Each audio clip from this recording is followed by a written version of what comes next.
Younger. I was gonna start with like words, but then I like the song. Like I gotta sing it. No time that you and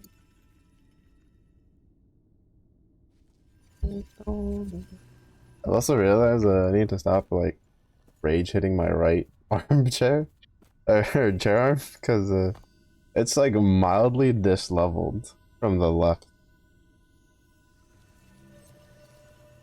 No, may or may not. Wangy wangy, wappy wap. Hey, a little bit every once in a while, you know, it's normal for everybody. It's normal. No big problem. Alright, let's see how this build goes. We're swapping over to like a swarm blade, but we can't use swarm blade until we're like 25 levels into the passive tree. So I feel like this is gonna be scuffed as hell, but I think it'll be okay. To be fair, I probably should have gone 25 points into the druid tree first. Maybe not enough for that. Oh yeah, for sure. Should have just pulled out, what, 16 points here, gotten to 25, get Swarm Blade. Honestly, I probably should have just pulled out, like, not put these points in. Because I have another 5 levels for that. But fuck it, we ball.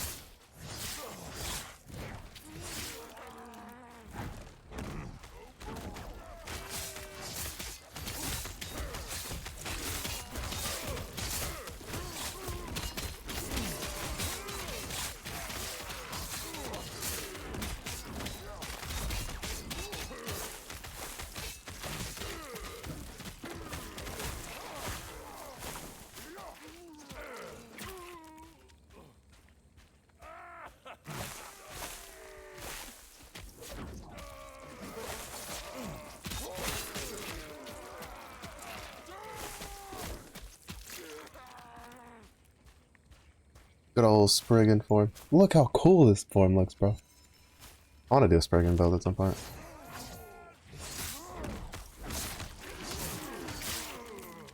This feels pretty good.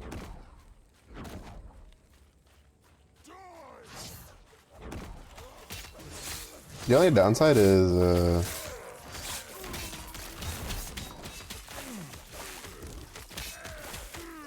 we can't use like in order to use Serpent Strike, we have to use a pole arm. And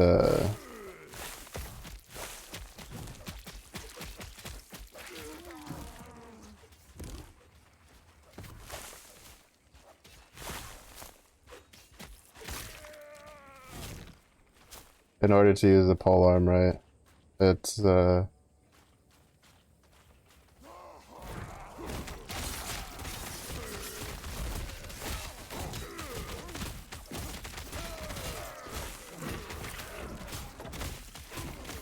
Alright, so, yeah, my brain, I'm so dead.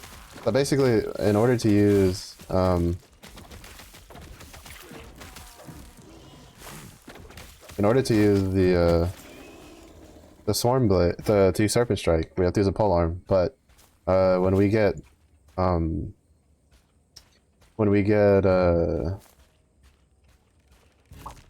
words today, when we get Swarm Blade, the Swarm Blade's like basic attack uses the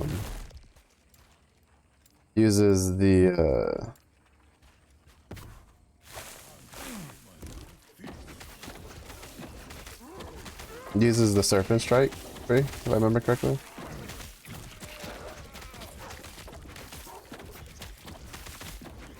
So We can then go to dual wielding when we do that, which is what we're planning on doing. But since I can't use the Swarm Blade, right, until we hit 25, which is gonna be a while. It's another like 16 passive points. So like probably a mix of like 10 more levels minimum. I'm just gonna use Spriggan form, and then once we get enough for that, then we'll be chilling.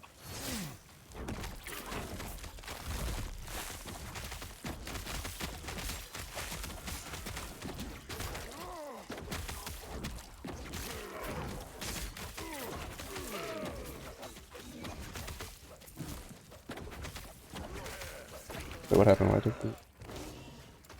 Let's do this.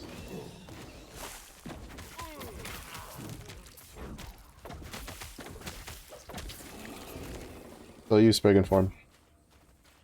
And then we'll use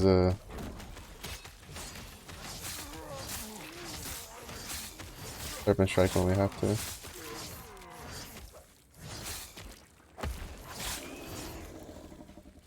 It's mostly just because I think alright, we have like a universal filter like and it shouldn't block everything. But it should block none of like the stuff that's not useful. Oh wait, do I have to wait 1 second? I need to double check something.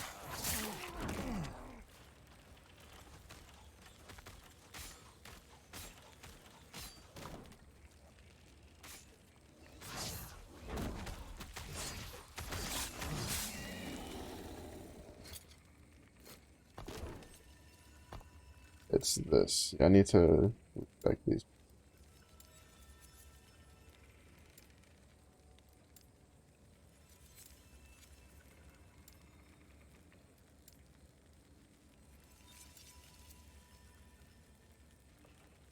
Yeah, because we put 2 points here, 2 points here, and then we go down this 3 after.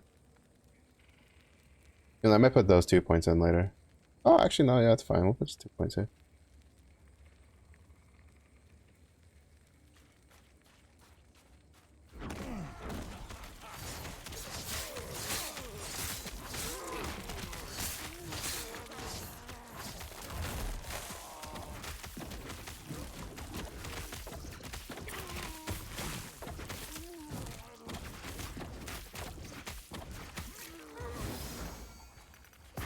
Spriggan form is so good.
I want to get the poison chance.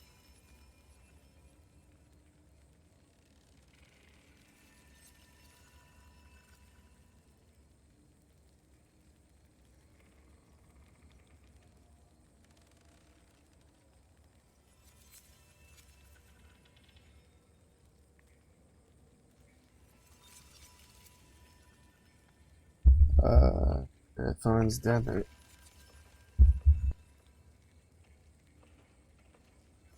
Oh, that'll be really good. It'll give us something to use. I'm pretty sure like almost every single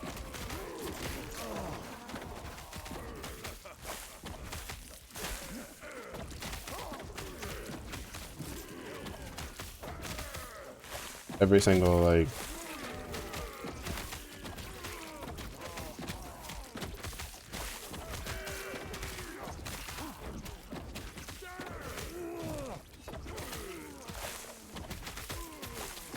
every single druid form has a way to cast them.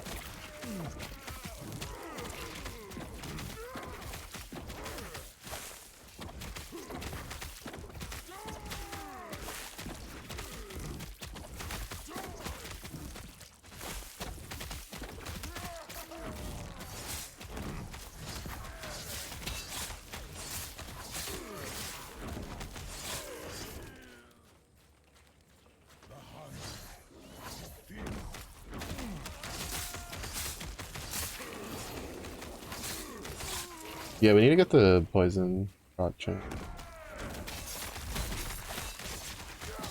on the totem.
No, we almost got the 50 stuff. Poison.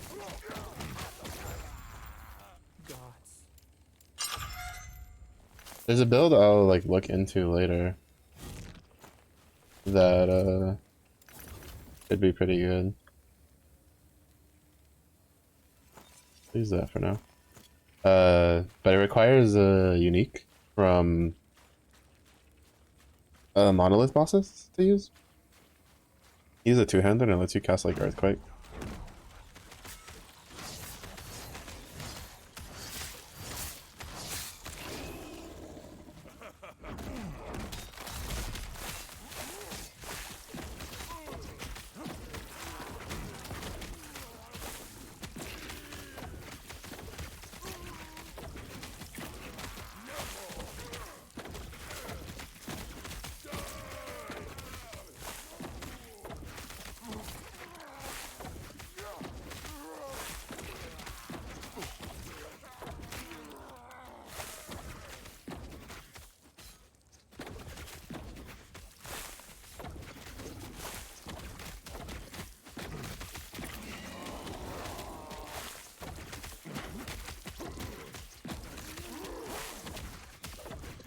I kind of want to make this.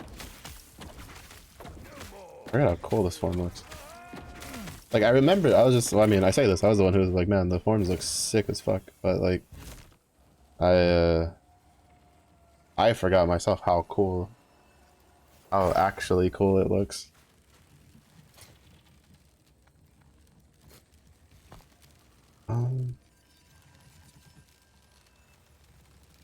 Yes, we're gonna put points into that for the passive point.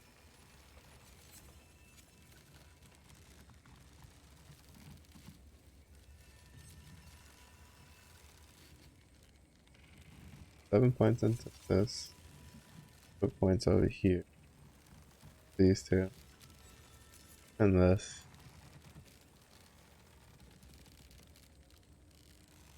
Like, I'm gonna prioritize this. Prioritize this. Bro, the heat, like, melts my brain, bro. I, like, walked my dog outside, and it just, like, cooked what little brain cells I had left. Tell me that.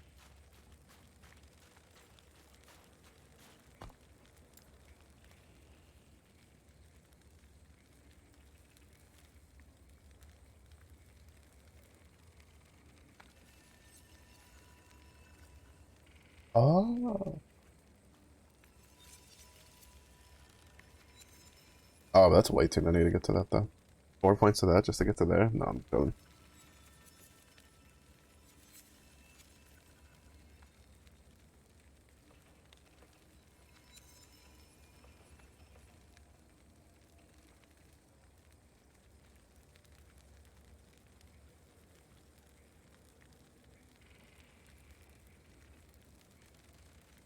Oh. Alright, so when we grab, like, probably, like, 2.2, we can put, like, 1 point there.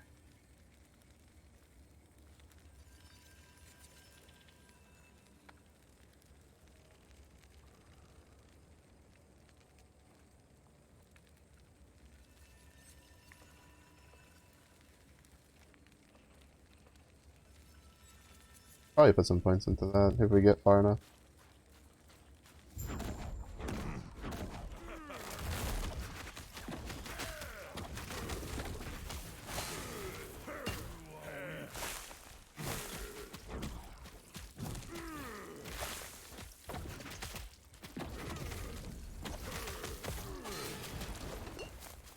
Oh, that's just...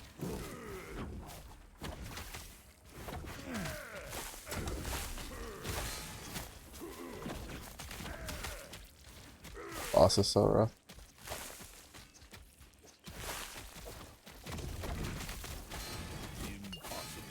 Bro, you just get fucking chain stunned for days.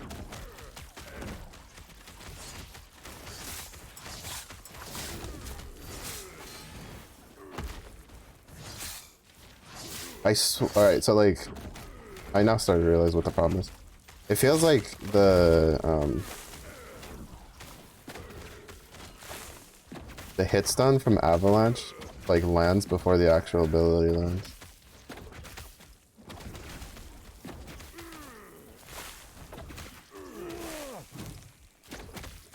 Avalanche is, like, really the only thing that's, like, scary in this fight.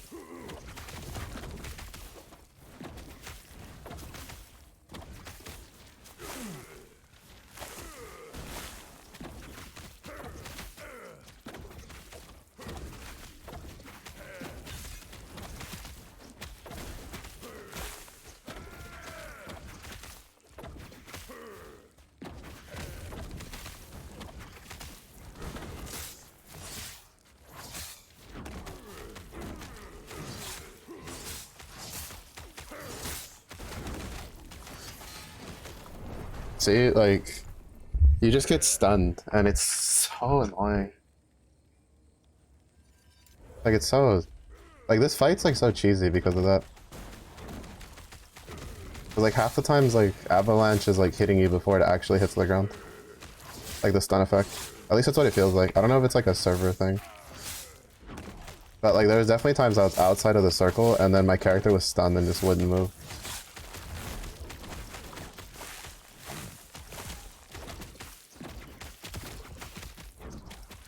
It was really annoying.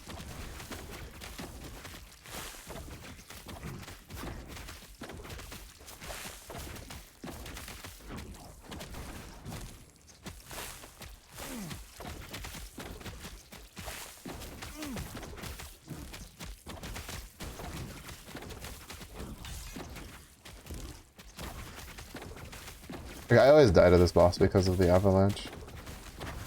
Because, like, the amount that it stuns is ridiculous.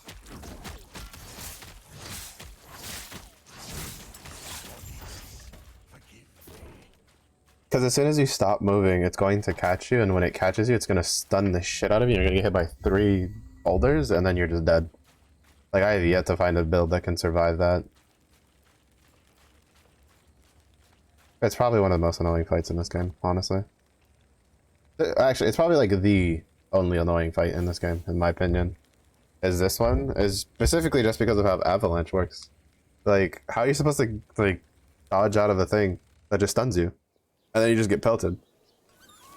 Like, it just doesn't make any sense to me how they expect you to deal with that.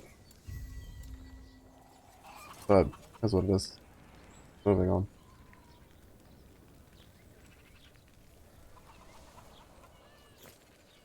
And like, we have a lot of health regen.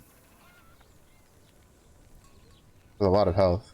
Like, I think we're only like, well, not a lot of health. We're slightly less health than we were at when I was on the other build, but not by much. The other build we were only like 100 and some change.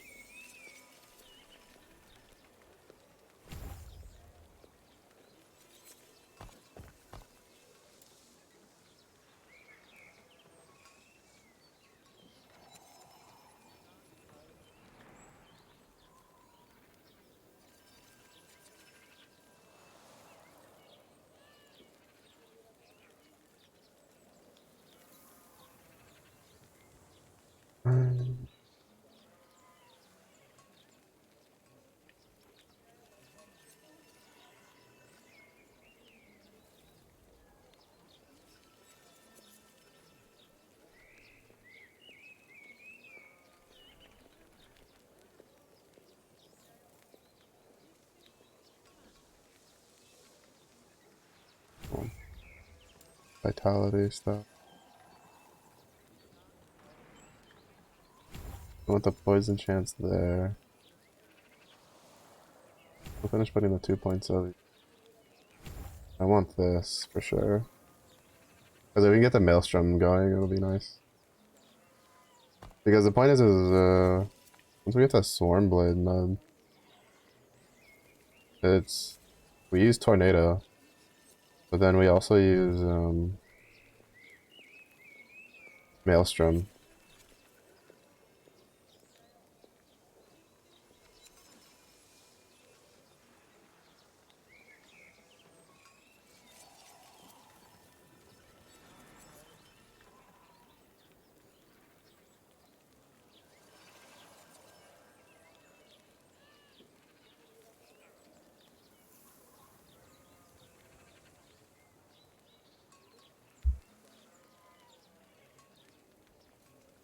But yeah, it's mildly annoying when I die to that boss fight, because it doesn't feel like I'm dying because I fumble. I've died on every single build, ranged, melee, it doesn't matter, because of how the avalanche spell works. Like, it just feels like the stun, like it feels like the game thinks you got hit before you did, like half a second before. So when you get stunned on the first one, you're just screwed. Oh, is there supposed? I can't go that way yet.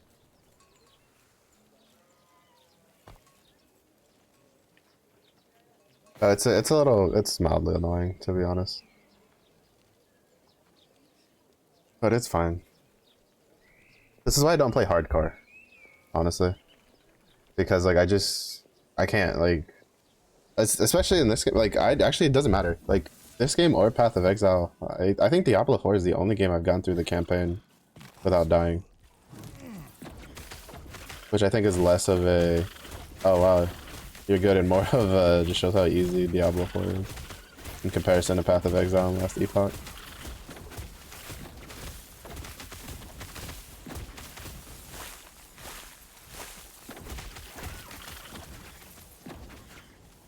Oh yeah, getting Maelstrom with that. I find it so interesting. It's almost like they're telling you that you should, like basically it's the game's way of telling you that if you're going to play Druid, you have to take Maelstrom. Like, you don't have a choice, I would say. Because Maelstrom just gives you too many bonuses for you not to take it if it's like built in, right?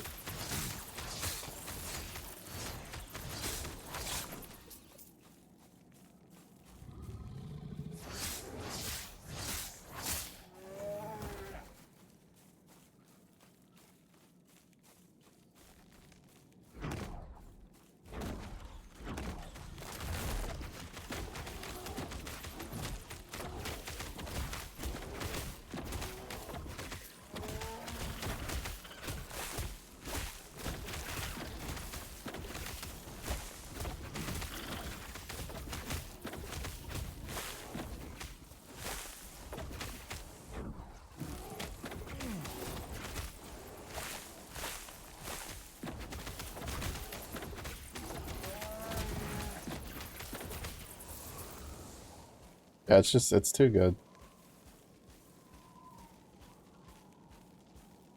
It gives you like move speed and everything else. Like maybe if we had that, I'd probably like barely avoid dying.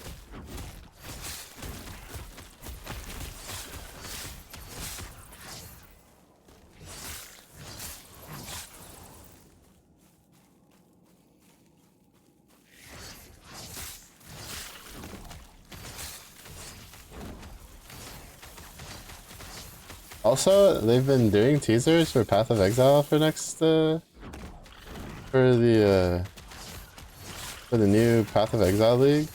And apparently every single teaser video has had a broken, like, basically a dead totem in it. So, I'm going to be cautiously optimistic that Melee will... They're getting rid of, like, Ancestral and... Maybe not so much War Chief, but it's... Well, no, they should just get rid of both, honestly, because... Just free up all those points. I still, like... I'm still a little smudge of the one content creator who was just like... Oh, if, like, oh, Melee's leaving so much, like... damage on the table by queuing into I was gonna say poison, into totems. And I'm just sitting here, I'm like, bro, I could understand if that was like 1 or 2 people, but literally every melee build person who's played Path of Exile is like, you have to like basically play totems. Like, there has to be a reason for that. You can't just sit there and be like, oh yeah, and then just not do one.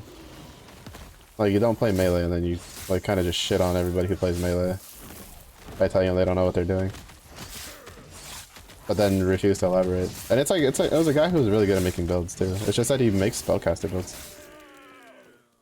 And like, there's definitely probably like 1 or 2 melee builds that don't use totems, but that's usually because the totems like doesn't do anything to them. Like, for instance, you could technically say that slams don't use totems, which is true to some degree depending on like what slam you're using. But that's usually because you're piano keying shouts anyway. So it becomes less of a don't use and more of a can't use situation.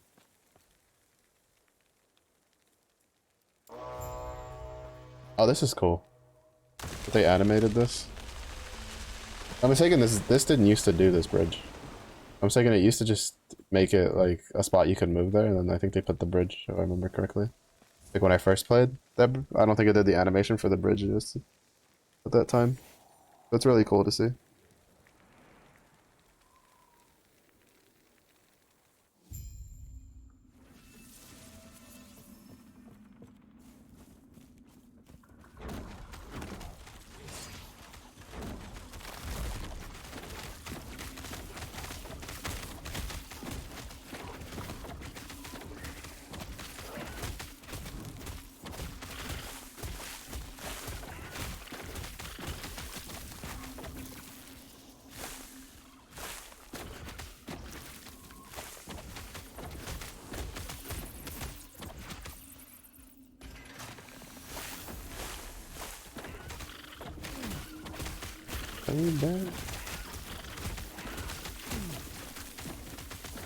I just have way too many games I want to play right now.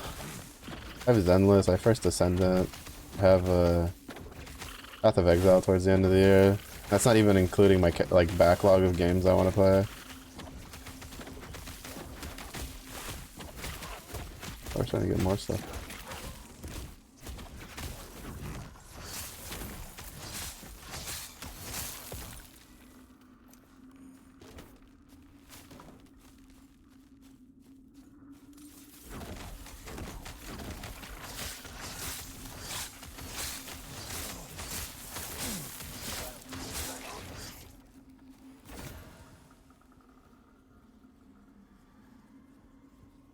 Increased poison damage.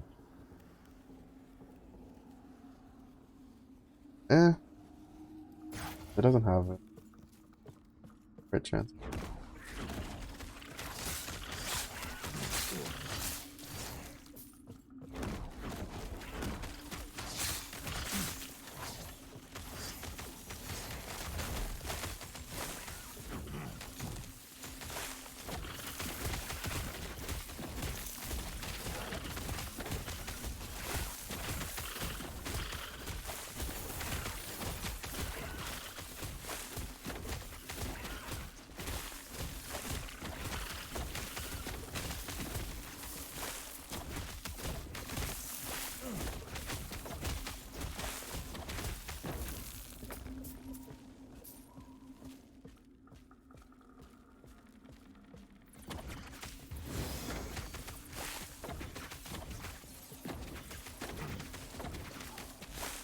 Also, the rage generating.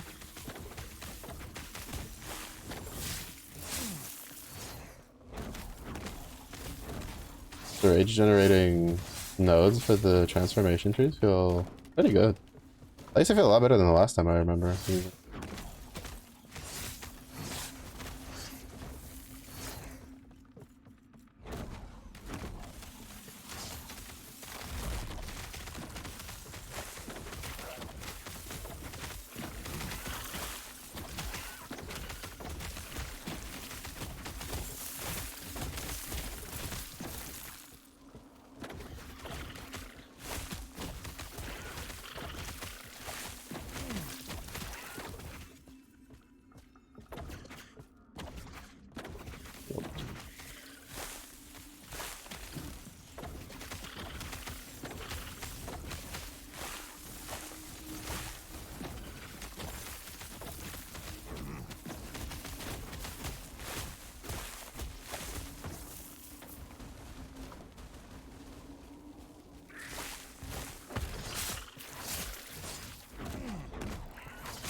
It'll be so much better once I get the Swarm Blade mode.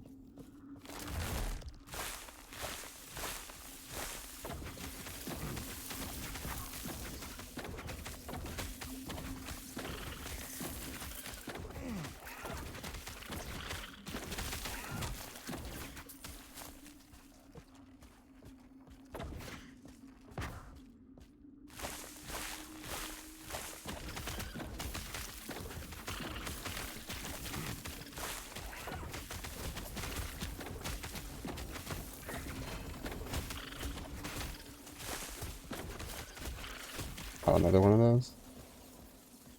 I got one of those earlier.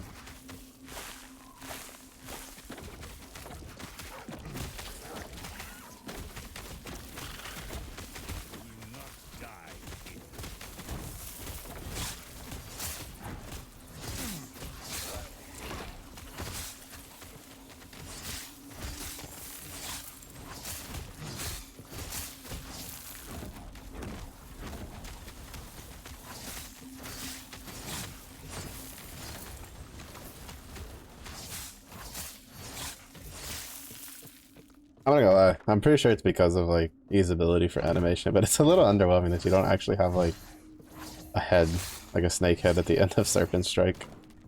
Just a little bit. Just a little underwhelming. You have a neck and then the teeth. That's it. That's all you get. That's all our budget allowed for. Bro, he just got stunned to all hell. Holy. Oh no, they got frozen. Ooh. Space Beetle. Doing work.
Points.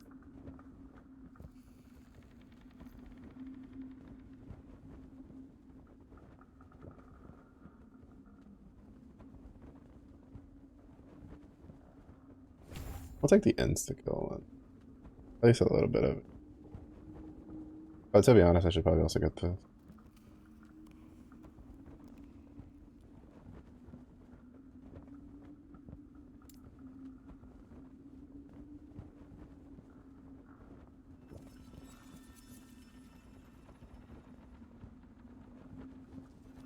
Mm-hmm.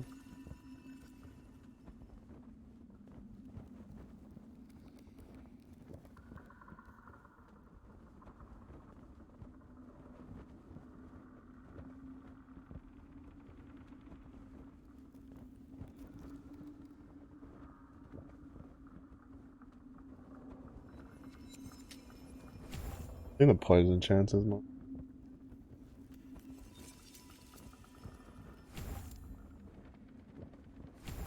Right, I think 30% is really all we need. 45% feels a little overkill. Probably put 1 point there. And then probably points here. You can have additional maximum. You directly cast straight. Using them to cast angling. And regain rage, which deals more damage. We can try it. Could be 4.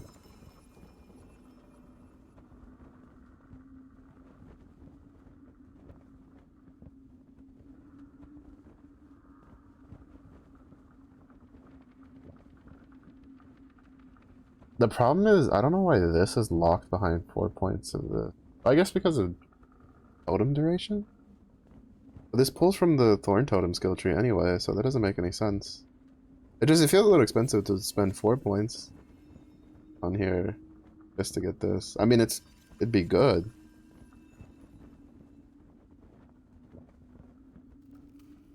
Because it also pulls from the mana cost. That's why, like, I find it a little confused.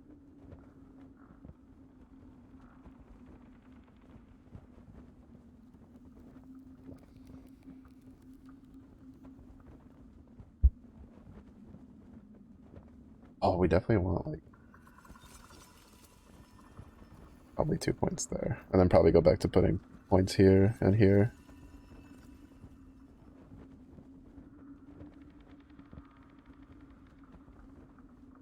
Ward equal to your armor. 1100 ward. You go into Spriggan form.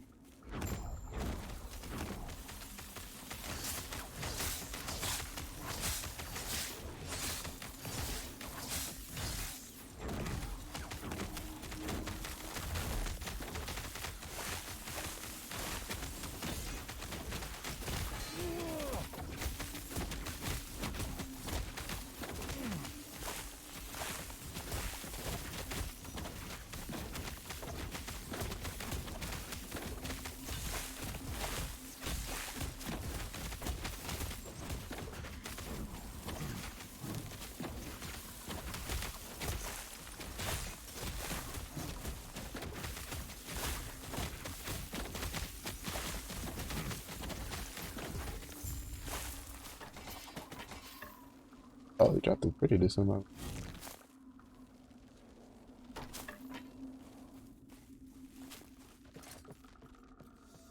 Now we started like Baywatch running there for a second. Trying to go up the stairs. I was torn between like playing this and playing more Zenless Zone Zero. But I played this because there was a Swarm Blade build. Unfortunately, it seems that Werebear, it's like really hard to make work while leveling. Just because it's like so close range. And like you need either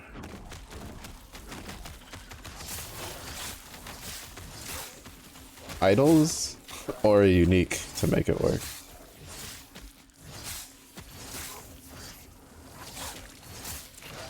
So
Alright, so that poisons.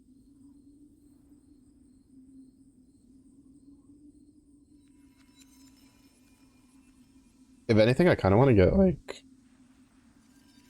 probably put a point or two into that, but we'll see.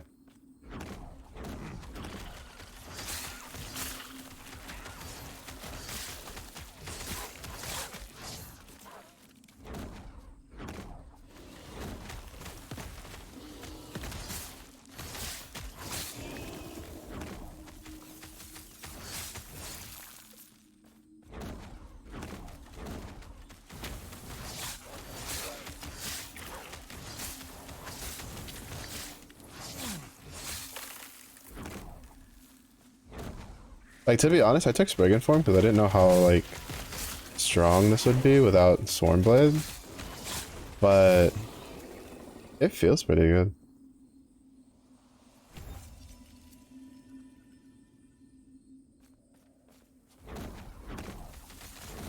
Like, even without going into Spriggan form. Spriggan form is definitely safer because I have more range. But Serpent Strike with the totems are definitely dealing damage.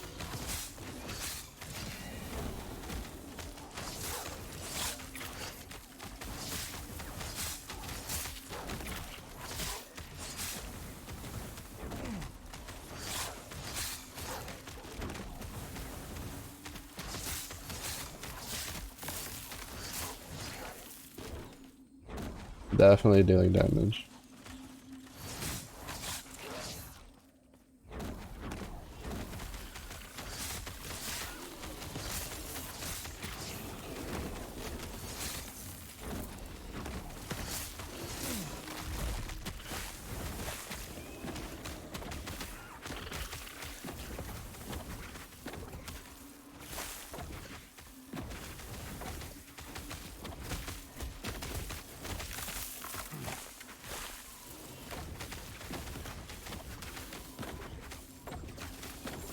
I guess maybe that's the reason why they lock it behind the totem. Cause like, with being able to give your vines a ranged like attack for pretty cheap, honestly. You probably don't really need thorn totems to be summonable.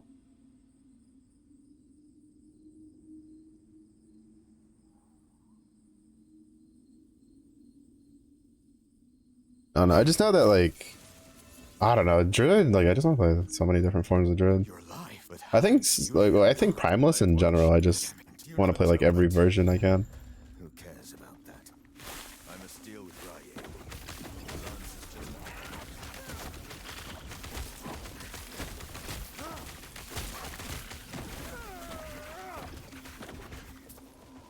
Bro, those vines being able to do ranged attacks, that's insane.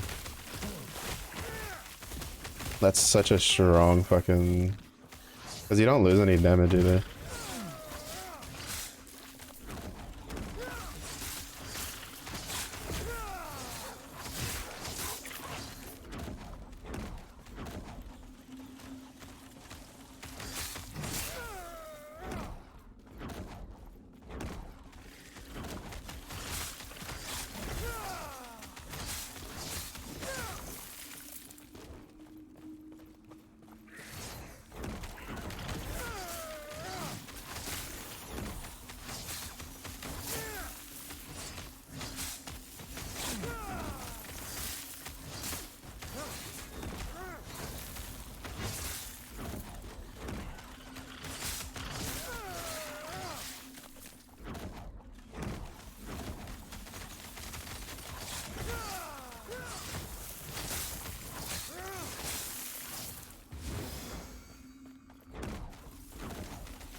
It's just, it's so much more damage than outside of Speaking Form. Way more damage. Feels good. I like it. There's always something gratifying when you have an ability that feels good. Or a build that like feels good to play.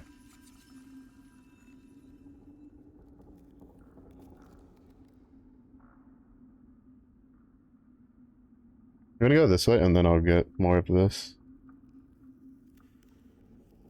Because I feel like getting to Frenzy is more important. To be honest, arguably, like getting to Frenzy was probably more important than these 3 points, but I was too lazy to fully respec out of this.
Here's a poison chance for the blind.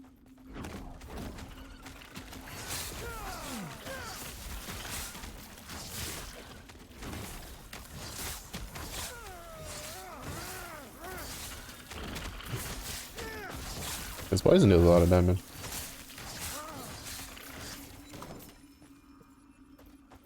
What is the poison chance? It's 60%. Honestly, no, it's pretty good. I'll leave it be. Honestly, probably put one more point into that, and then the points into this. Cap this out.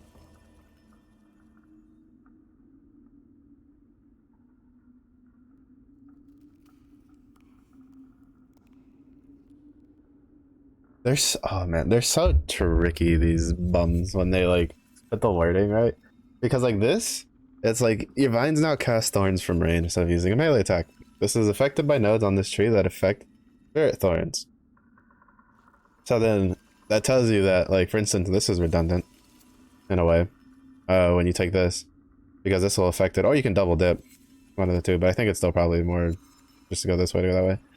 But then you go here, and it's like you gain Rage and Ward when you directly cast Spirit Thorns and hit at least one enemy. And then you have a chance to cast Maelstrom on you when you directly cast Spirit Thorns. Like, they're so cheeky. It's great, though. I love when games are, like, that specific, so you don't have to, like, worry about it.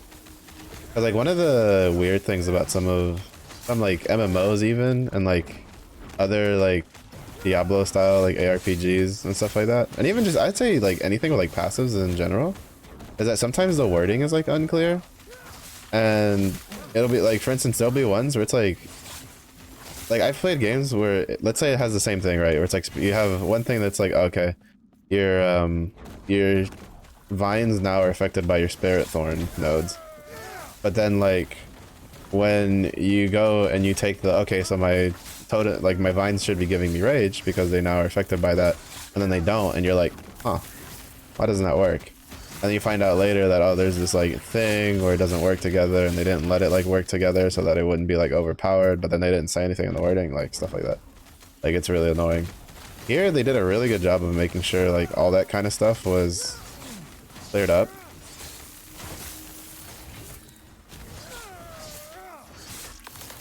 So that way, you know, you wouldn't be having that question, right? Like something will tell you if it doesn't interact with another node in the tree and stuff like that. Which is really nice. It's just, clarity is nice. It's, to be fair, like a lot more games nowadays have been doing stuff like that. They've been more clear.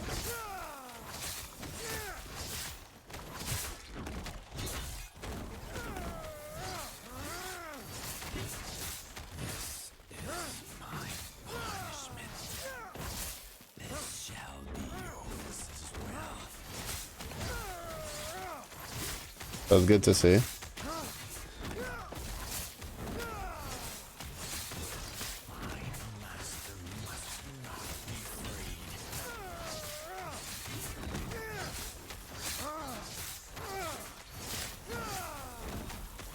Slowly gone are the days where they just wouldn't tell you something's interactions. Which is for the better. That should, like, you should never have a case where your players have to guess if something will work together. That's not their job, that's your job to tell them whether something is going to work together or not. The player's job is to find the most busted thing they can think of, and then it's your job to fix that.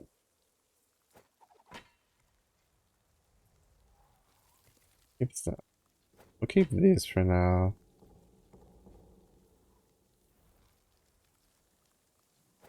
I don't really care for shields at the moment. Ooh, 40% increase poison damage is pretty nice.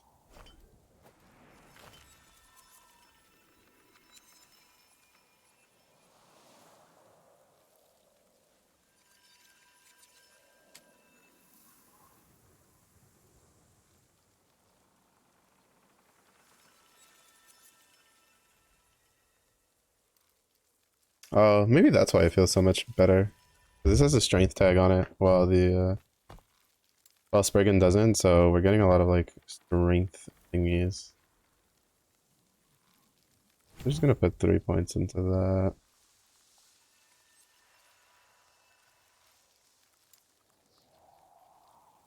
Poison duration. I want 1 more point into this, and then we'll put 3 points there. But hopefully by the time we get to that, maybe we'll get to this first. Oh no, we'll find out.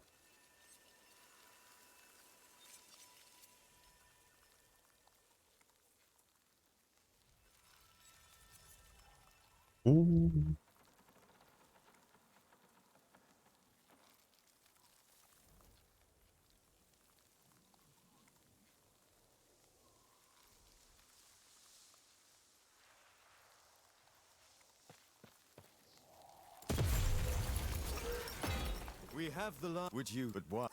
I'll give you. Tell me more of this The lance was journey. The only downside is that I'm kind of like basically just looking at like what the highest like damage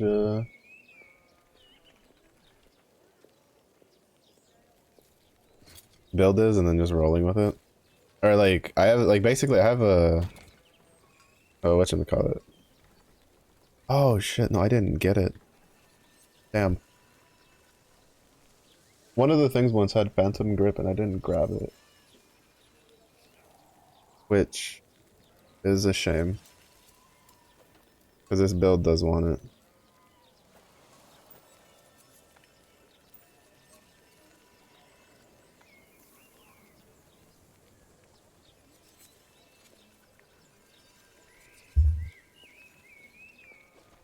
That's unfortunate. I know for a fact that I've seen it. Oh, I guess I'll know for the future now. Yes, I see.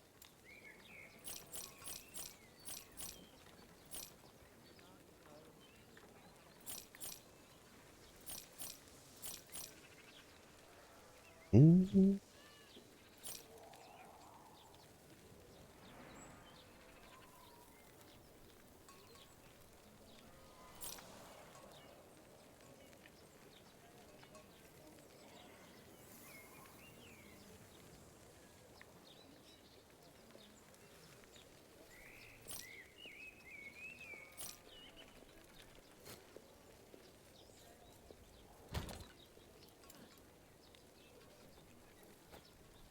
Excuse me. Now, the only downside is that we don't have a dash anymore. Because we can summon crap, but I know things are of course. Yeah, if to be honest, I can't imagine it. But I will. I also just don't have a lot of idols that are good to use. That's something I've noticed. They definitely reduced how many idols you get while you're going through the story. Where are these again? Aspect of the Viper.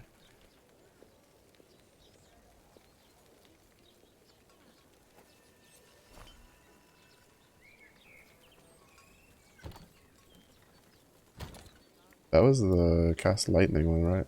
Yeah.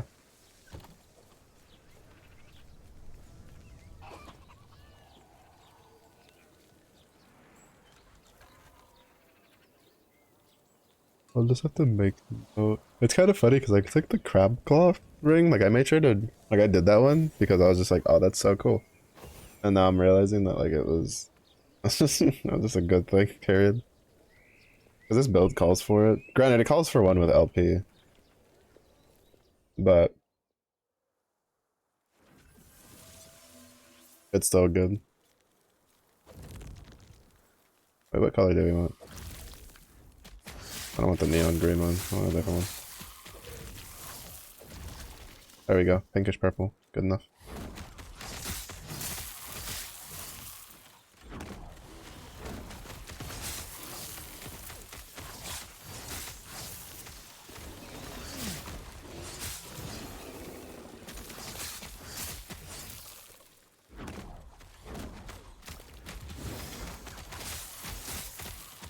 Almost.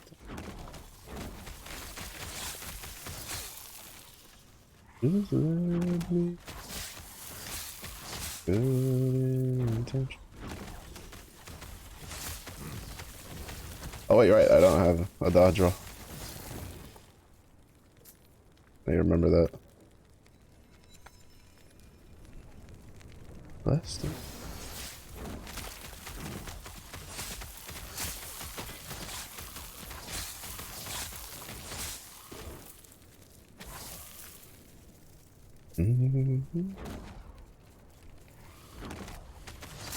I'm about to use my fury more.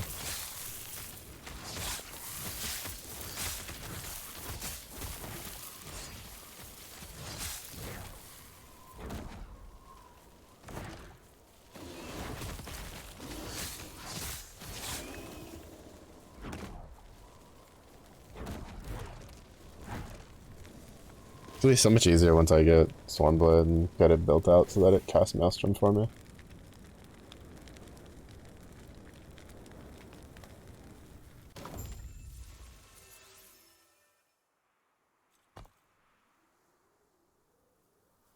I'm so tempted to pull points out of this.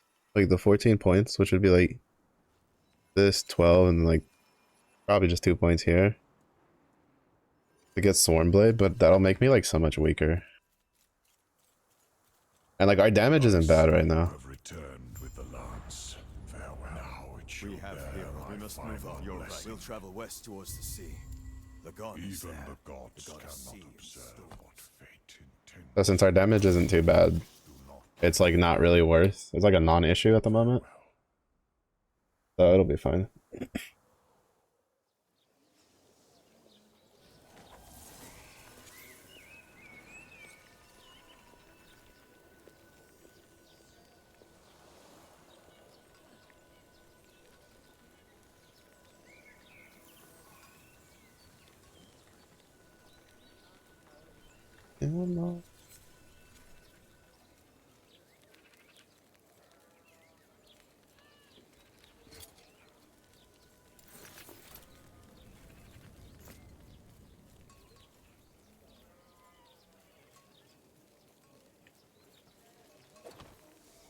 I still like how I can dodge roll in town though. Very nice, very nice. Much appreciate, much appreciate.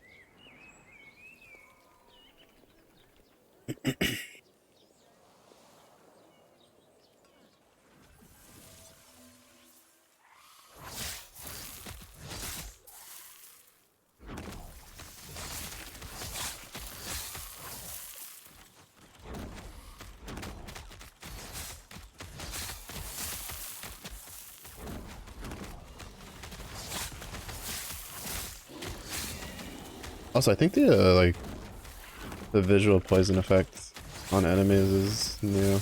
But then again, I didn't play a poison build last cycle, so I don't know.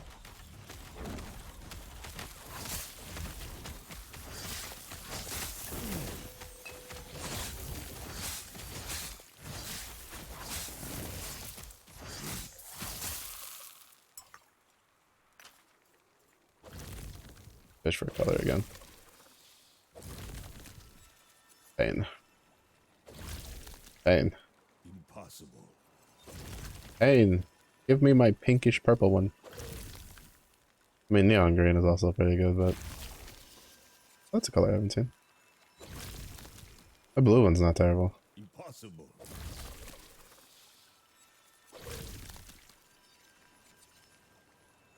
Alright, game, you're being a bit of a bitch now.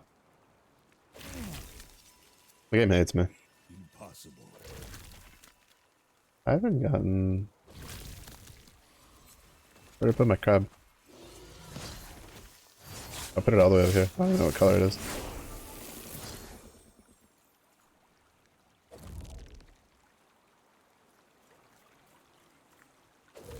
There we go. Look at him. He's beautiful.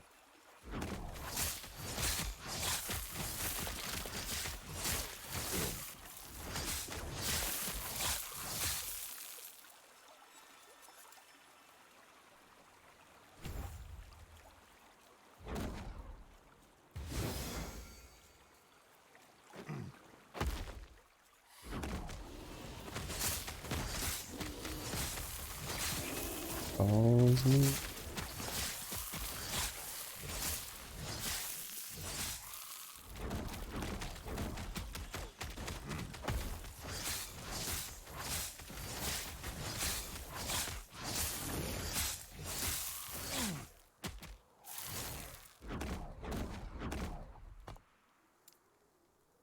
Calls me home. Calls me home. Calls me home.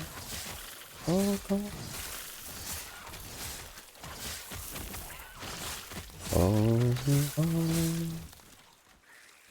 Calls me. Calls me home.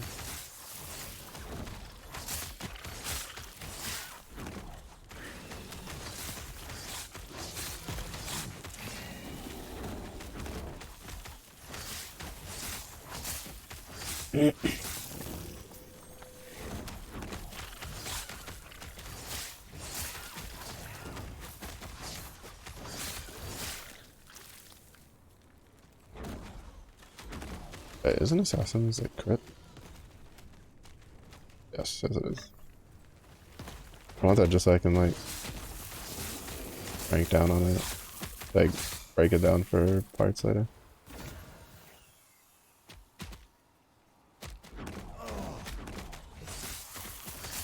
Wait, where's my crab? No, her, they killed my crab.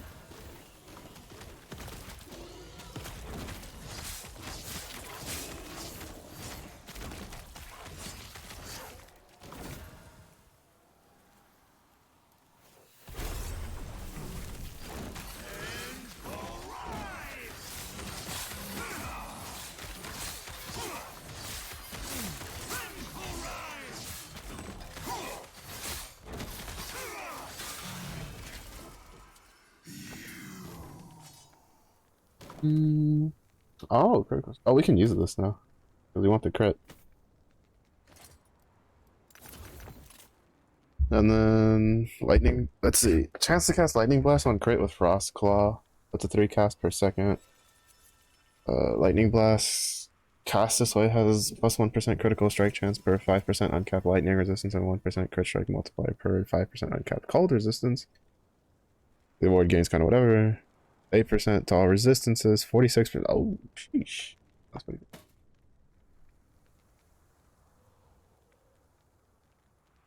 Oh, summon raptor.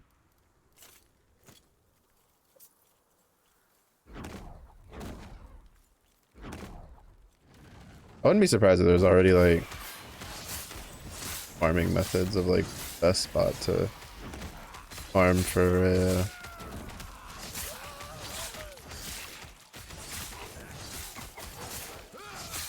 like uniques and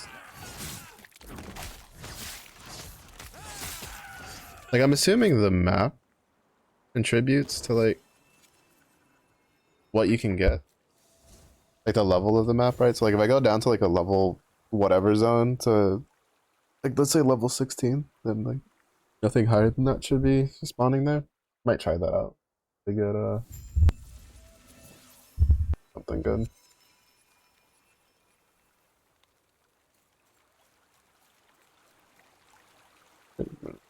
The iguana bro. So cute. I love my iguana bro. He's so good. He's the next best thing to bear pet, honestly. But that's just because he has like the tongue dangling out.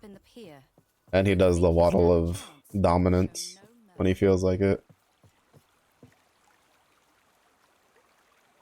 Long live the king.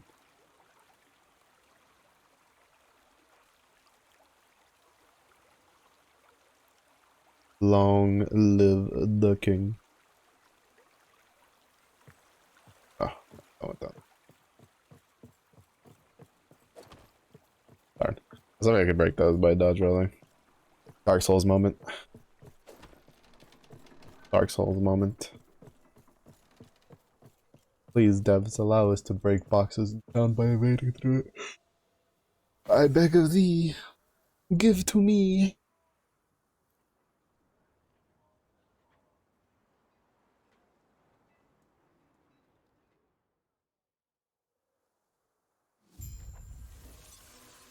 Me.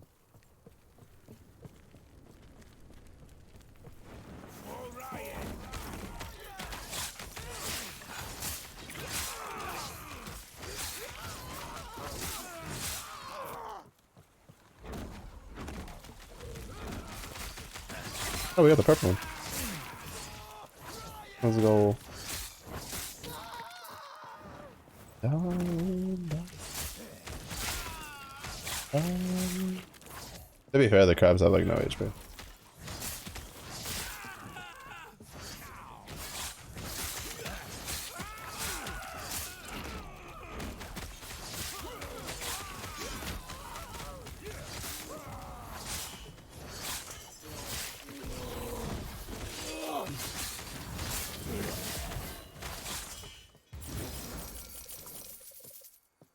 Gold. We're rich.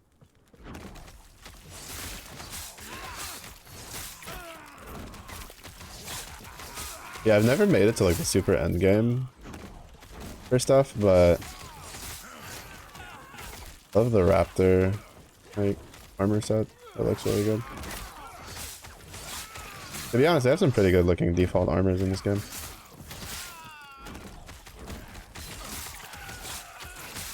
Which is why I'm looking forward to the ability to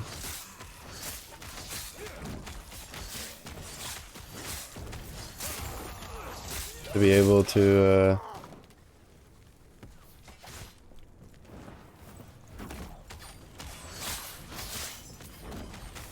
transmog items on. What we get from in-game. I wish PoE had that.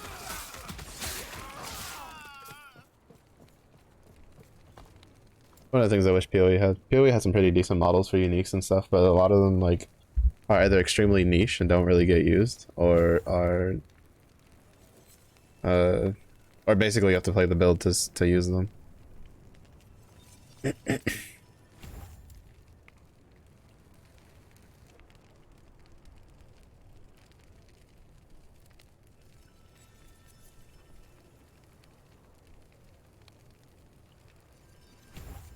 More tank.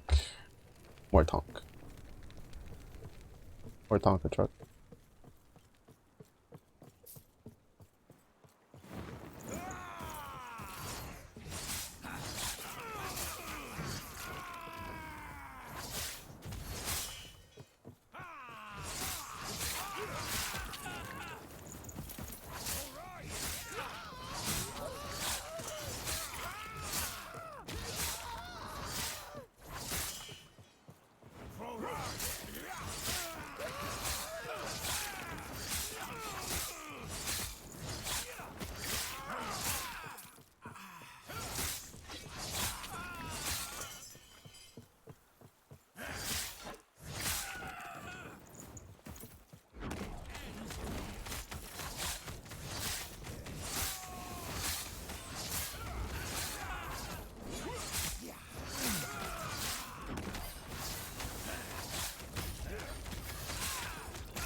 I did it again. I tried to dodge roll. It took me so long to get used to there being a dodge roll and evade in this game. And then now I have to like get unused to it again.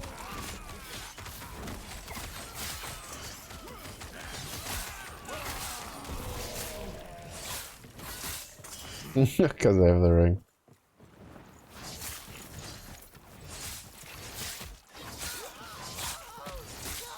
To be fair, I thought it would just be mostly like a meme ring. But seems to actually have some use in some builds.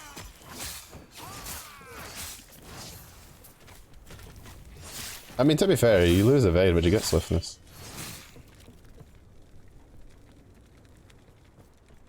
Which is 10% plus 0.1% per character level. So we have what? 14% at the moment? 15% in like 2 level? Pretty good.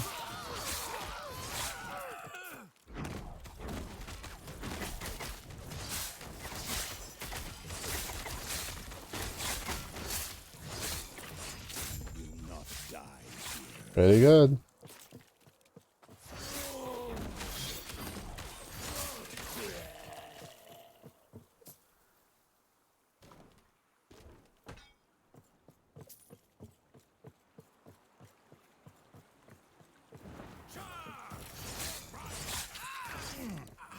I mean, technically I can just do this.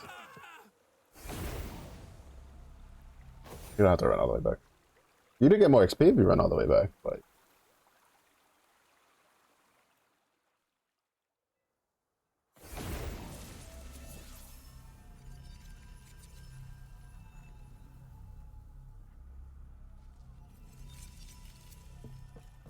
Can I help you? Can I help you?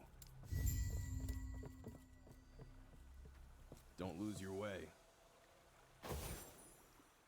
So basically, from what I understand, it seems like what, especially like in hardcore, what people do is they do this up until like the Lagan fight.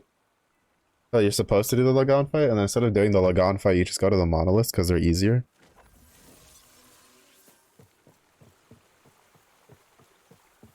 Even though in some builds you can probably go to the monolith like now.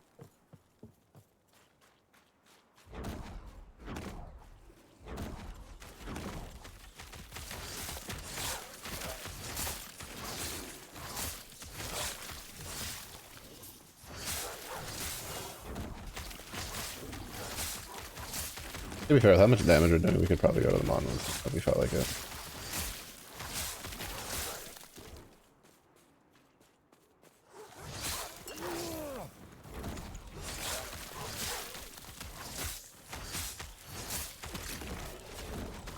But I'd rather go when I'm a bit more into level 50.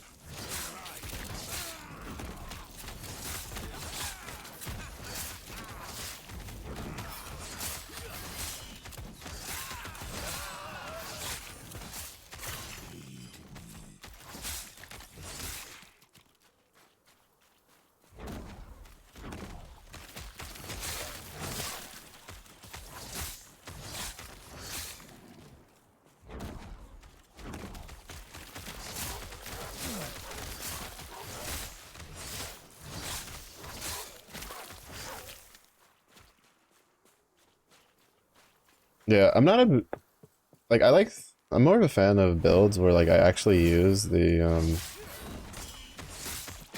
like the druid form. So like apparently what a lot of people do for builds where that's pretty common with the druid forms is that so the way the druid form works is that you gain full rage bar when you convert to the druid form.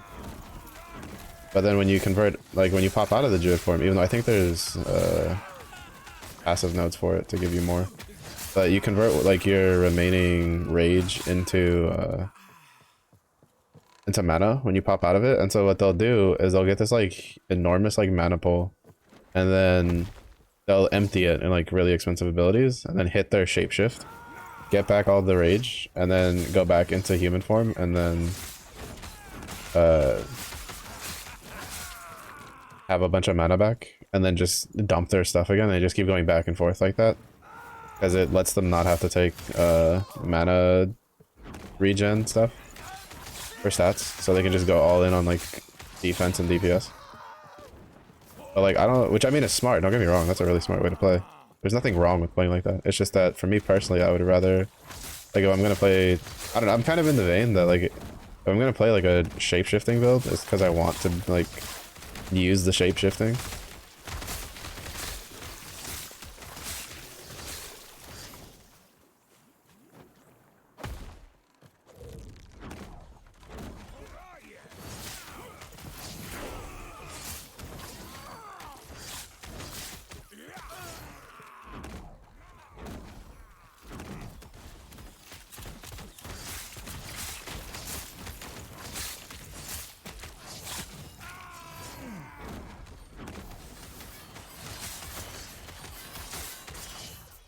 It'd be nice to get the totem that, or not the totem, the idols that summon totem.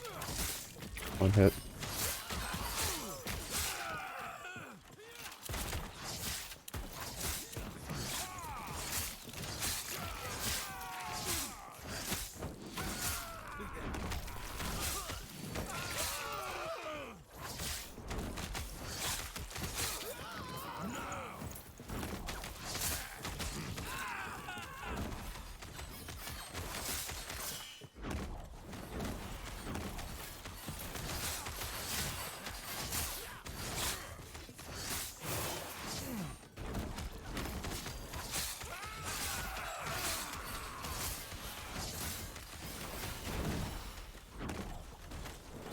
I remember dying once to one of those because like when they die, they do an explosion, and I remember that it split, and then I killed both of them at the same time, and then they like murked me because my fire resistance was really low.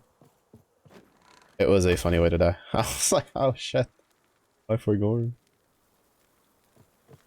Kind of cracked me up actually. Usually I'm not one for like on death effects like that, but it's predominantly because I play melee, right? You generally don't like after death effects if you play melee.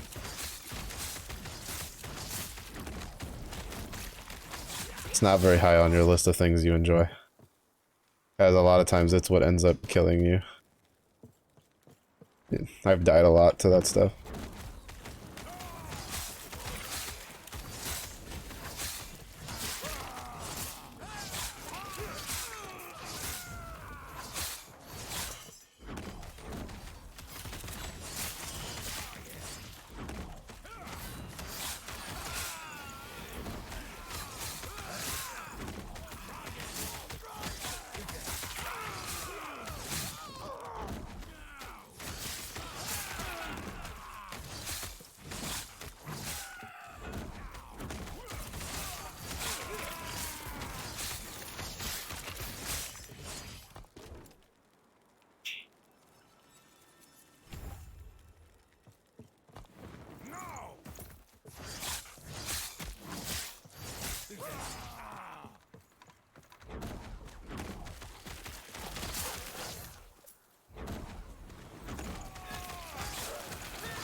Villager's gold.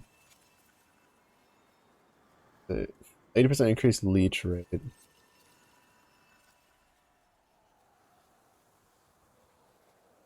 10% more damage ignited enemies, +1 throwing fire damage with burning daggers.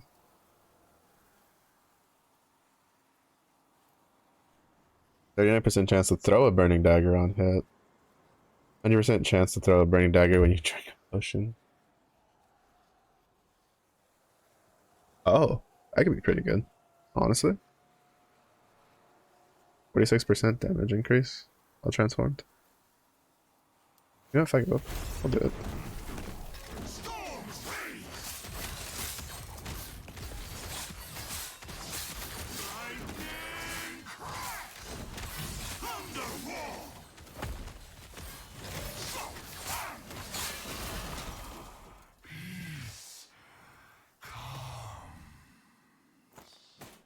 We'll see how it feels. So, yes. This one's good to keep anyway, because I do plan on doing a Gathering Storm build.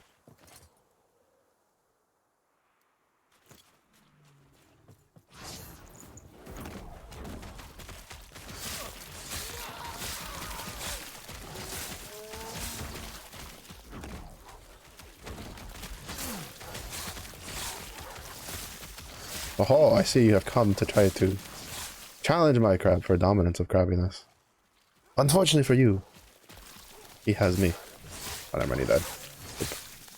Oh, oh the plague.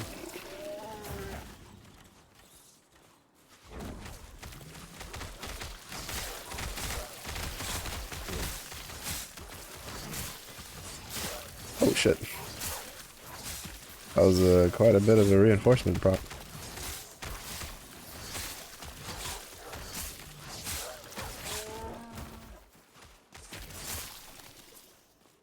Summoned like 6 generations worth of weird like crustacean doggo things.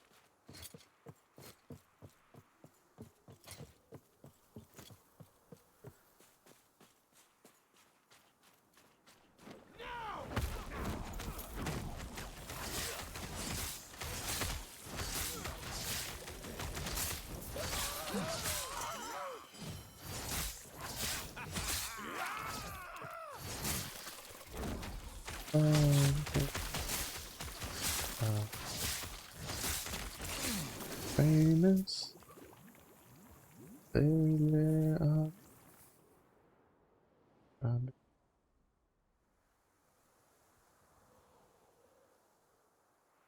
failure of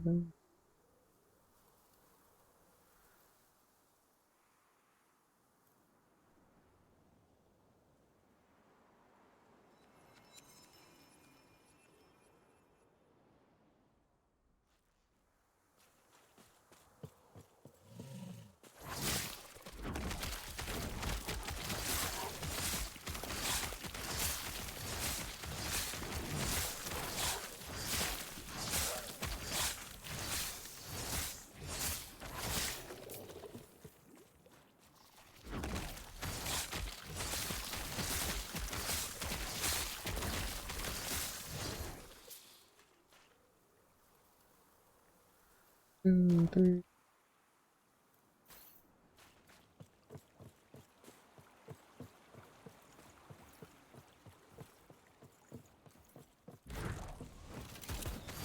What's up? I was like, why do I have 3 Maelstrom stacks, but I don't have any like Maelstrom visuals? Because that was a bug.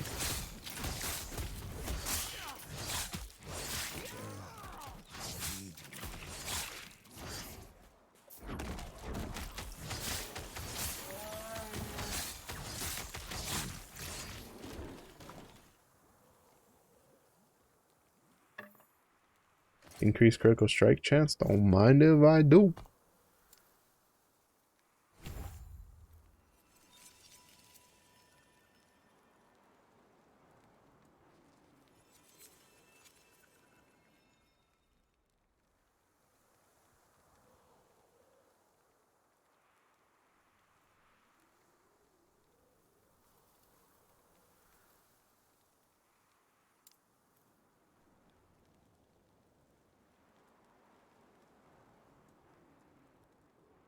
Oh, cool.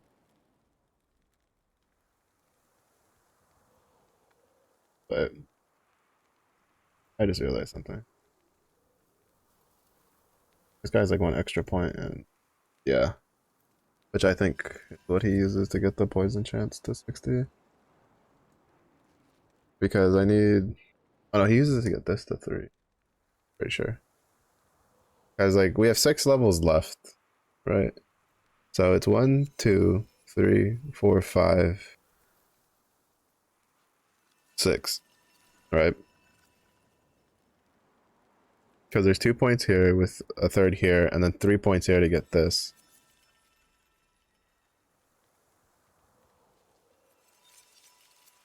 Wait, how does he get it with only 1 more point? Oh, never mind. It'll actually be just fine. Because we put 1 point here, so it's 1, 2, 3, 4, 5, 6. Okay, yeah, so it works out.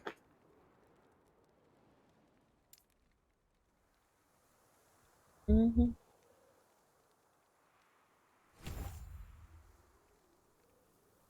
Mm-hmm.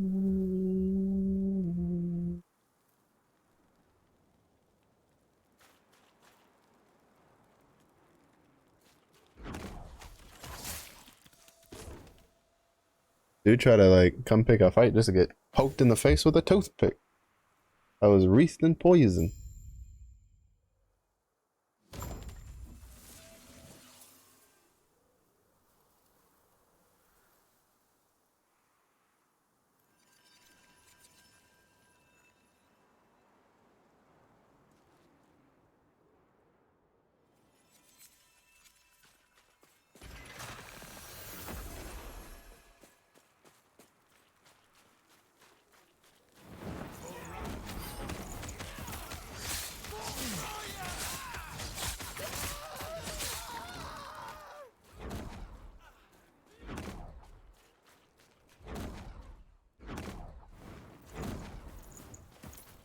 The anger felt beautiful. Take a fight. Tigers. In thousands. These kind.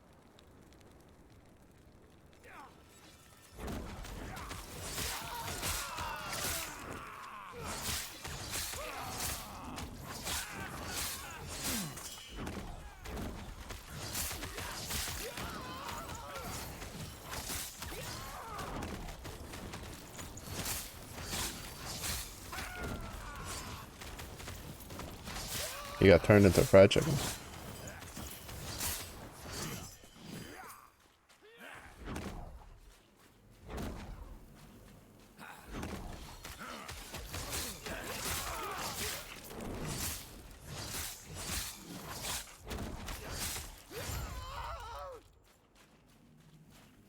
This has gone on long enough.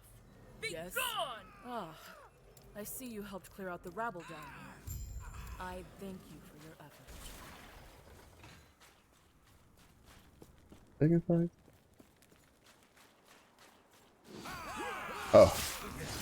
They killed all the guards. Oh shit.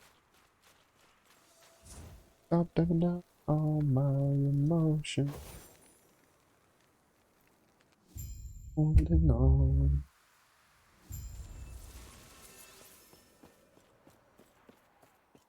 Impossible.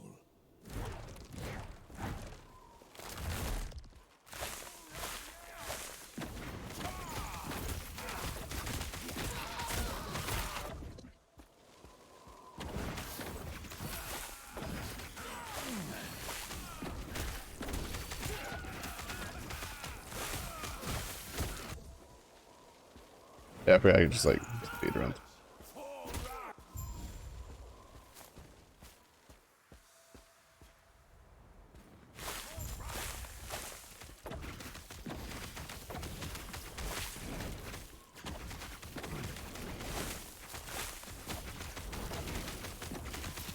Anger felt good for a seat. Take a fight to it. All this over.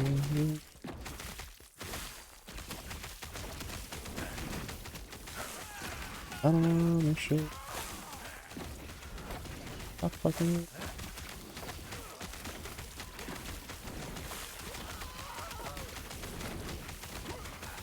Oh, my little green dust buddy. Oof, that one was like so painful.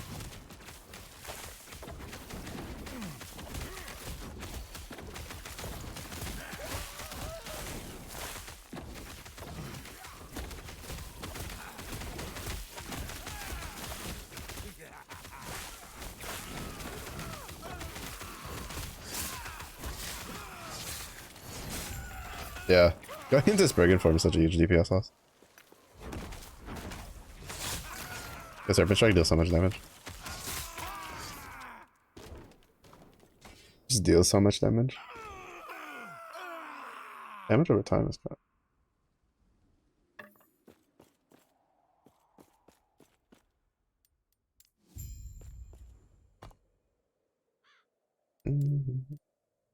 only have a couple. Better this.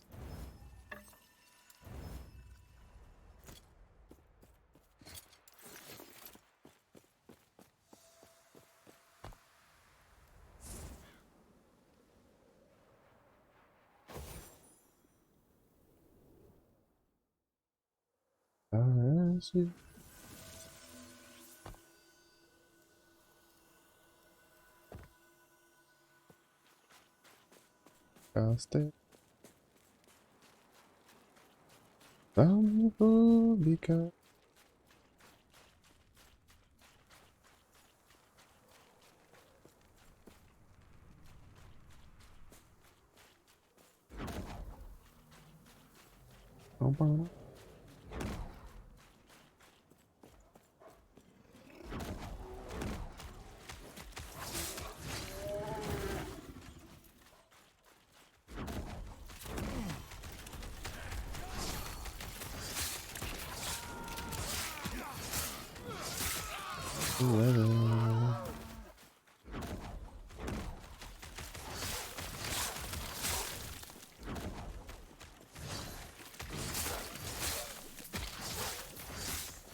oh, it does ignore altitude. Nice.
Lost in a fragile state of mind. I'm the fool because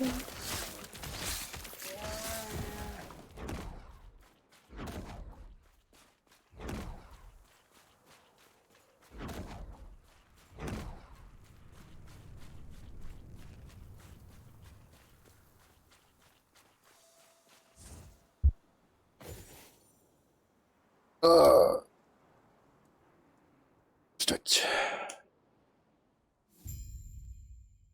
Good stretch. Oh, we're done. Hello. Wait, do I have any other side quests to do? Oh, I should do this one.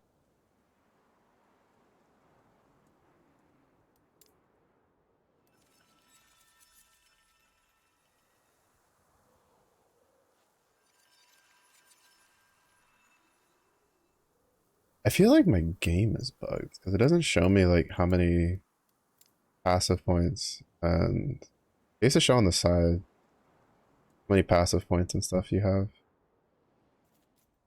left to get, and I don't think I'm full.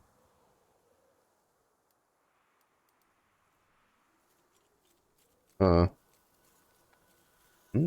glad you are. I see. Did she? That would not be wise. Liath's been known to be tense, though I see her as a friend. May I help you?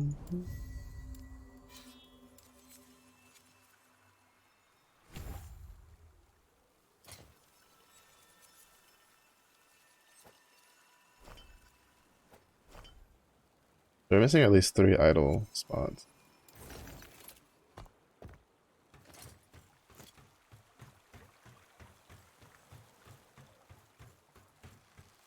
Greetings.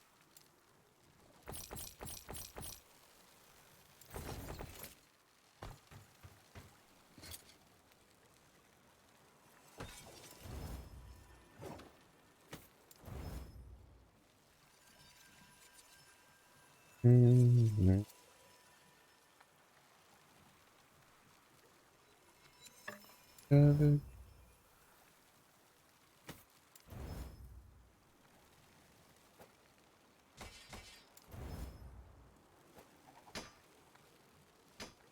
go. It's getting colder.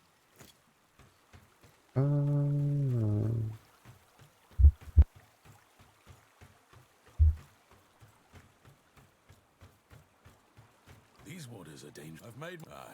Yeah, I'm mistaken. This is a guy who we fight on the boat. The Like, this is his, traveler like, past sensible. version.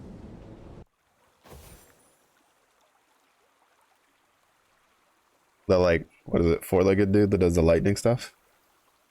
Yeah, that's him back in the day. One could say.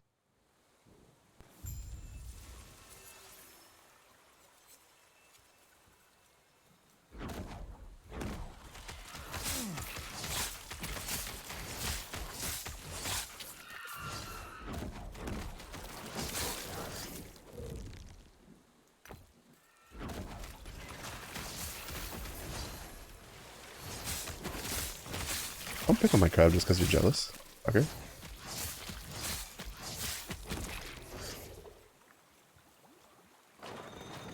Let's get a call.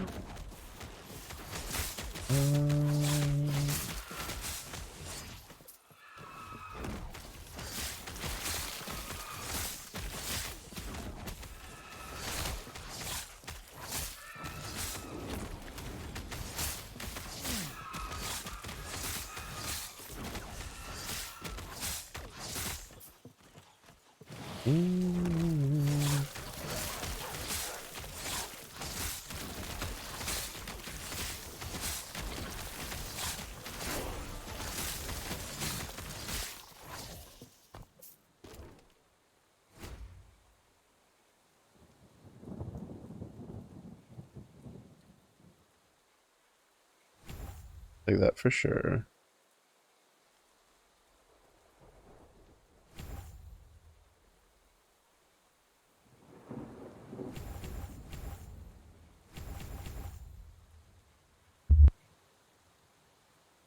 Grab this, and then we go over there, and then down this way.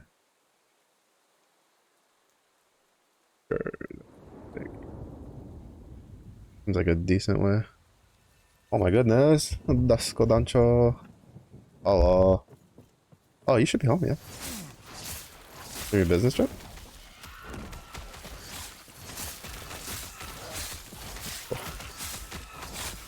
Oh, right. I can't dodge. I keep trying to dodge and all it's gonna do is summon a crab.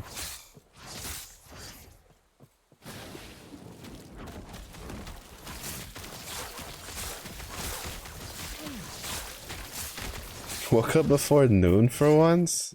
So proud, so proud. Pat, pat, pat. So stonks.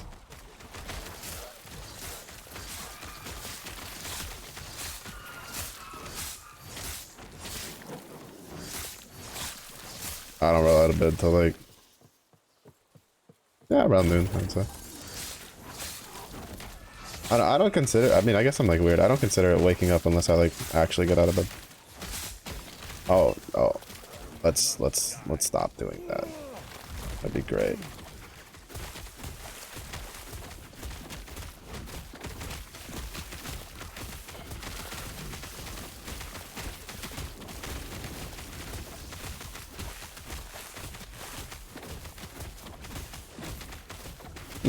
Let's stop getting like attacked by everything and its mother in a tight corner.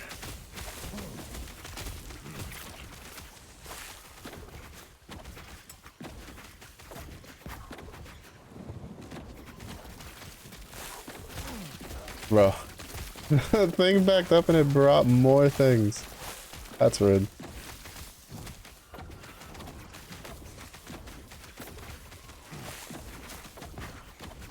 Don't you dare bring more friends. I need to look at my loot.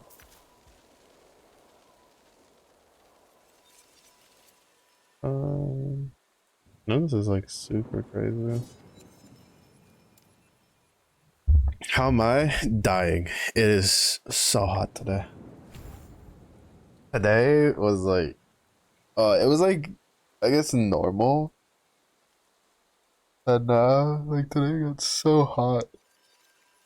When I went to, like, it was cool when I went to go walk my dog for his little night walk so he can do his night poops. And my brain just like melted. What little bit of my brain was left just disintegrated.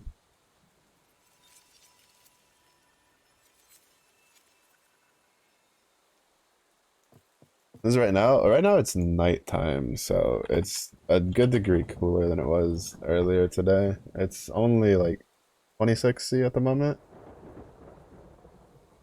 But it's supposed to see, let's see. We have a high of 35 tomorrow, 37 on Monday.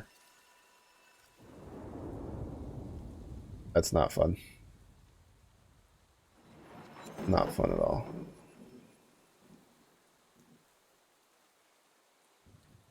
But yeah, it's a good degree cooler right now because it's nighttime. But it's like almost 11 p.m. here. So it's a little less of a heat thing and it's just more of like humid. It's really humid where I'm at.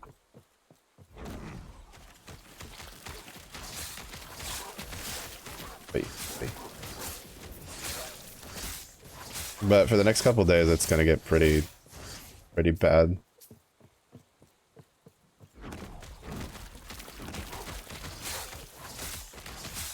Like it's supposed to heat up, and then the start of like the next week is going to murder me.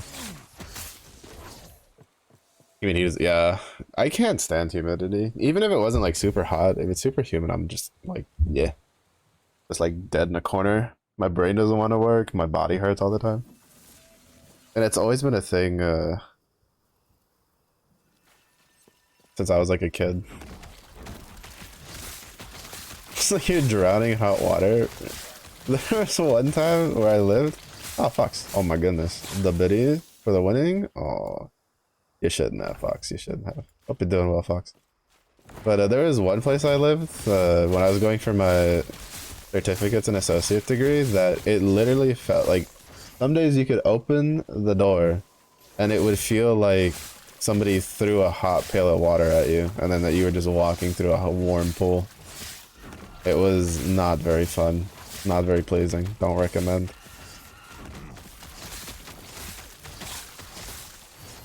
I will take dry heat any day of the week.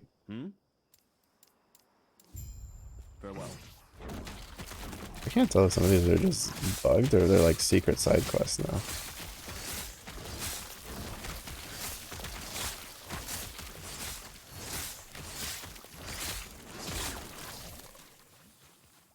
Yeah, but that one was really bad.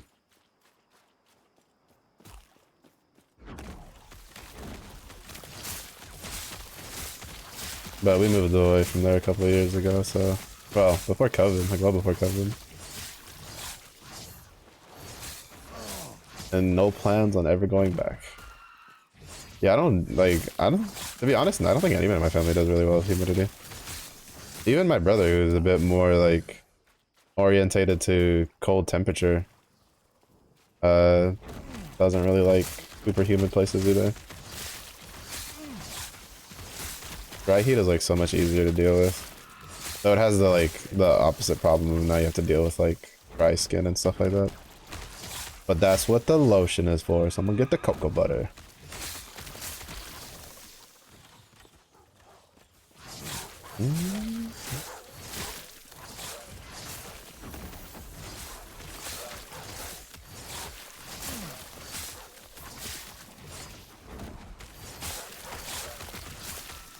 I think I'm trying to see if I can get to 52 before we hit the like go do the monoliths.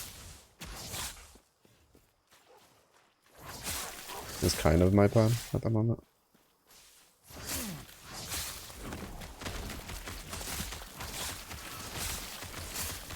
Yeah, that's so tough when you've been stabbed in the face, huh?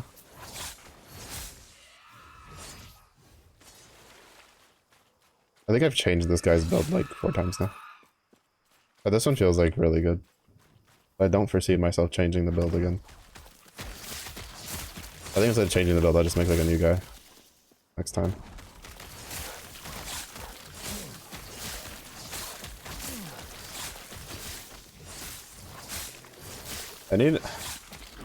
Technically, alright, so I honestly should do Zenless. I should do more Zenless Zone Zero like stuff for my stamina after this when I finish stream.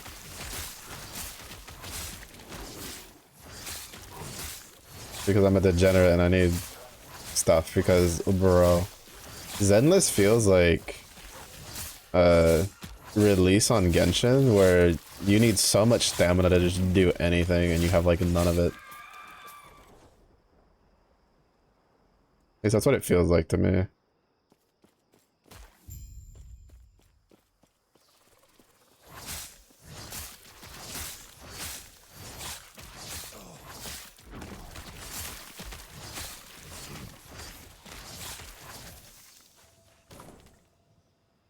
And I did like 2 runs and all of my stamina was gone. Do it for Ellen. You're gonna, please, you're gonna make me cry.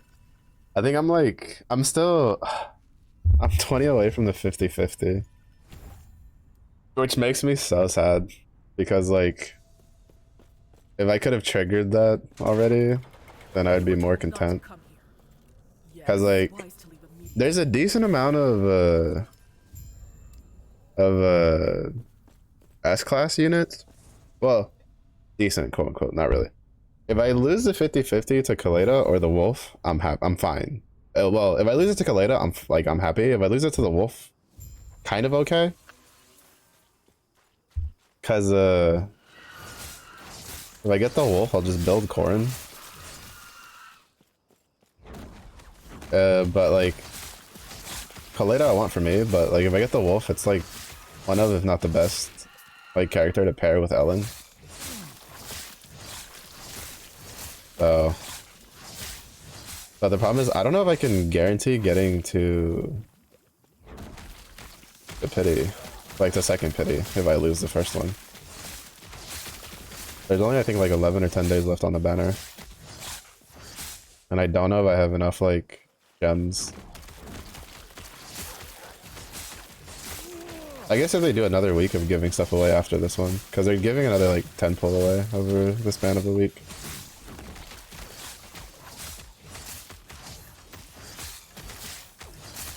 I think if they do one more, maybe I might be able to get close.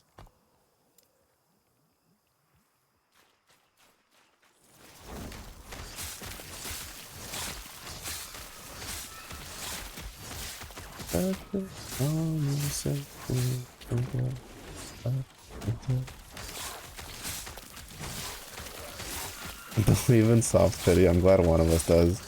My luck in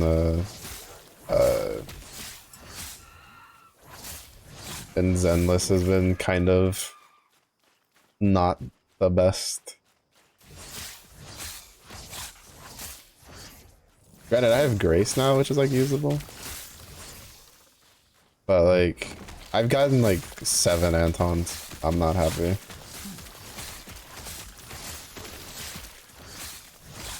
I was hoping to get the Oni girl so I could like build her up and have her like C6. I have her C3, but one of those came from the guaranteed, like from the story.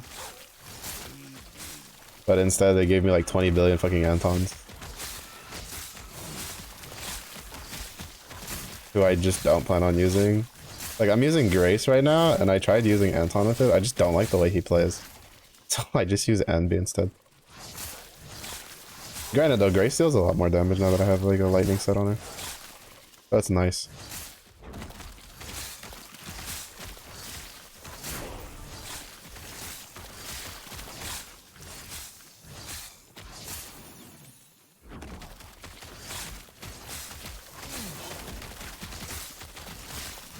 Yeah, hopefully Ellen can come home, because I have the, whatchamacallit, I have the S-class Bangbow for ice characters.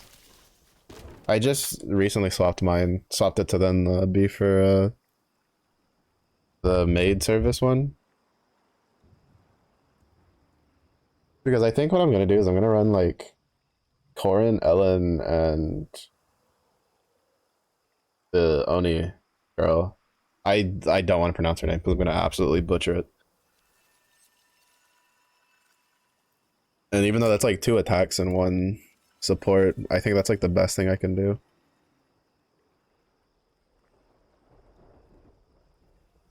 Because that would be like 2 made. Yeah, her. I have a feeling I'm gonna like butcher the crap out of the name.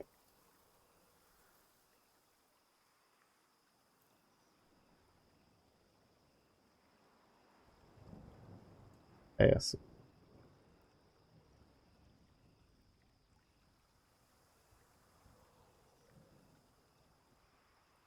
Alright, we'll put 5 points here, and then we'll put 3 points here until 1 point here, and to put in points here. Because then that's when we'll get Swarm Blade, which means that's when this line will be useful. I mean, this line would have been useful too, but I like the attack speed.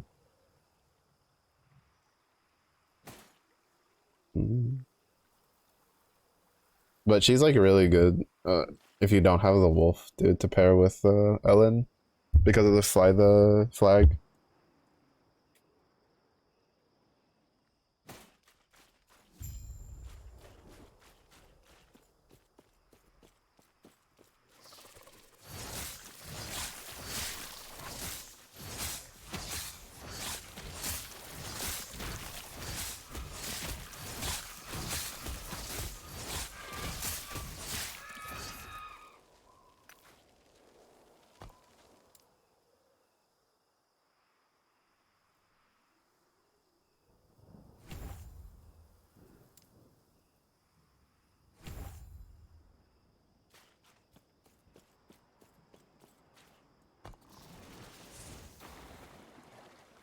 But that's like my general game plan, because like right now, like I'm running Grace with Ben and then Anby, which, to be fair, is a very, I'd say, it's probably a pretty subpar setup, but, well, I don't particularly enjoy running Anton, and I don't feel like spending any of my like attacker resources on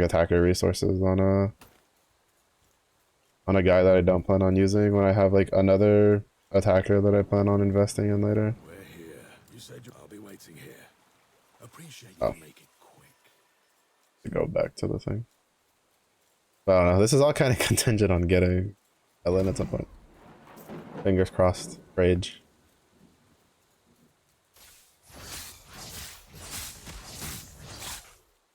All I know is that if I get Ellen from Soft Pity, I'm probably going to like grab the wolf dude from whenever I get to like 300 on the standard banner, because we're at like 100 pulls now on the standard banner, and the fact that you can get W engines like from the standard banner kind of makes me want to hope to get like his W engine, and then I just grab him from the 300 like thing as like a worst case scenario kind of thing, right? Like obviously if I could get him and his W engine like from the banner without having to get to 300, that'd be great.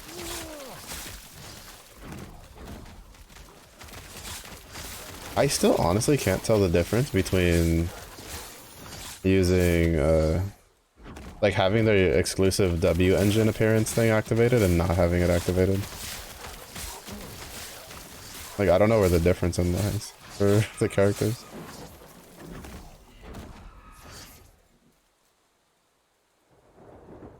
He's so cool. I like his moveset.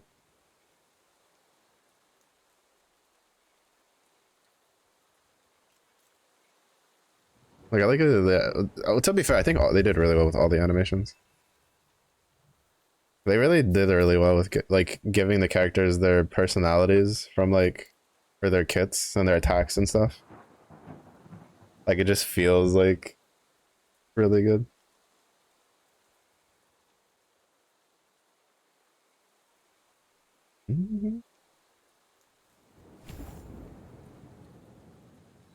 Put 3 points into that. 1 point into that.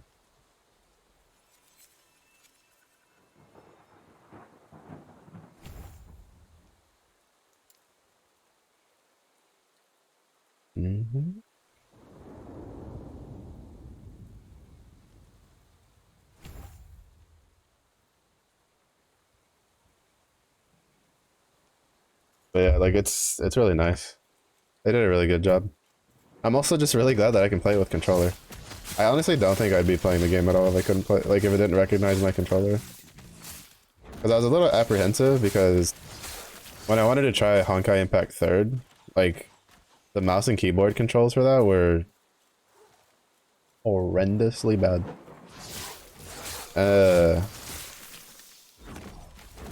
And then like when I was looking online, they're like, "Oh yeah, just play with controller for PC." But like nothing I could do would make it like recognize my controller. And then it's just like, so I just didn't try it. So I was kind of concerned if Zenless would end up being the same way, but it wasn't. It was pretty nice. And thank God, because that combat is too crazy. Eating lunch? Did you bring enough to share? You know? All these strong pokes, they work up the appetite.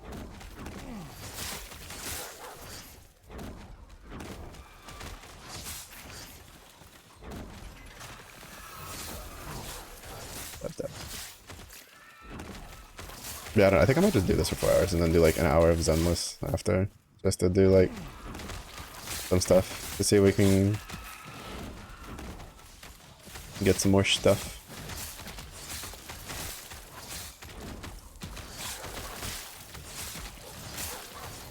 Yo, oh my, that's just gonna see me wither away. Just die the skinniest bear ever.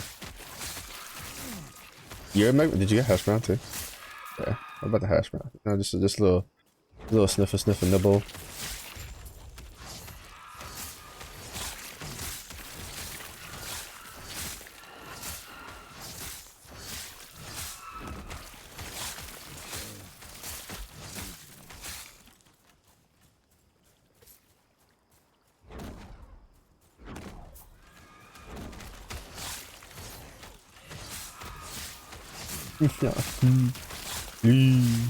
Pleading bear eyes.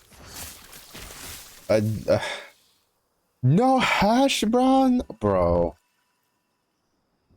I might actually just go cry. I can't believe this. No hash brown in the year of our Lord and Savior 2024 with no hashy browns. I'm actually devastated. Actually more devastated than like having to wither away from no McMuffin bite. Sag. Oh, you shark boy.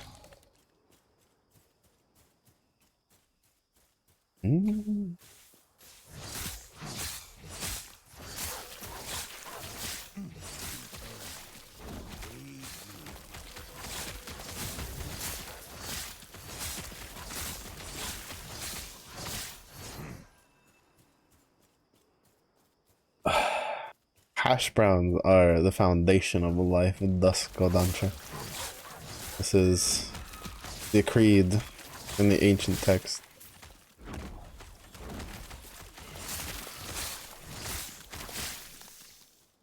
Ate too much yesterday? Oh. What'd you have yesterday? Oh, like, to be honest, fair mood. I also ate like a pretty... After dinner, I was just like, whew. That was some good food stuff.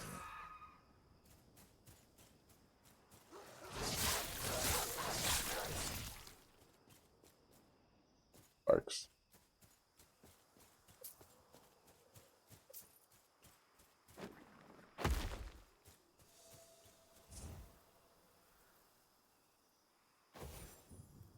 Feel so slow because we're not like, we don't have the Swarm Blade tree, so we can't activate like our Maelstrom nicely to give us a speed boost.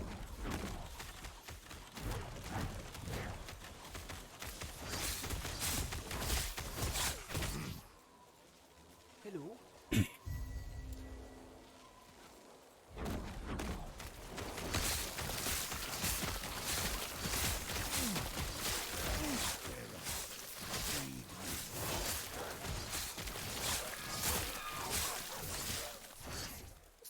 Oh,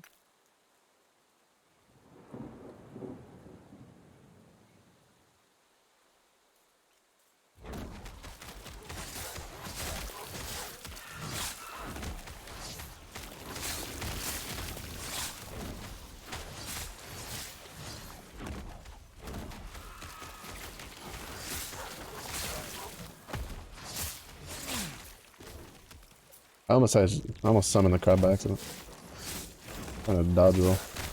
But I can't dodge roll in this build. Oi, oi, oi. Oi, calm down. You're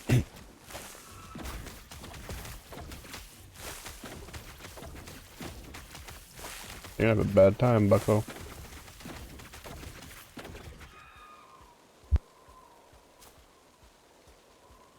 Putting on Spriggan form is a smart idea.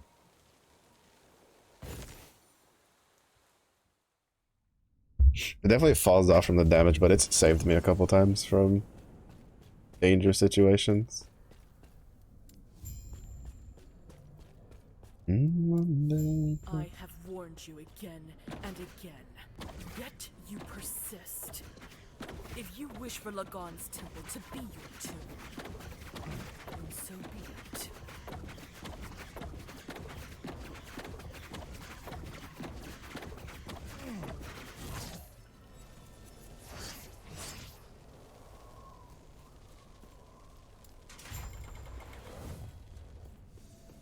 I am unstoppable. I think there's a waypoint. I don't know. I just want to get to 52 and then we'll go see. We'll do some monolith shenanigans.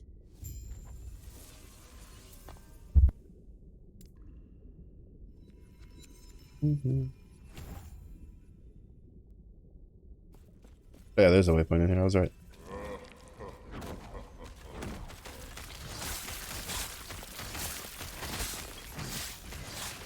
Yeah, I don't feel like dealing with Lagon until I have Hornblade, which is gonna take a while. Because I'm gonna have to like yearly get it from levels. And that needs at least another 9 levels to get.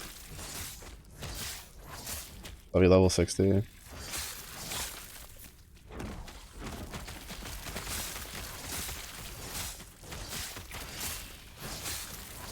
Like, I think this build could probably handle it, but it'll be more of a pain than I feel like doing.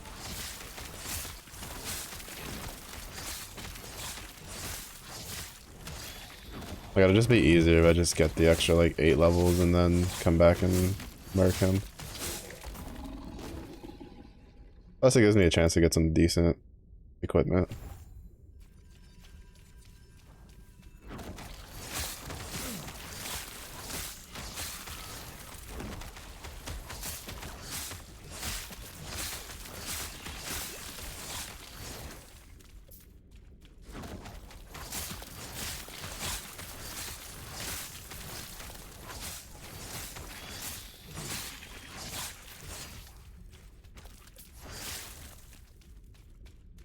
Oh wait, we're 52, what am I doing? Alright. Oh, wait, where's the map? Oh, so weird. Time to go do monoliths.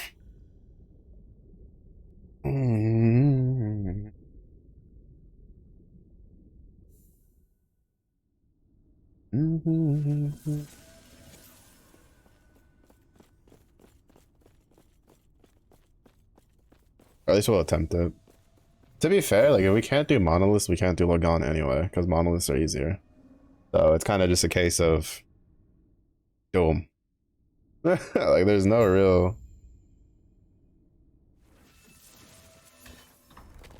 It's just kind of a case of how it is. Like people do this because it's easier than continuing where I was at. So if we can't do this, then we're kind of fucked.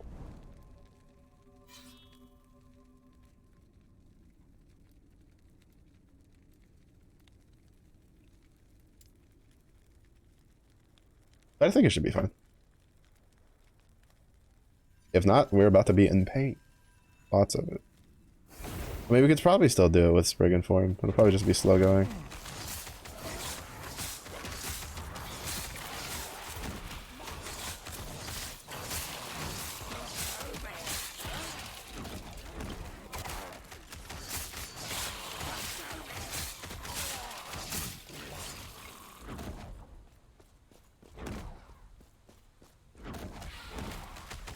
Feels like I'm playing Path of Exile in a dangerous map on melee.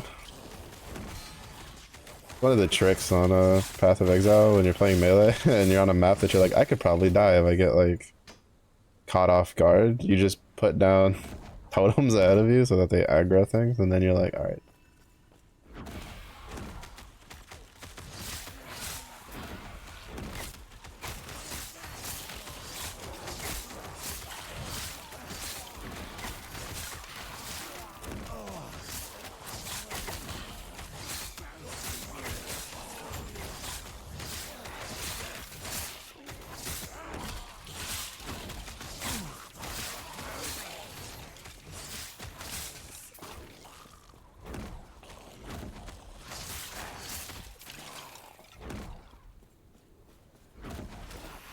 I want to see if we can find the Harbinger dude in here. We probably can't, but you know, worth a try. Because what I understand, it's not like a guaranteed proc in every single one of these.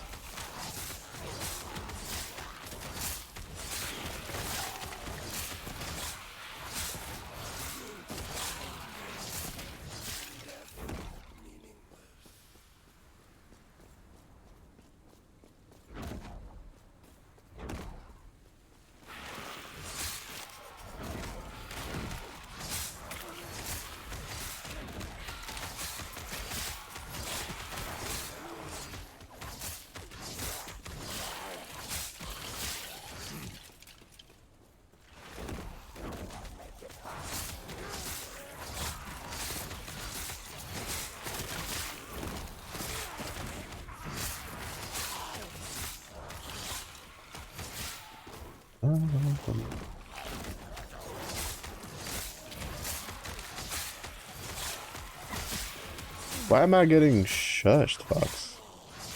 You can't just shush.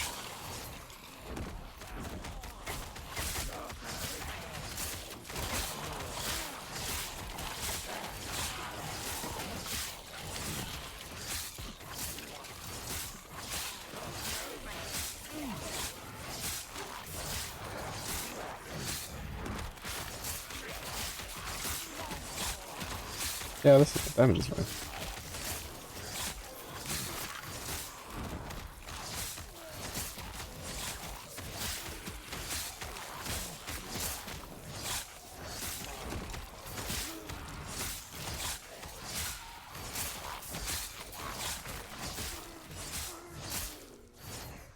Oh, I know. I started naturally just following where the enemies were instead of like actually trying to path. I'm in the crab for good luck. The crab has like no HP. The crab also doesn't have its own icon. Justice for the crab.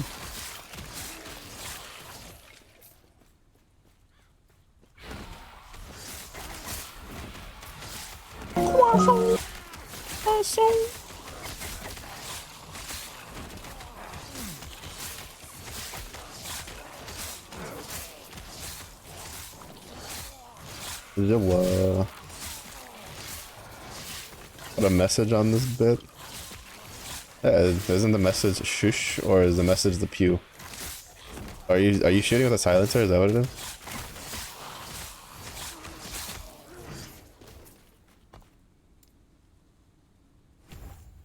Wah. Wah.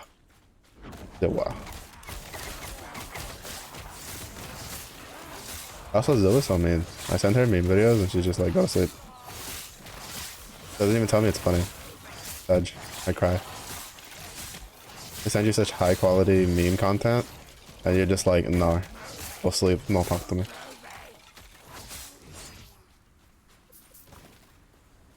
Cry in my corner. Roll over.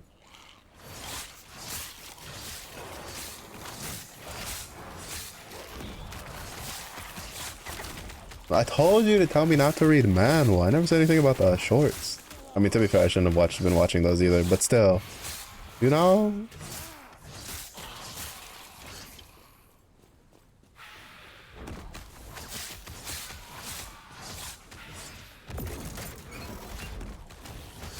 I mean, you still could have been like, it's funny and I'll go to sleep. You know, just saying, just saying.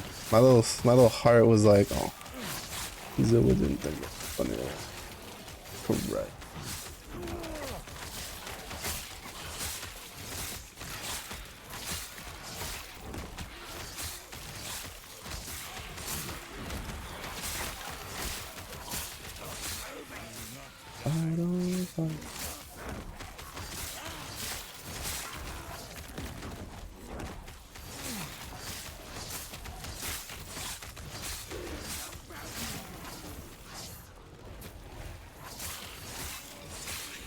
I don't know how I made necrotic resistance is. Oh shit.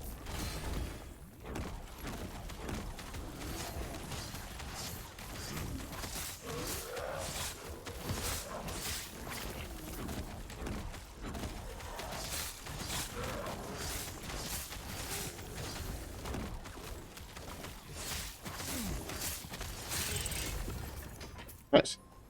Easy.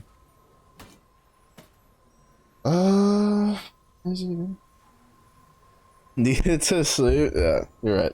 I needed to sleep with my tears. So that way I could cool down my pillow from being too hot. Because it's summer. So true. So true. That's actually really good. No room. It's actually a really good, like, item to grab and break down.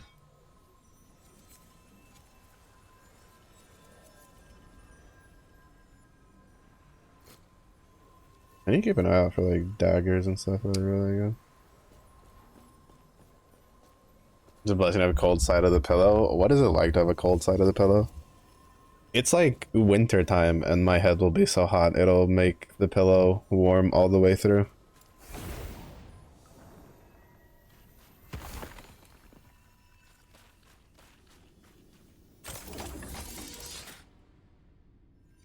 Like it's actually kind of a pain.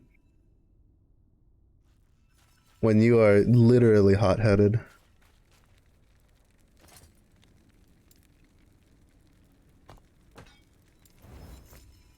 Yes. I don't know.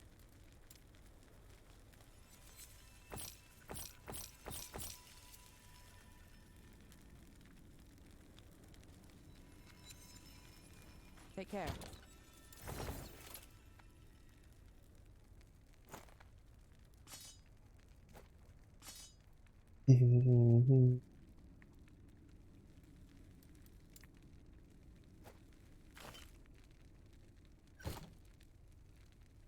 Yes.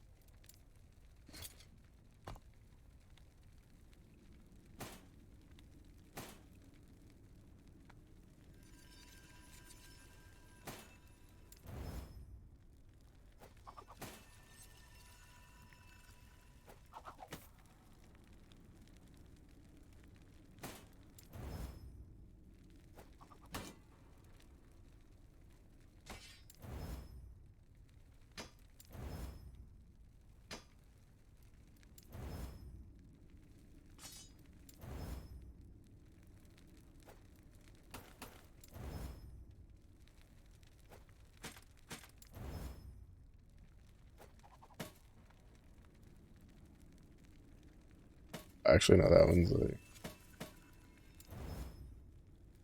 one worth breaking down.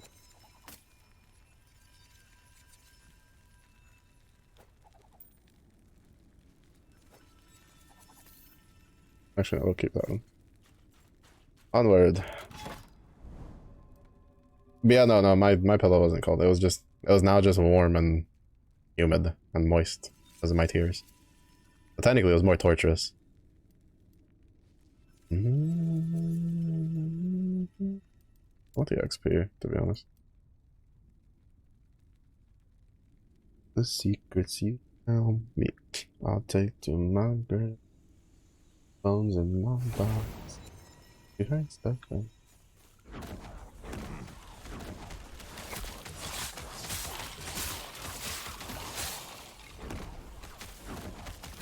Even when I lose my head.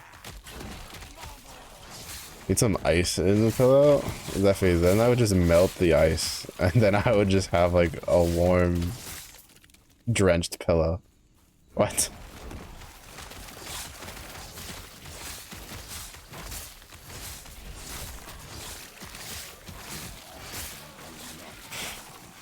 Zeffy out here trying to like actually make me drown in my sleep. I can't believe this.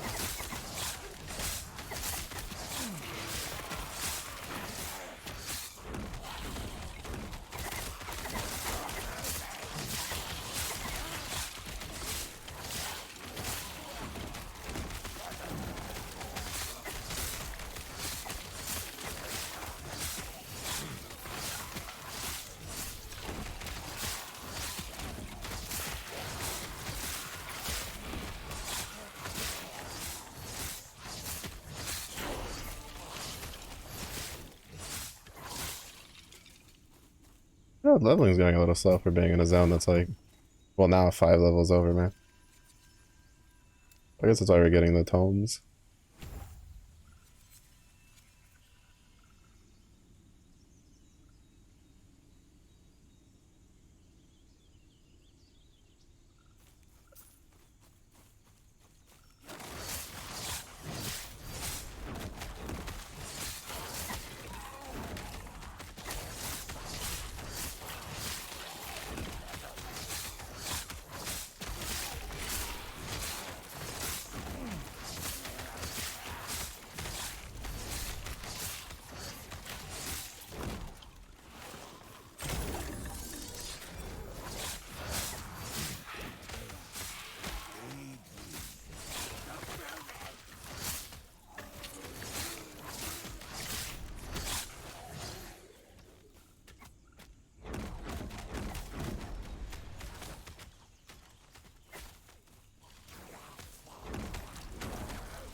Just the bumps above the battle plan, you know, bro. The only battle plan I have is snore while I move left and right. That's it.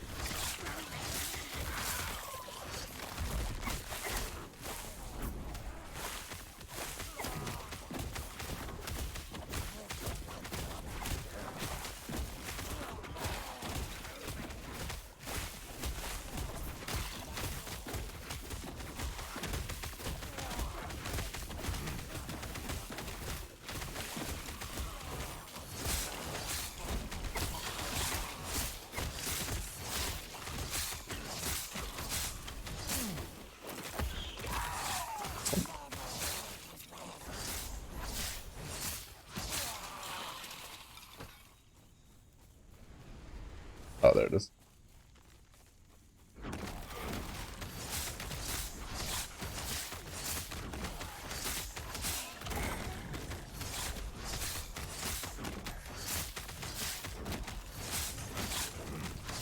Mr. Krabs, I summoned you. Did more damage with the crab out. Coincidence? I think not.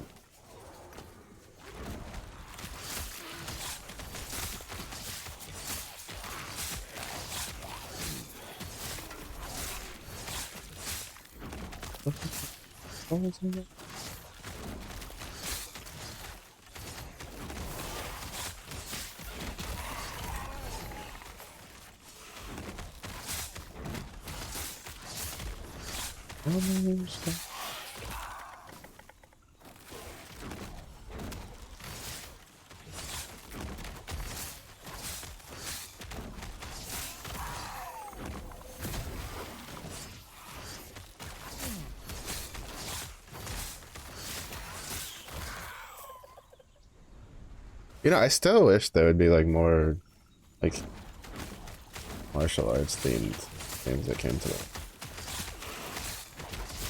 Like we got Ghost of Tsushima that just re-released on Steam, which I do want to get at some point. Then there's supposed to be like the Wukong one, but like I want like an ARPG, like a Diablo style one that's more like martial arts themed. I think that'd be kind of cool. Shoot, at this point, I'd even take like a Vampire Survivors game. Honestly, like that's how starved for that kind of stuff I am.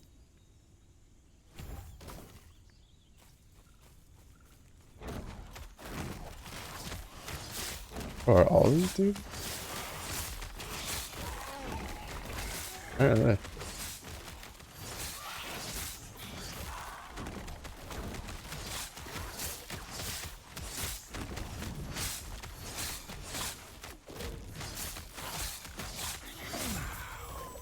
Oh, that was it? Usually those are 3. At least before they were, pretty sure.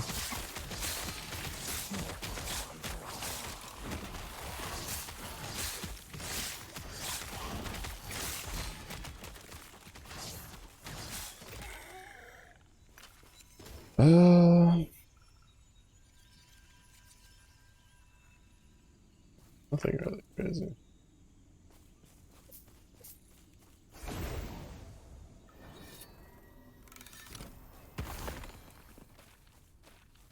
Bro, those give like no experience. The tomes. Oh. Oh. Ooh. That'll be useful. That one not so much. That'll actually be useful once we get the ability to dual wield.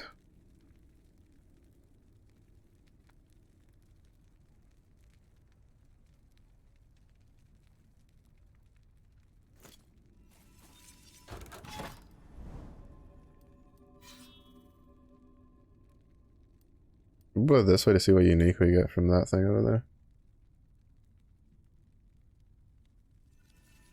It would go a lot faster, but like if I had better AoE, which I'll have once we get another 7 levels. Just a little unfortunate. Like realistically, I probably should have traded to go back to Swarmblade, but I don't really think it would have been worth it in the end.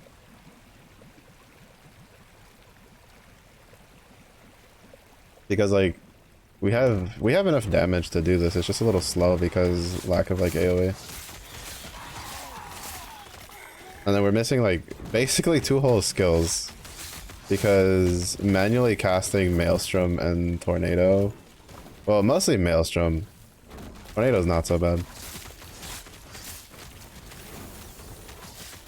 But manually casting like Maelstrom for the stacks sucks. But the only way we have it like casting like automatically is in Spriggan form, but Spriggan form deals a lot less damage. Because we're not geared for Spriggan form.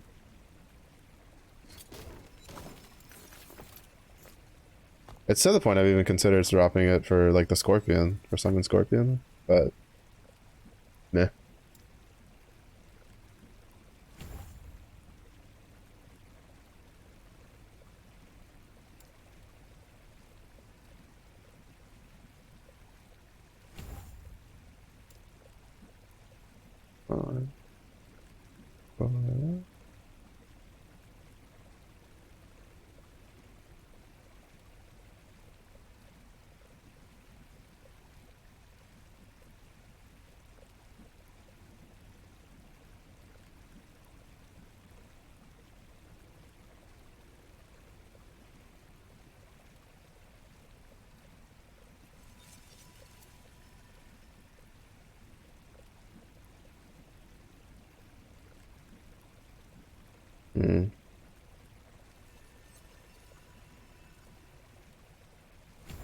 I mostly just use Spriggan form as like an oh shit button, so I might as well just go for the armor.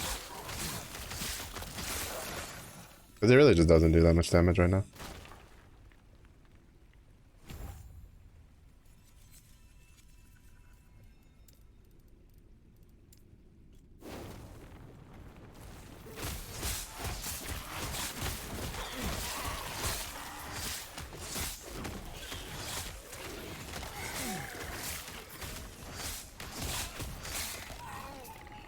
Yeah, self-casting Tornado isn't like the worst compared to Maelstrom, because Maelstrom stacks. I mean, technically Tornado stacks too, because you get more than 1 Tornado. But just having 1 Tornado, even like alone, is good enough.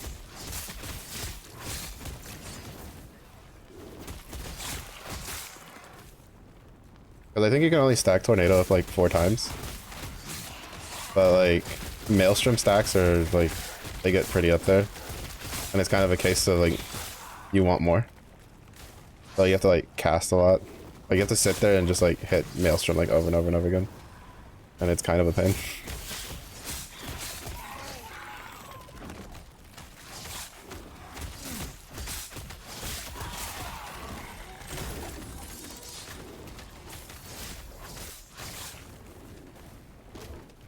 I think good.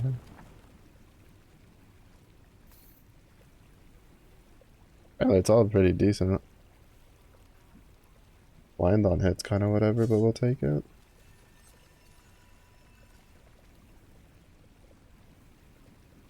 Oh, didn't.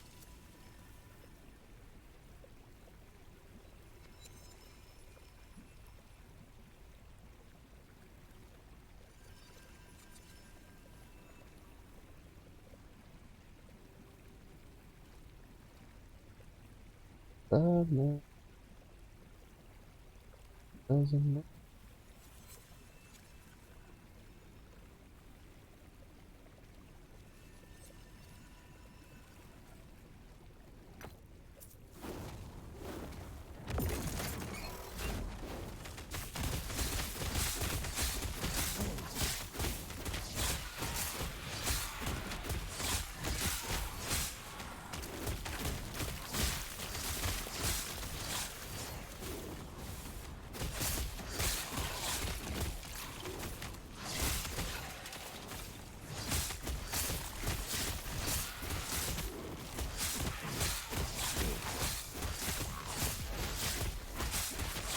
Oh. The boss.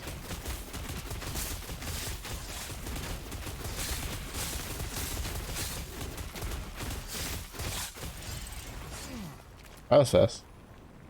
I guess Tornado makes up for the AoE we're missing. Because the problem is that like Serpent Strike has AoE, but it's only like this little front, like almost like a pipe in front of you. That doesn't do much when you're like surrounded. A tornado just hits everything around us. The only downside to doing like monoliths and not pushing the story is that you don't get access to the to like the factions until later.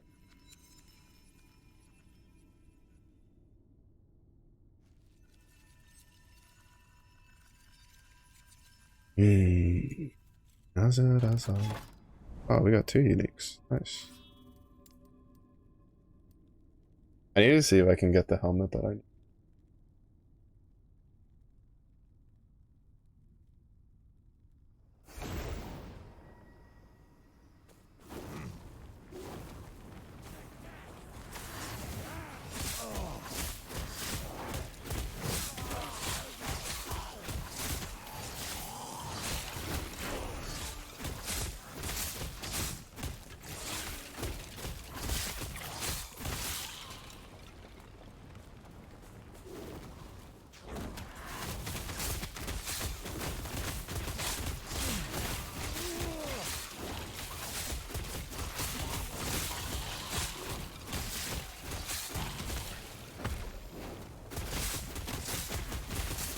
I was expecting the like blood things to deal more damage than they did.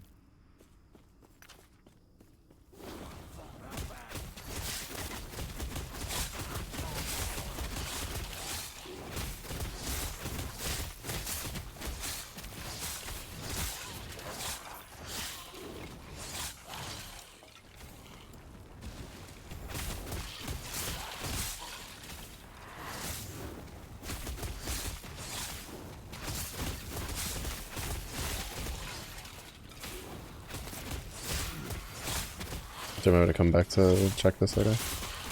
I don't feel like fighting that dude with having the artillery stuff bombarding me the whole time.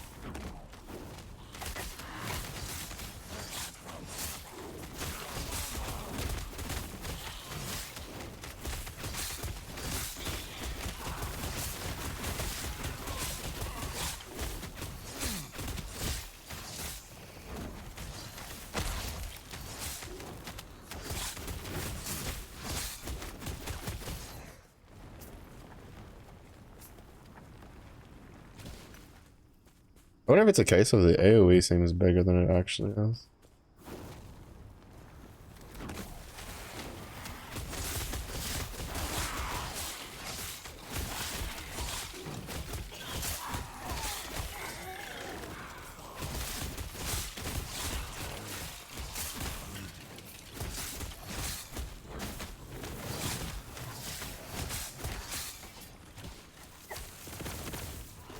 I have to backtrack anyway, so I might as well just focus on working my way through this. When I look at the loot on the way back. It's kind of hard to like look through the loot when you have like a bombardment thing the whole time going off.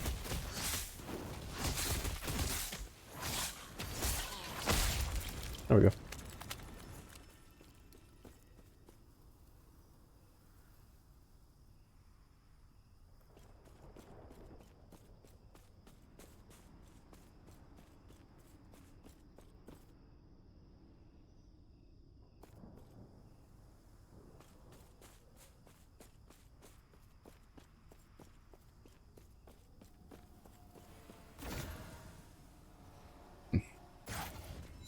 For that. I didn't say there was any like legendary potential on it, but I really don't. I don't think that sword's like really used in anything. Nice. A large idol for a mage. Beautiful.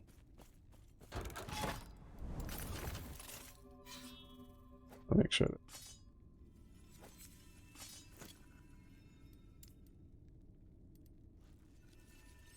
rare sword.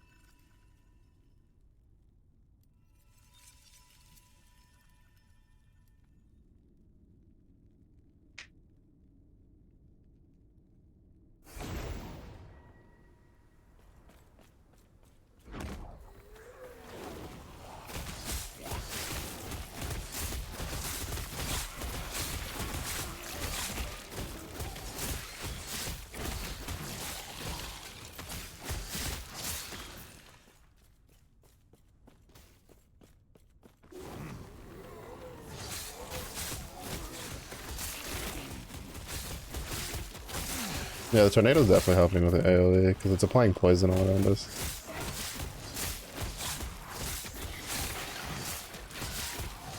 It's just we'll deal even more damage once we get the most integral part of this entire build. To be fair, like the main issue I think is just me, the order I took, and the passive trees. I don't know what order you're supposed to take because it's not like a build guide. It's just a hey, this is what I'm using right now, and this is what it's doing. Like this is what it does, and I'm like, oh, okay, that looks like better than what my thing was doing. So I basically was just like, let's see how it goes doing in this direction, and it worked fine.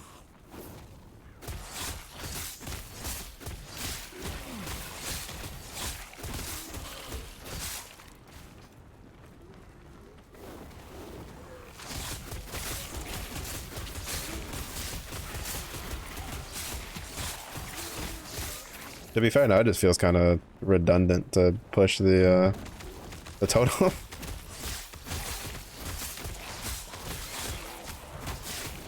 But it'll be nice when we get the, there's an idol that has a percentage chance to like just cast the totems for you on hit. That'll be nice to have. Oh, really? Oh, this is one of those that it like changes halfway through.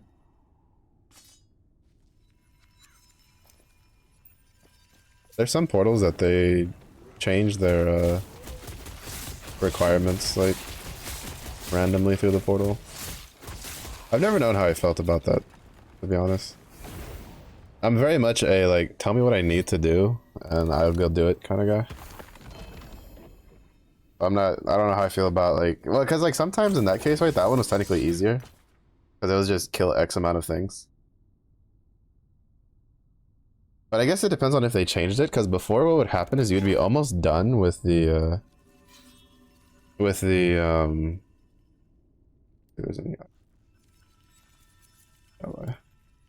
if there was, you'd be almost done with the original mission, and then like it would like change it, kind of like how in I think Warframe does that sometimes, where you'll have like a kill mission or something, and you'll be almost done with finishing it, and then it'll be like, oh, never mind, go do this instead, and it's like, you son of a bitch.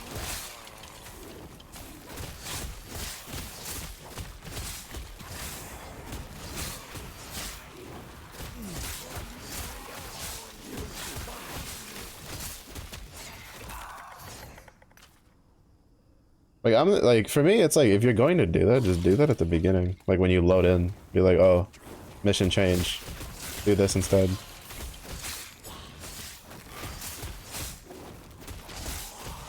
Because then that would just make me leave the mission and you. Not really, but so. It's just, it's a little annoying. Sometimes it's like, it works against you.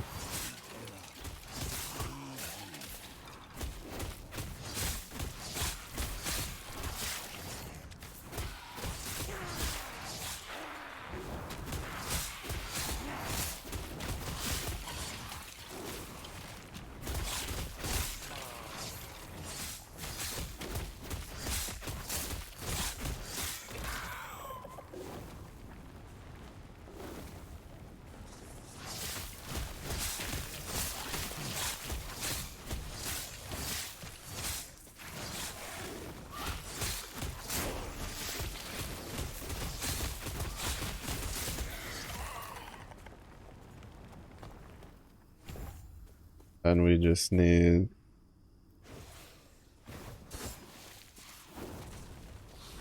5 more levels, and we'll have Swarmblade, and we'll be able to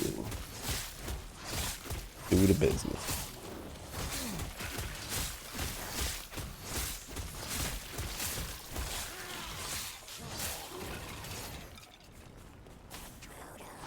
I have a feeling this one's gonna be another one more. Oh no, never mind. Because it usually doesn't take me that long to have to kill things to get the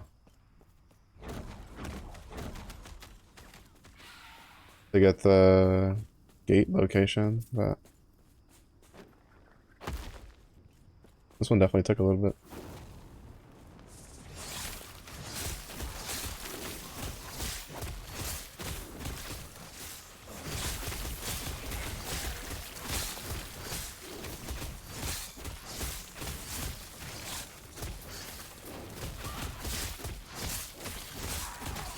I kind of don't want to do these things until we get Swarmblade.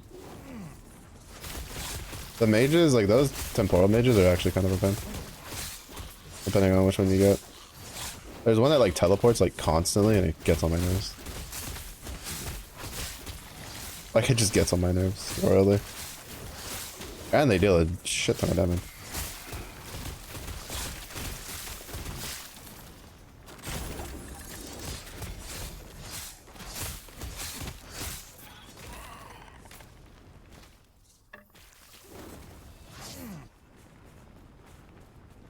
And you don't know what you're gonna get from it.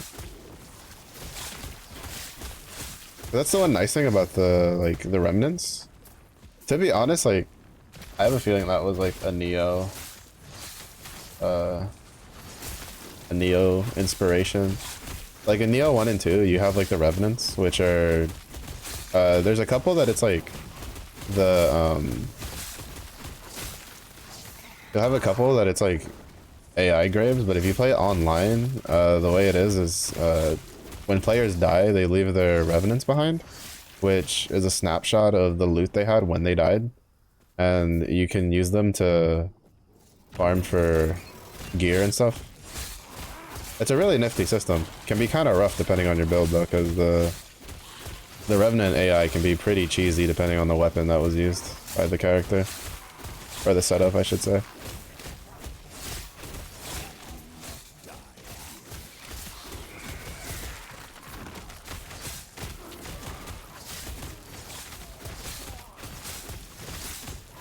But it was a really good system. And obviously the Harbinger thing isn't like a direct like take. That's why I say it was inspired. Because like technically like the theme for it is that the guys that we're fighting for their loot are basically other like other timelines of like our character, not necessarily our specific character, but just like people like our character who are, you know, jumping across the timelines to like reset things however they want them to be. I don't particularly know if we're technically the good guys or the bad guys. Haven't really paid attention to the story, and when you're changing like time loops, it's not actually pretty. It's actually one of the interesting things about whenever you play something where like time magic, I guess, is a thing, because it's like, well, who's actually like, you know, the protagonist who's like changing the time, like obviously he's like the hero in his story, but you know, maybe people liked being undead things that didn't have to worry about disease and stuff like that, to live forever. You never know. We didn't take a survey. There's just a couple people who are on the other side being like, no, change it. Go murk the guy. So, you know, who knows? Who knows? Maybe we're in the wrong.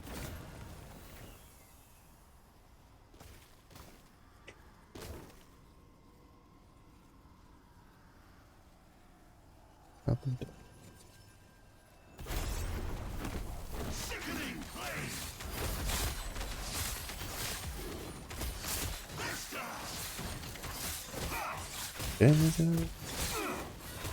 Yeah, so like these guys are technically like people that have been chased by the big baddie and killed, and then we're basically going, yo, you don't really need that anymore, do you? Thanks, bro. And just taking their shit if we want it. It's actually rather amusing. That's why I say it seems like, at least like, I don't know if that's the case or not, but as someone who's played the Neo 1 and 2 games, it seems very like inspired from that. Alright, so from this we can get the eye over there, hopefully get something decent off of that. We'll go down here and go that way, so we can tell what's going on around there. But yeah, I like it. Like it's a good feature. It'd be interesting if they ever made it for like players, right? Like if you're in a difficulty where people die a lot, especially for like hardcore, and there's just like, you know, it just randomly chooses some of the loot from the person where they died, and you can just be like, yeah, you know, let's duke it out.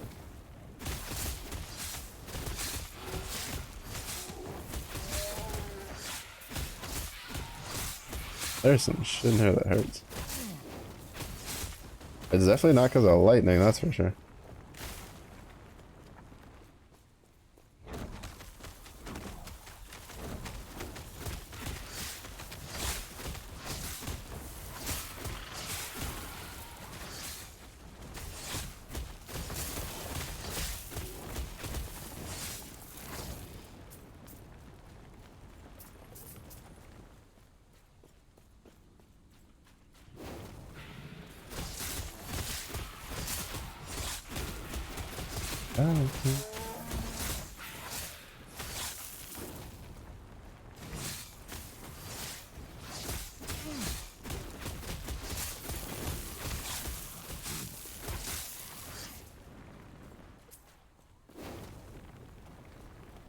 This one?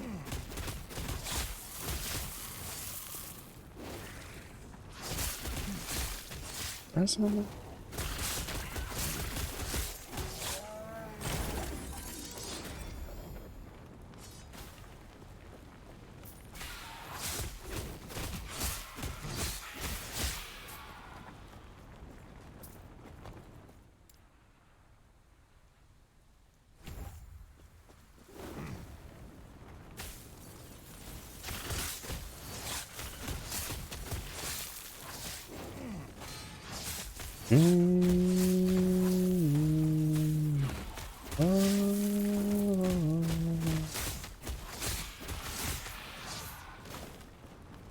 That's right, circus patrolling.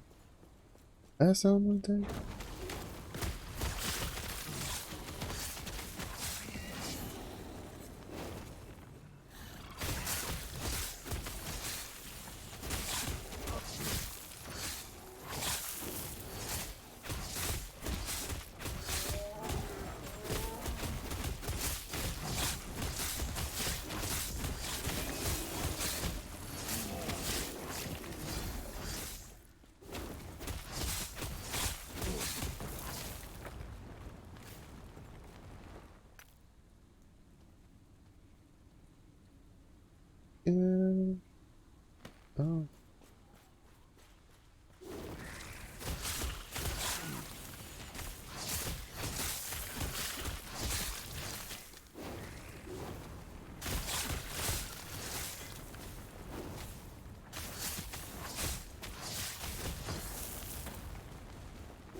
I'm so glad I put the tornado on my bark because honestly, like, I think we died there if I hadn't.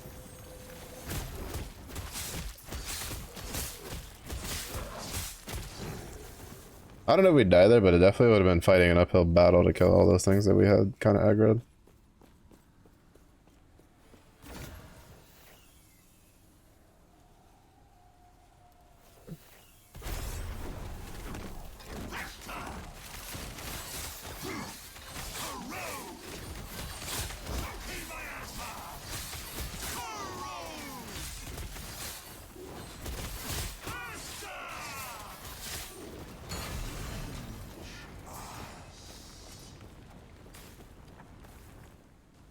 Keep like moving one button over from where I need to hit until I'm opening like the faction menu instead of the instead of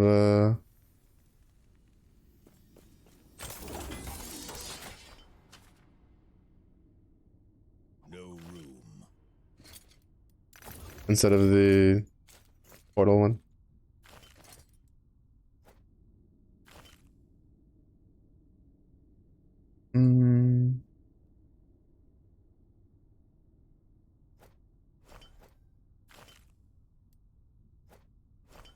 Increase health regen while transform will come in handy while we build up our defenses.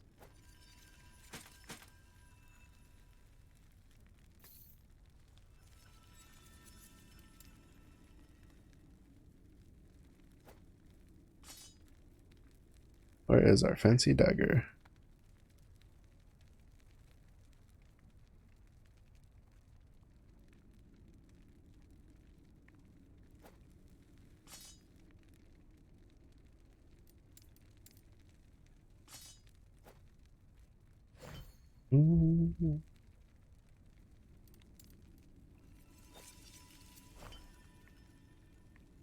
Oh.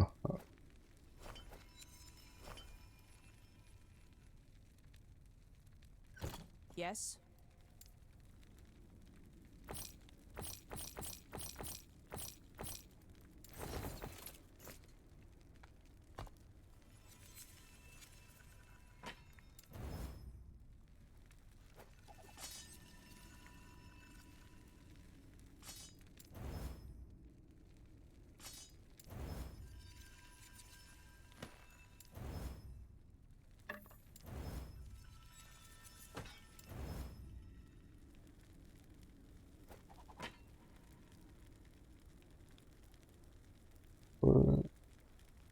Percent is kind of what it.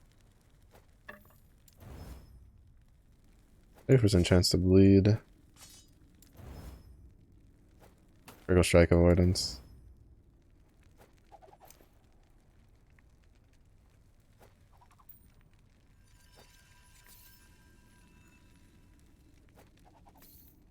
Take care.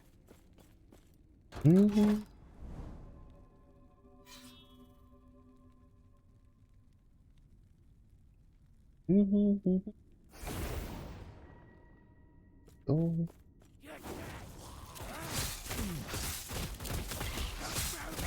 Yeah.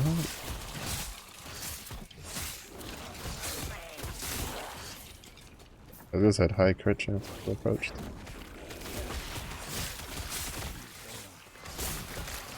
Impossible. That boy just booked it.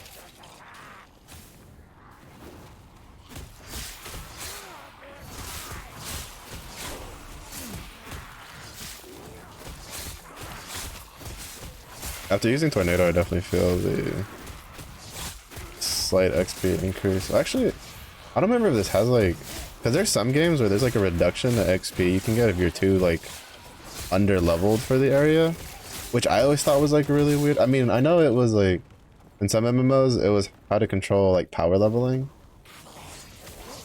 though it never really did anything because players would just power level through people through the appropriate like zone brackets.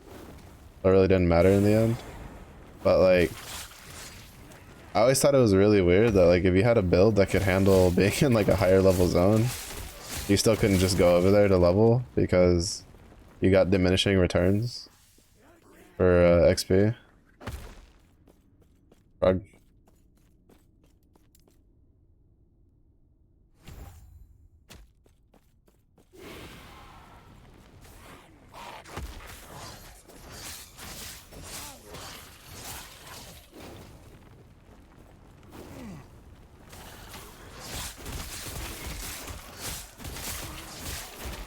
Because it kind of made sense the opposite direction, right? Where if you were like over leveled, they just reduced the XP and so you got like nothing, or just straight up got nothing from being too low, like in an area that's way too low for where you're supposed to be.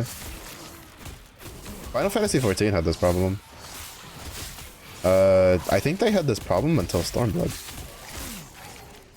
I think it was Stormblood where they changed it. I don't remember if it was Stormblood or it was, or they did it in Heavensward, but there's a Fate Train area in that looks cool. And shit, was it Ulda? I don't know. It was like basically a level 50 zone, but you could still level faster Fate training there than if you went into like the appropriate zones. And so they kind of ended up like nerfing that area into the ground. Unfortunately, that like the way they handled it kind of made it just like a terrible spot to level, period. Because it used to be if you wanted to deep dungeon, you could deep dungeon, or if you wanted to Fate train, you could Fate train for leveling, because the XP were pretty similar. The deep dungeon was faster because you know, didn't have to go around the map. There was no travel time from point A to point B. And it was instanced, right? So when you're queuing, you have like, it's easy just to get more people. You don't have to wait for a Fate train. And there was a lot of Fates that were like just faster with more people. But you don't have to obviously worry about that in a system that just match makes for you.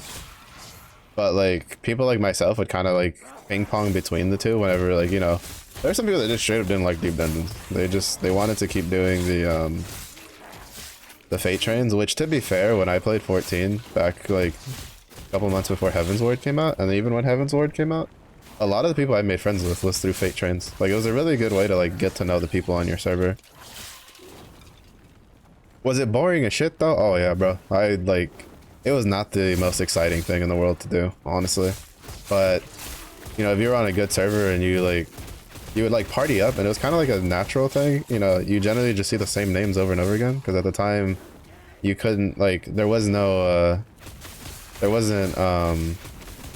world visit system in place. Like, so basically if you were on that server, the only other people on that server were people that played on that server.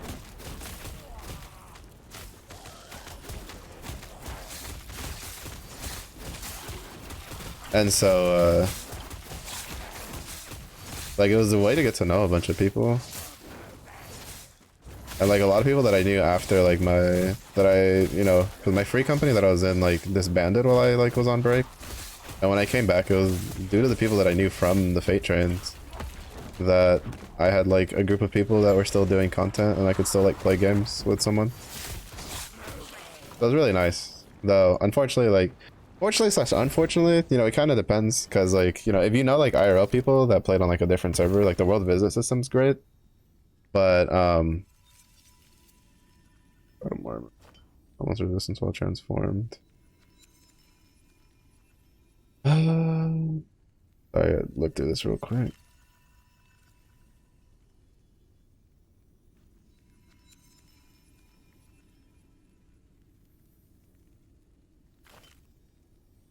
That was actually not that bad. But with the world visit system, right, you can like visit friends. Like, I had plenty of friends that were on different servers and we couldn't do anything together. But on the flip side, it also kind of like removed the whole ability to get to know people on your server in a way. But to be fair, like at that time, it was like by the time they implemented a world visit system, that was kind of already dead, because it was just, you were just doing deep dungeons. And with like a matchmaking system, like it's one of the downsides to the matchmaking system in MMOs in particular, is that the chances of, unless you're usually doing something that's like really, really tough, so you're going to run into the same people over and over again, you generally don't run into the same person twice very often. Or at the very least, like, even if you do, it's not enough. Like, Fate Train, like, the friends I made in Fate Training were, like, people, like, it was, like, we started talking after, like, the 10th or 15th time partying up together.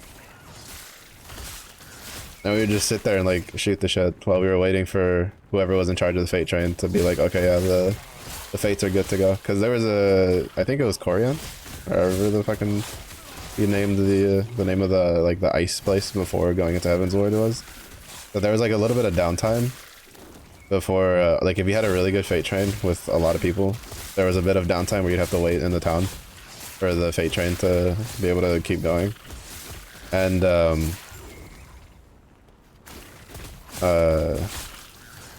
so you just sit there, you know, you just talk to your party members while you're waiting, or even just talk to, like, someone you know who's in a different party. So it was a cool way to get to know people. That and hunt trains. Hunt trains was another one. The hunt trains are still done to this day because, or at least, well, I don't know in the current expansions, but they still were a thing last played.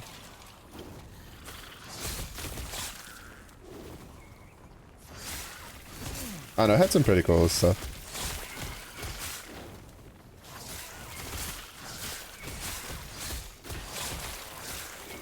I will say though, the world visit system threw a wrench in the hunt train system because, like, each server kind of had their own way of handling it, and our server, which was like, it was either number 1 or number 2 on our data center for population size, was Ultras at the time. We had, like, a pretty organized way of doing it, and we had, like, set times when we would do it. And then when they did the world visit system, like, other servers just threw our entire fucking schedule, like, out the window because they would just come in and take our hunts and, like, reset the timers. Like, because they were just double dipping, because you could go to a different server, get the hunt marks from there, and then, you know, just keep server hopping and just farm a shit ton of hunt marks. And it was kind of fucking pandemonium for a bit. There was, and we weren't the only server that had the problem. There was a lot of other servers that had that issue. I don't actually know how they handled it, because, like, at least on our server, it stopped being a problem. Like, I don't know if someone, like, because, like, we had, like, a whole Discord for it and everything at the time. But I don't know if, like, one of those people kind of, like, were just like, hey, look, you know, this is kind of how we do things. You're gonna have an entire server of people. Oh, actually, no, I remember what happened. Counter hunt stealing is what happened. Basically, the FCs from some of the other ones, I don't know, I don't actually personally know anybody from Ultras that did it, but apparently what would happen is that in the, because the thing was, it was like the medium-sized servers were doing it, like they would go to the bigger pop servers. Like, well, they were just server hopping everywhere, like bigger pop, lower pop, they didn't care. Taking it. Well, what do you do when you, like, piss off the free companies of a server that's, like, substantially bigger than yours is they tend to make your life hell. And they basically locked down their hunts, and I think that's how they, like, brought them in line. Because there's no, like, open world PvP. Because, like, in some of the other MMOs, right, like, you do something like, usually those types of, like, world boss stuff are, like, in a PvP area. If you do something like that, you have, you know, the guilds will just fight you and then beat you up and then send you on your merry way. But you couldn't really do that in 14, so you just fought fire with fire. The Wild West back in those days. But so it was pretty fun. I don't know, I enjoyed when I played 14. I don't know if I'd get the same amount of enjoyment now. At least not from, like, the way I enjoyed it. Like, there was a lot of ways to enjoy 14 if you were kind of willing to go out and do some of the open world stuff.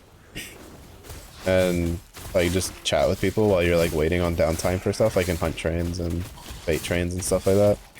Because, like, to be fair, aside from, like, crafters and gatherers, there really wasn't much else you could do for solo, except for, like, queue for dungeons. I mean, so you could do normal raids, kind of just depended on which ones, but, like, the coils were pretty fucking hard. So it was pretty rough. So usually I just spent my time, like, doing fate trains, hunt trains, and then getting running dungeons for minions for money. I made a lot of gil at the start of Heaven's Ward by running. There was the first time they introduced the red panda as a pet that you can get. So there's a minion. There was a minion called the Lesser Panda, is what it was called. But it was like a red panda, and it was really cool because if you interacted with it, because some of the minions in 14 they have like interactions you can do. I'm mistaken. It was beckon. It was the slash beckon. It was one of the minions that if you slash beckoned it, it would come and like basically climb up and like just hang off of your shoulder, and it went for so much money. And I farmed that for me, for like 2 of my friends, and then I farmed I think like 4 more for money. And at the time, a lot of money was like 1.2 million gil. So I had like 4.8, which was the most I ever had, because like if you did crafter gatherers, well, even if you just did gather stuff, you would have made like way more than that. But it's kind of like the only way for someone like me who's mostly just interested in combat stuff to make the shmonies. And then over time, I kind of just whittled away at that little nest egg that I made. And then I did it a couple more times as time went on, where like I'd use it to buy like glamour that I would want, or like minions that I was too lazy to farm myself.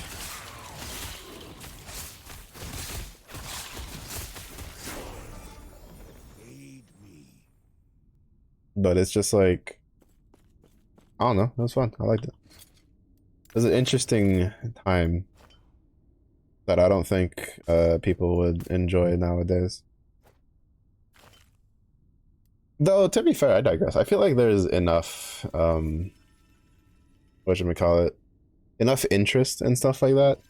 I feel like if there wasn't, then a lot of these, like, retro, inspired games wouldn't be doing so well.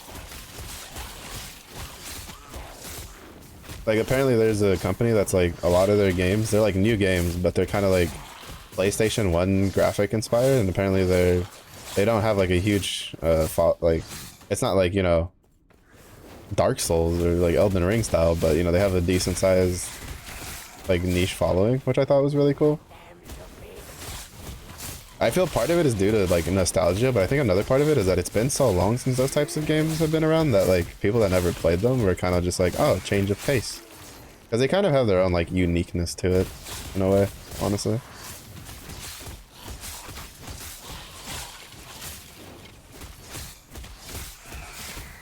But I still remember a lot of those older games I played. I remember there was like this military, well, this like cute little chibi military game on the GameCube. I think it was like Battle Battalions or something like that. That I played the shit out of on the GameCube, bro. I played that so much. It was like probably like one of the only like strategy games outside of like the Total War series and like Civilization, I guess, that I devoted like so much time to playing. Like it's like one of the few ones, because it was really fun. I really liked it. And then I remember they made like a sequel, but it was only it was a Wii exclusive. So then I was like, well, not getting that one, because I didn't own a Wii and I had no real interest in getting a Wii.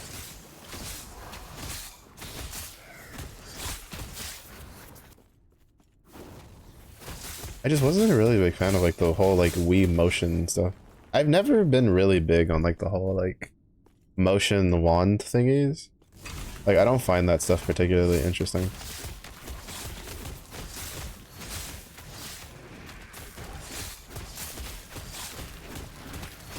Mostly because it feels like pretty jank in my opinion. I've tried it a couple times. Not the Wii. Well, actually no, I did try the Wii once because I think one of my cousins had it. But I've tried like the VR and stuff like that, and I can't ever say I was a really big fan of any of that, because it's just like, well, first of all, the VR gives me a major fucking headache.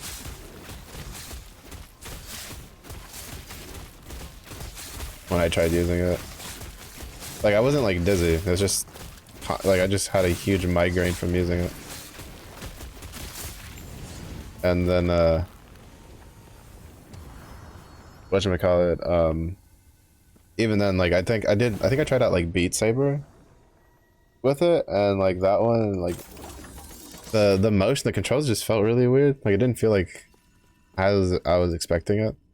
I mean, I'm pretty sure it's probably better now, but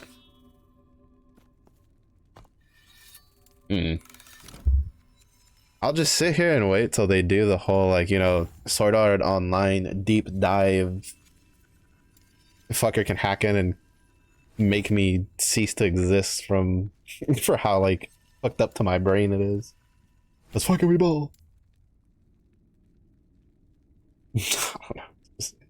I'll just wait till VR hits that like big step forward at some point when I'm like 103. Make sure it has like a gamer toilet installed.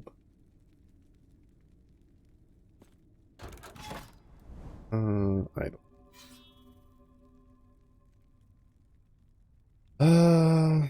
No idle. I guess we'll go some of the other charging stuff. Get some much money.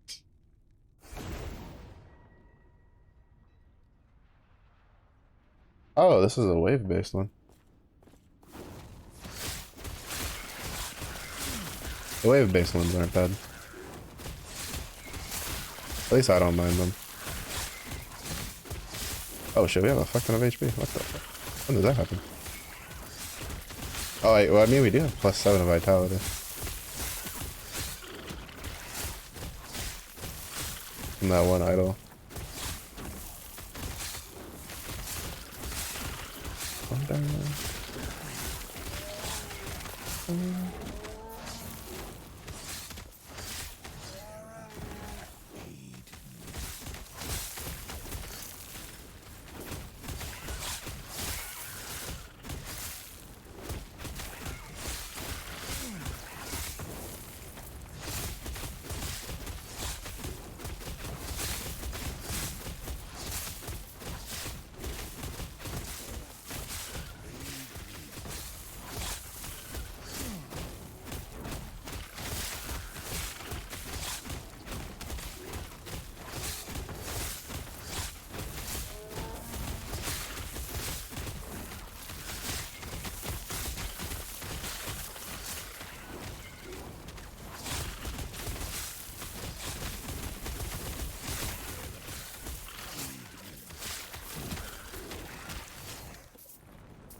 I should still tell me like, well I guess technically I know what wave I'm on. Cause it's with the arena waves things, you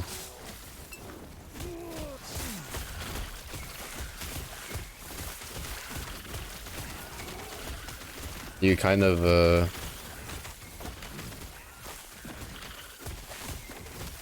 you get all of the stability from running it.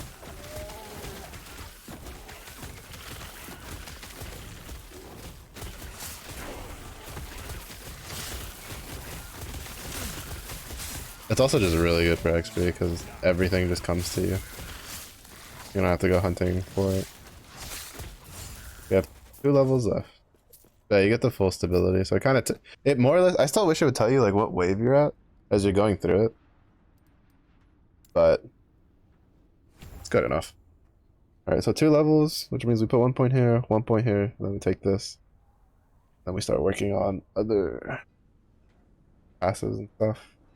Like, technically, well, I think I'm gonna go for this one first, and then we'll backtrack, grab like points in here, like go back and forth because we're supposed to max this out.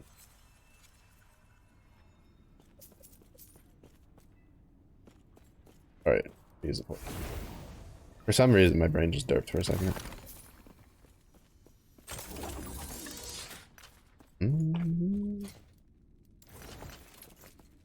Yes.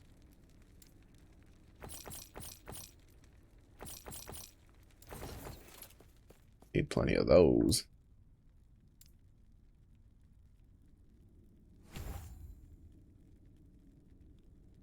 Wait, where did I miss a point?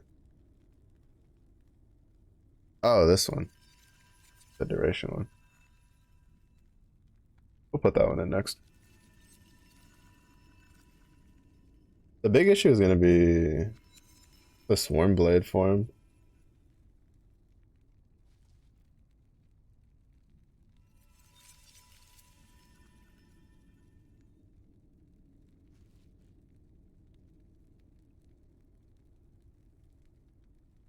Yeah, he has 22 points, which you can only get with like plus levels, but I don't have those plus levels. At least not yet.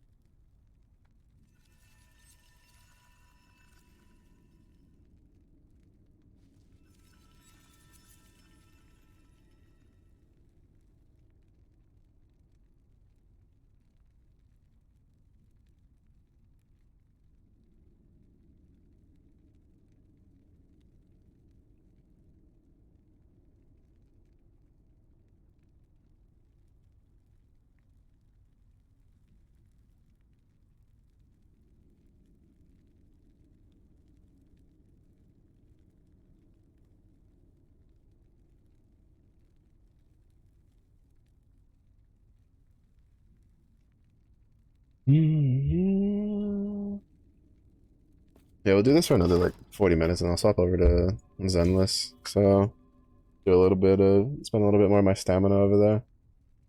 Maybe do some questing and then wrap it up for the weekend. Oh my.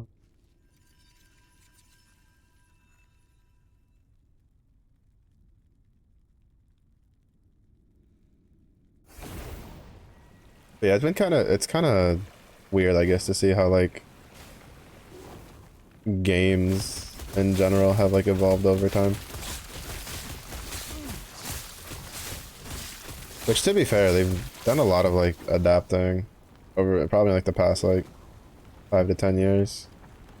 I feel like for a while, kind of video games were kind of like stuck in this self-enforced like loop of like what they could do, because it was like, oh well, every other game out there is doing this kind of deal, which is why I feel like there was a pretty big like gap where games felt really samey.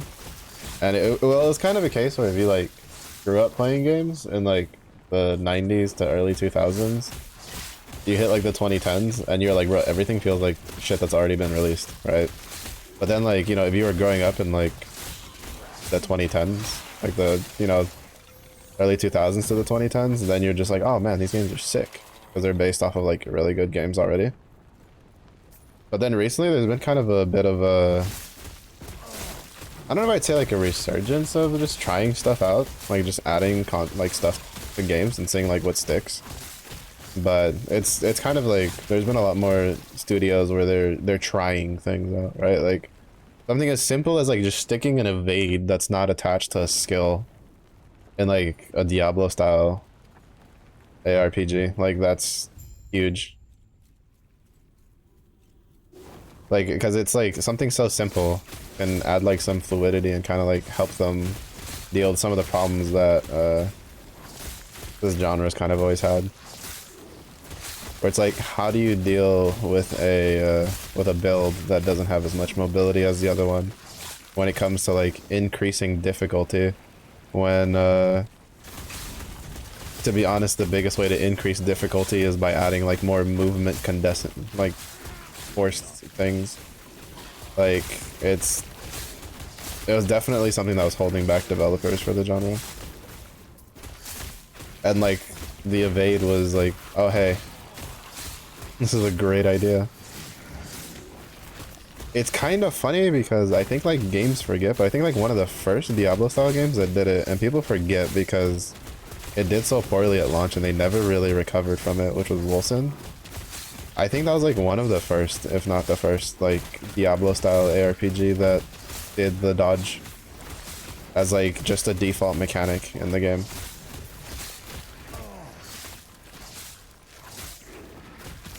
Problem though is like, unfortunately that game was mired with so much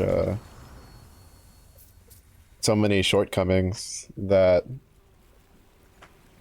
they couldn't recover from it due to the fact that, like, you know, according to what they said, their contract only like didn't allow them to do updates. Like basically it was, at least like from what I remember, it was a case of read the contract and expect the worst.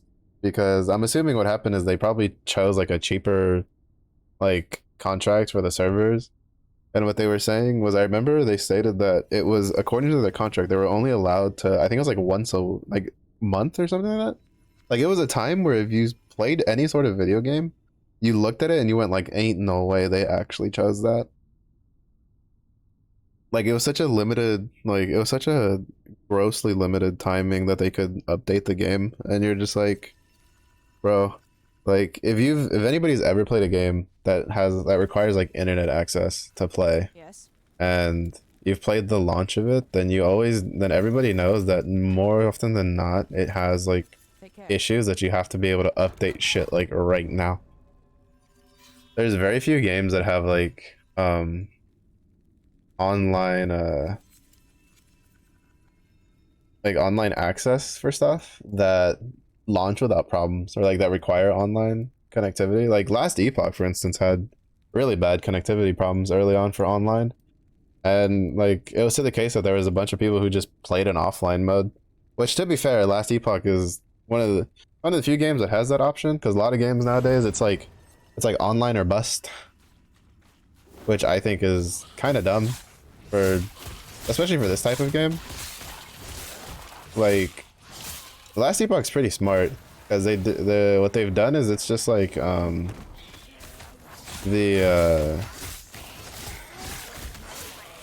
online and offline are separated, right? Like the saves, you can't move the saves back and forth, and I don't think anybody's like figured out a way around that. So, but it's really good because it basically makes it where, you know, if you're someone who travels, you can play the game, right? Like, because you may not be able to guarantee always having internet access, and you just play, like, have an offline character that you play, or an offline setup. Now, obviously, you lose out. I don't know if they changed it where, like, you couldn't use cosmetics playing offline, which was interesting. I'm assuming it probably has something to do with the fact that, like, you can't, like, connect it back and forth, which might have been like a way to avoid like a kind of like a potential problem where someone found a way to use that loop to turn an offline save that they just hacked a shit ton of stuff on into an online. But granted, I don't know how, like, if people have been like cheating in this game or not. I don't really pay attention to the ladder, so I don't care. That's all. That's honestly like the only part that becomes a problem is in the ladders. Like Diablo 3 had that problem. It was really easy. It was really easy to tell who was cheating, because they'd have like ridiculously short times on the ladders, like a minute or some shit on like an impossibly high difficulty. What is it? I think Dauntless had the same problem, because Dauntless had a ladder system for one of their modes, which I don't know if that game's still going, or if it's still getting updated. I think it's still live, but I don't know if it's still like getting any like crazy updates to it. I haven't checked it in a long time. But they had like a ladder system, and I don't remember if I think there was rewards attached to it. And like I remember seeing so many complaints because hacking was kind of a problem there. Like hacking could be such a problem in Dauntless that even me with like, and I never really got to like end game, I had ran into like a hacker once or twice while I was trying to like farm for mats on a lower stuff, where the dude just like was on gear that you're just like, there's no way he one-shots that, and he just one-shots the boss. And it's just like, it's crazy. It kind of reminded me of back in the day when the Monster Hunter was on the PSP. You used to be able to download people's save files. Like people would just post their save files on like Game FAQ or whatever, and you could just download it, and then just play the game. And they would just put up their files that had like everything that they had spent like 600-700 hours just playing the game, and they're just like, yeah, I'm bored, here's my save file if anybody wants it.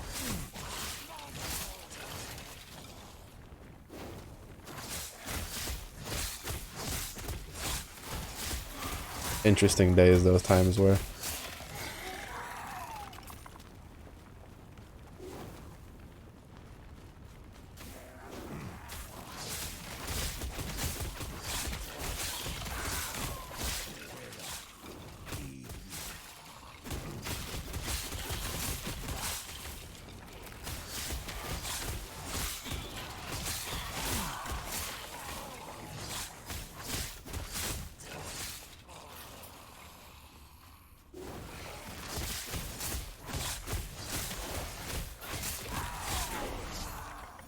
Oh, one more level. One more level and we shawarma. Oh, that'd be really good for Spriggan.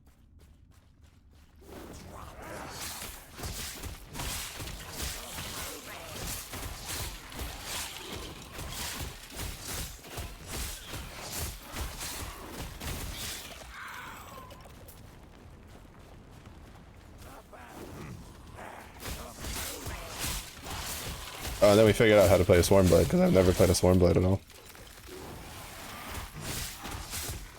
And I know it has some, like, interconnecting mechanics between its abilities that the other two forms don't really have.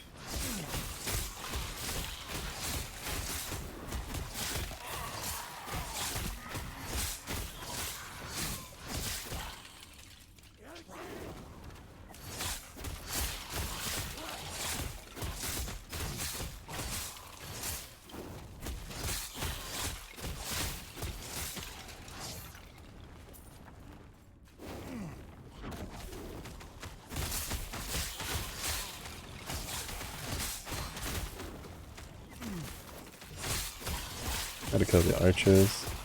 They deal a deceptively high amount of damage.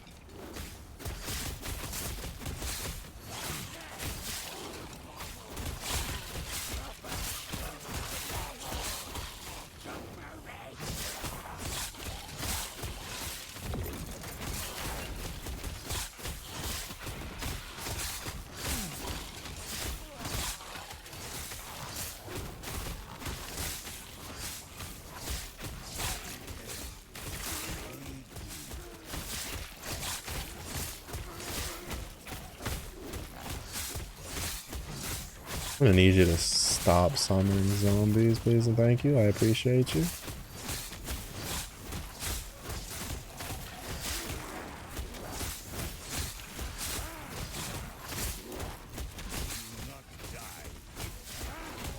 We dodged that. Let's go. What up?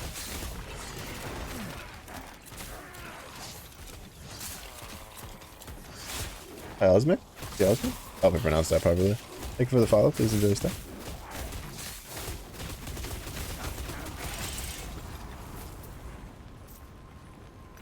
Alright. One more level. And we can Swarmblade. Oh, I accidentally got like full. I accidentally got full stability. Oopsies. My bad.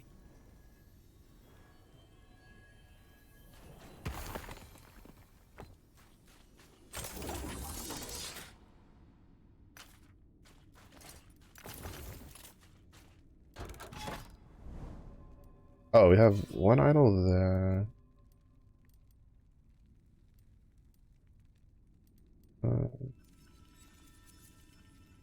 Rare accent. I'll ignore this side for now. Make our way this way to try to see if we get any idols. But how's it going? How's your week? Hopefully it was at least a smooth one.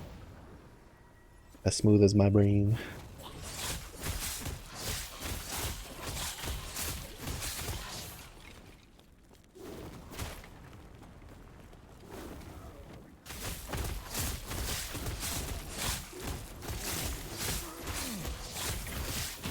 Oh, I forget we have the execute on Serpent Strike.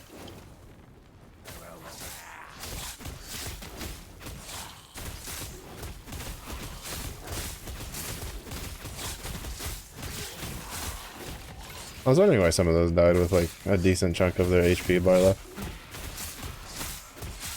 Well, quote unquote decent.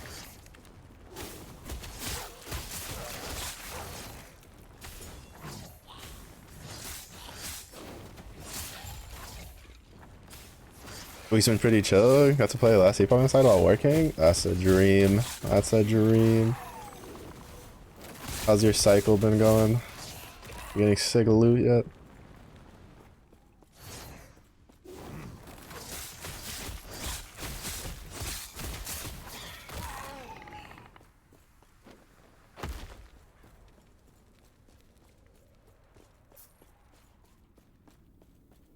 I have a feeling this one I was gonna get full stability.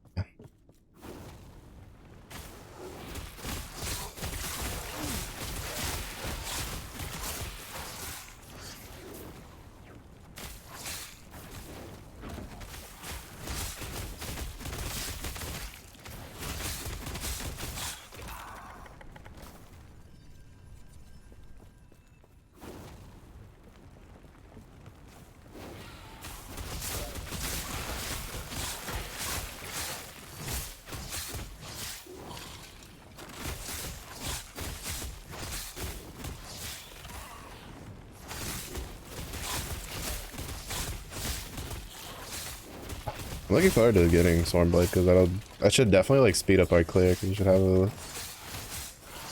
Well, I mean, you know, we'll be able to use our full kit going because right now we don't have Maelstrom up because I'm too lazy to manually cast that.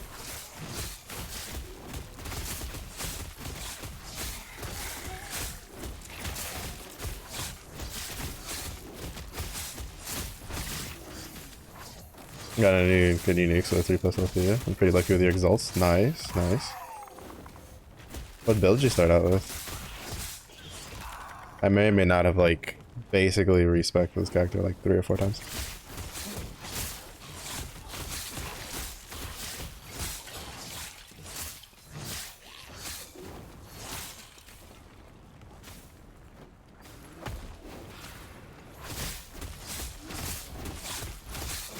Ooh, excellent.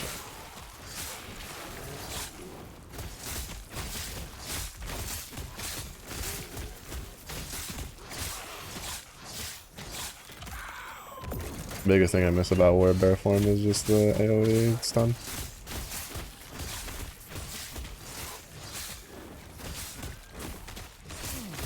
Oh, this is the bird dudes. I actually have to be a little careful. These guys kind of hurt.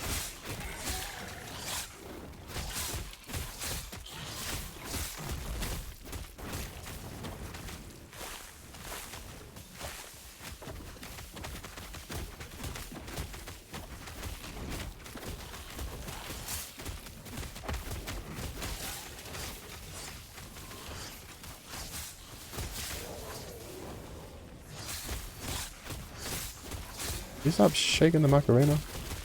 Death?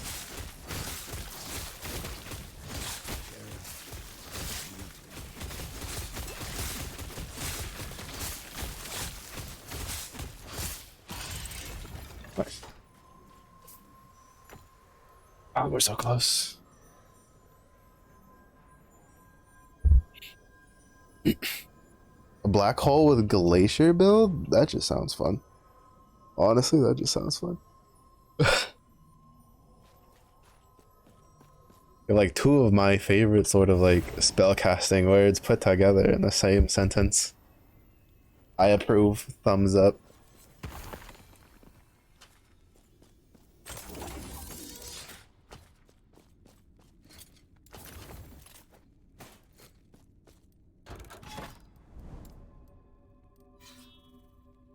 I'm the type of person that Glacier, like, it kind of depends on how it plays, because there's been a couple games I played where they've had like a Glacier spell and it's kind of not very interesting. But like, bruh, there's a black hole spell, you best believe your sweet cheeks I'm gonna mess around with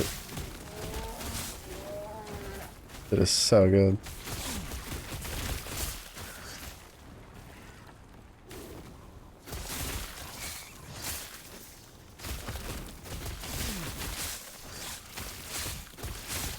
Yeah, right now we're kind of like, the clear on this one feels kind of meh, because, well, I need 1 more level to get Stormblade, which ties all my skills together. So we're kind of just, we don't have a lot of like circular AoE. It's mostly just in front of us AoE. But we are close to changing that. I want to see if I can level before doing... Oh wait, no, this one's a Slay, Crystal Lotus. That one's fine. I still want to see if we can level before dealing with it, so then I can like respec the skill.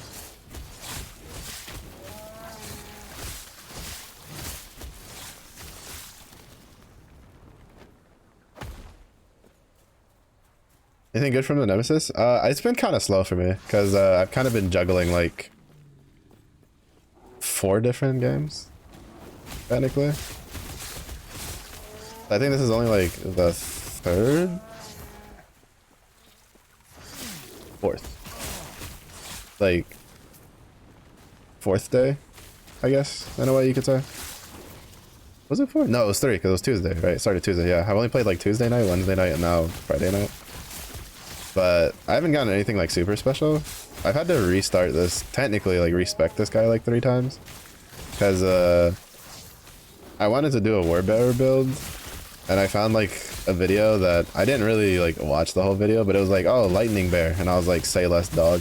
As an old Volibear fanatic player, that's, you know, all I needed to hear. And so then I had been following the guide for that, like the build for it, only to then realize that he didn't have it updated for like the new season passive. So he had like the old Beastmaster tree, and I was too lazy to like figure that out. And then I realized that the playstyle wasn't like what I wanted. Like we were predominantly using Werebear to like refill our mana more than actually like using it to kill things. So then I changed it to a physical Werebear that was supposed to use like cast Aftershock, but then I realized that that skill needed, or that build needed, either a unique that we don't get till like, I think level 80 or something. I don't remember. It's like, it's a pretty far in timeline, or a bunch of idols that have a percentage chance to cast it. So then I was like, well, crap, what do I do? And then there was a guy who was doing a Swarm Blade build with the changes they did to Serpent Strike that caught my attention. And like his video, like I've been watching his videos and it seems like it's doing really well. So that's what this build is now. All right, so we have 9 points. I want to get at least the important stuff. I'm going to do 2 points there, 1 point there. This is going to be kind of scuffed. I'm going to save the rest of that for later because we need to go up this way.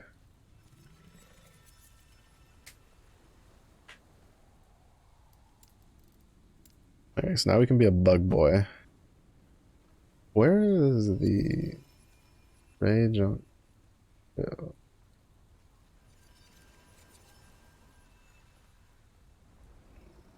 There's a passive that when we get it.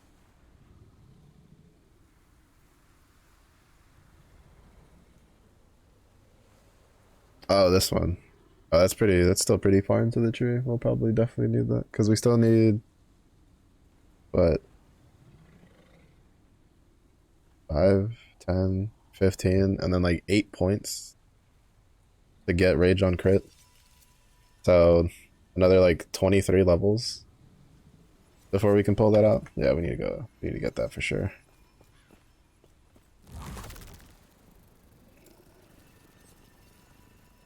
Armblade slash here. Summon Hive here. Hive Swarm Strike.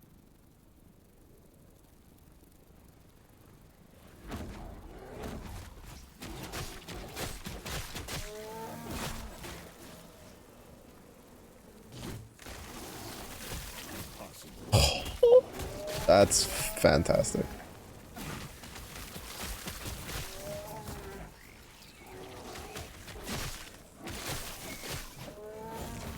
Oh, I pushed the wrong button. That's pretty good. I kind of dig that.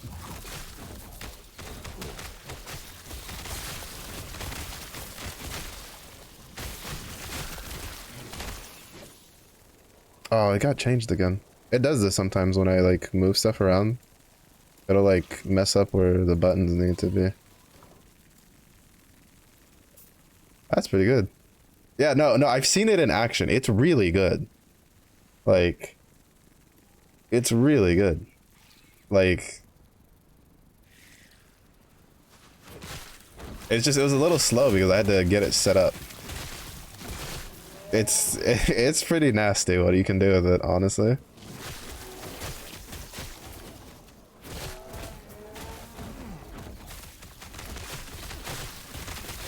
Like, it's pretty fucking sick. It was kind of funny because watching the video, the guy was like, yeah, I don't know what like Harbinger bosses are like hard because he's like, because they all just die. Like, it's pretty good.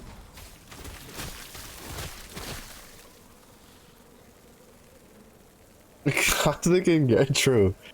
True. We replaced the missile swarm with like the spin to win from Garen. What do you have? You know, fuck it, just because I have the thing and I want to use it.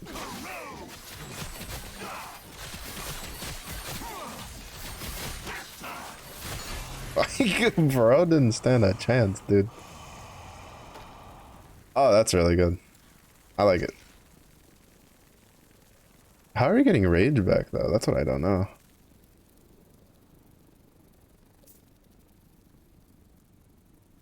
Oh, it has to be because this, yeah? Yeah, this. Oh, that's actually pretty nice. Alright, then I'm gonna just prioritize like getting this. That'd be pretty good. Yeah, no, it's yeah, the other one it wasn't like they made it sound like from the title that it was like a volley bear build, but it really wasn't. All it was is you used Gathering Storm and Tornado to like, you know, cast a bunch of stuff. And then when you empty your mana bar, you just go into bear form and just rampage around and proc storm bolts all over the place, and then just come back out of bear form and then spam more Gathering Storm with like tornadoes. It was kind of like the gameplay loop. It was more like a glorified shaman build. And then I was just like, well, I'm gonna play a lightning Gathering Storm tornado build. I might as well just go play a shaman because there's a lot of builds for that that are really good. That like take less steps. Which that is kind of the plan, like maybe next build I do might be that, depending on if I get like some of the uniques and stuff for it set up. But yeah, no, so we're missing the helmet, which is a big one, which is the peak of the mountain, which unfortunately we haven't gotten to drop yet. And then we have he's using a ring that we don't have yet. So we have to try that. All right, I need one more point in that. And then from here to here. I'm gonna wait to get that because I don't actually know if we need that, honestly. Like we might need it while we're like clearing maps, but for the bossing, like we had like full rage because of this, because we were getting 4 on hit.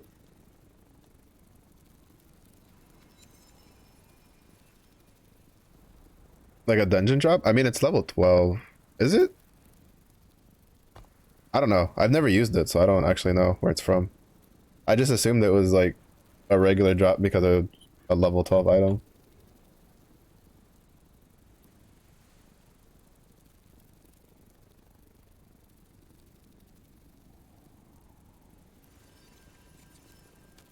Oh yeah, no, Lightless Arbor dungeon. I don't have a key for that then. That explains why I haven't seen one.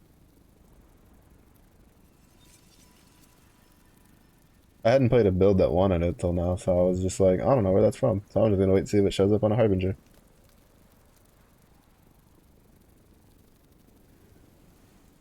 Also, crab. I love the crab ring. I loved the crab ring when I got it, and I got it before I knew that it was like you could actually use it in a build. Alright, so I guess we'll have to go farm. Get some Lightless Arbor keys and run that. Isn't that the one with like the time shifting lady thing? Yeah, because we have this one. We have the Soulfire Bastion one.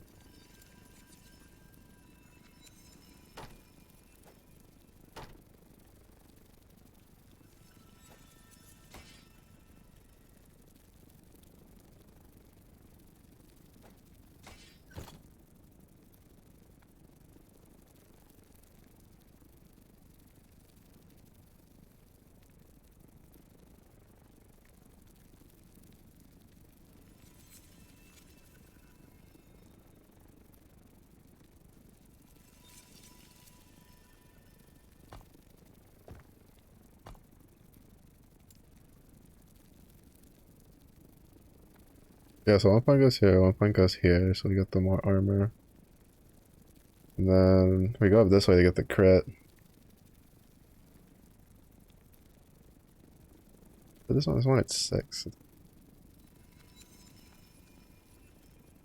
I need to get +1 to this. boss with a planting in the middle? Oh. I've never ran it, so I don't know. I think the only dungeon I think I've ran is I think I ran. Oh yeah, this is the one temporal thing. I think I ran this once and didn't finish it. Like I died. And then the only other one I've cleared is the Soulfire Bastion. That's the one I've done the most. This one, I've cleared that one a bunch. I haven't done any of the other ones, even though I had plenty of keys for them. Oh hey, this fixed itself. Alright, so we're capped out on passive points, and then we're just the idle slot point. For a little. This wasn't showing earlier. I'm glad the build feels good though. Like to play, like, well, easy to kind of get the hang of it, you know, plant nests, make swarm, kill things.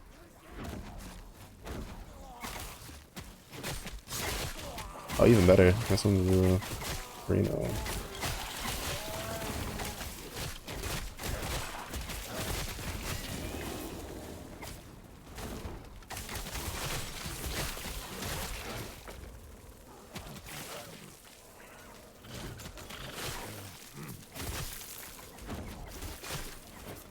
Jesus Christ, bro. Just kind of deletes everything.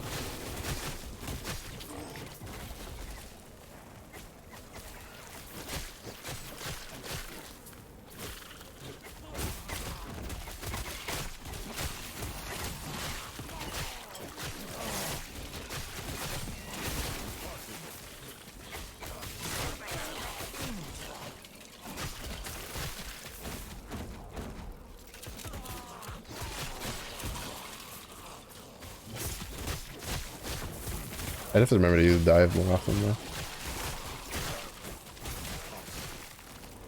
So I can have my maelstrom stacks up.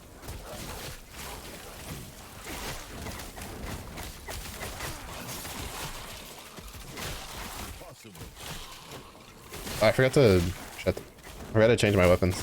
I'm supposed to be dual wielding, but I couldn't dual wield because you can't use Serpent Strike without a polearm.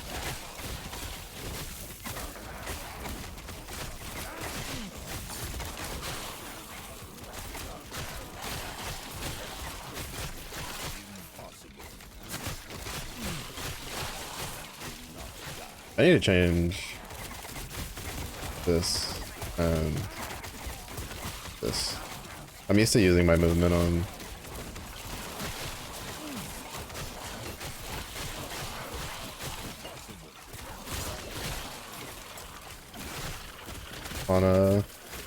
right click.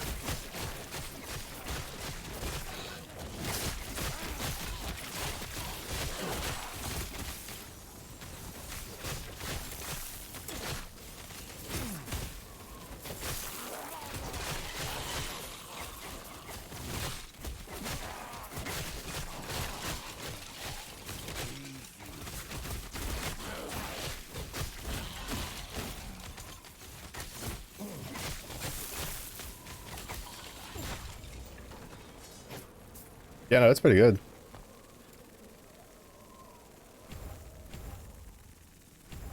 Just go this way so that we have better crit.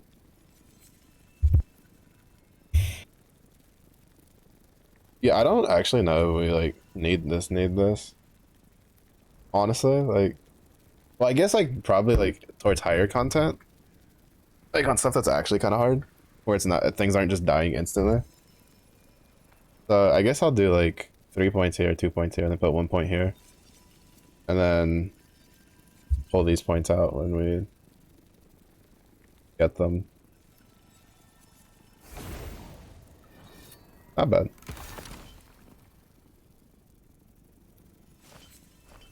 The thing was borked. That was kind of funny.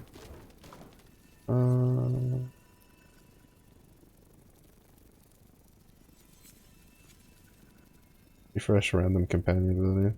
That's actually kind of interesting.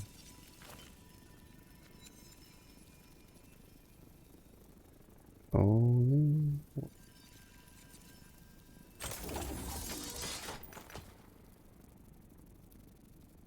Now the weapons I've been holding on to.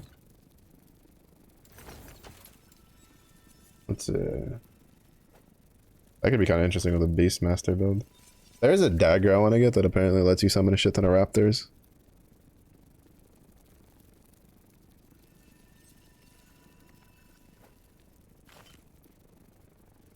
Which would be pretty interesting.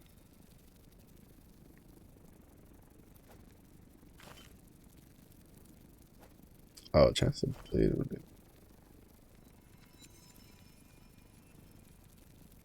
But we don't really need the poison resistance, right?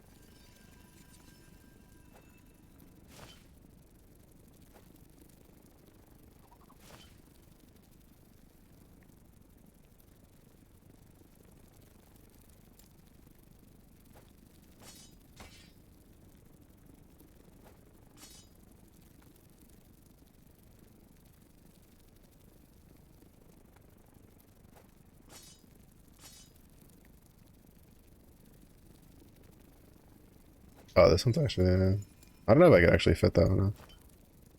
I don't know, I'm looking for one that lets us do what should we call it? Yes. I think that's the one I just picked up that was like not showing its full name. Take care. There's one that I want or that I need that's cast the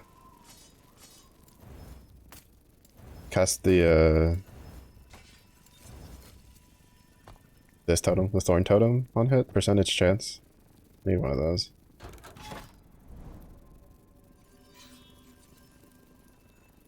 Do we try to go for, well no, Lagon's gonna take us a minute because of we have to go through the whole temple.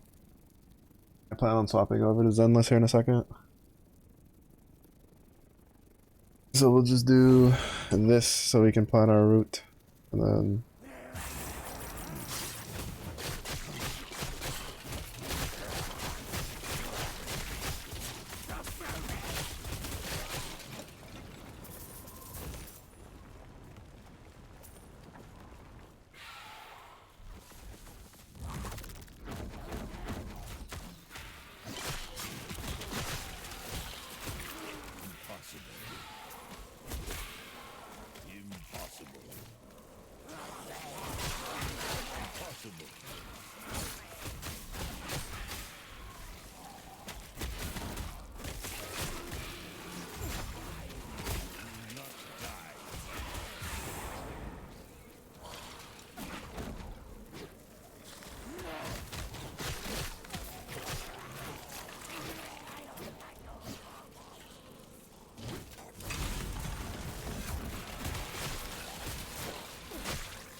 I just have to kind of get used to the flow for.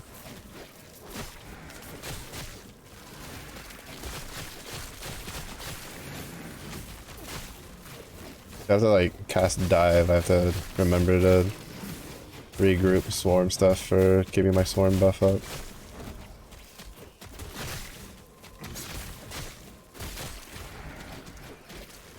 I'm too used to like the werebear one where I just have to like cast abilities to to make it do things. I don't have to like, because like in werebear form, the maelstrom stacks, you have like two ways. You have the you just have the percentage chance to cast maelstrom when you're attacking, and then you have the roar that just gives you stacks of maelstrom. You can combine the two of those together to just get really high maelstrom stacks, which is really nice.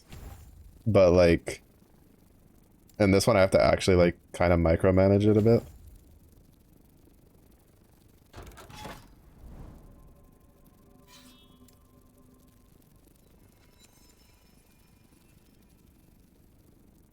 I have to like dive to get my maelstrom stacks up, and then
Speedrun it and accidentally got like a shit ton of yeah, no, this build's a little kind of grosser than I was expecting, honestly. Oh, that's actually really good for breaking. Let me get to the go do the idols, and then we're gonna do this last like little idol island thing, and then we will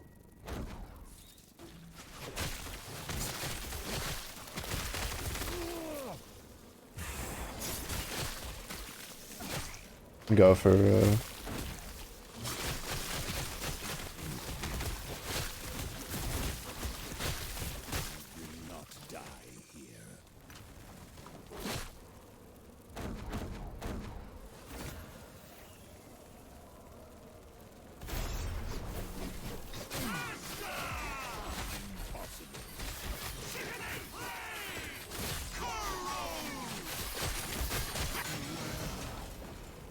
I forgot I needed to dive.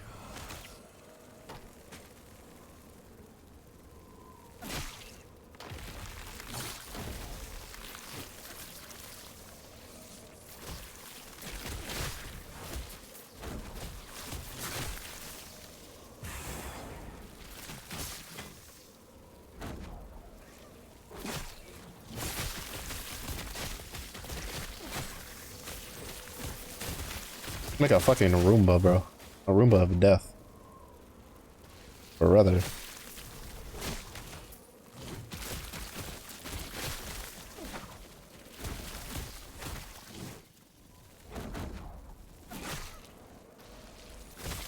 I just remember to like put down like nests every once in a while.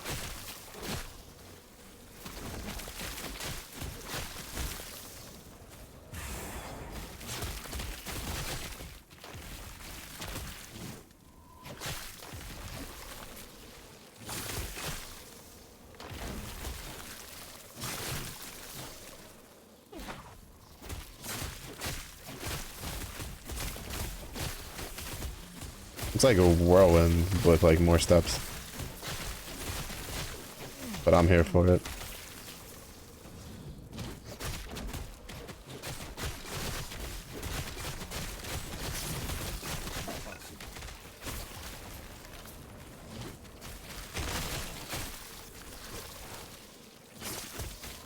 There we go, we're at the ones that we need 3.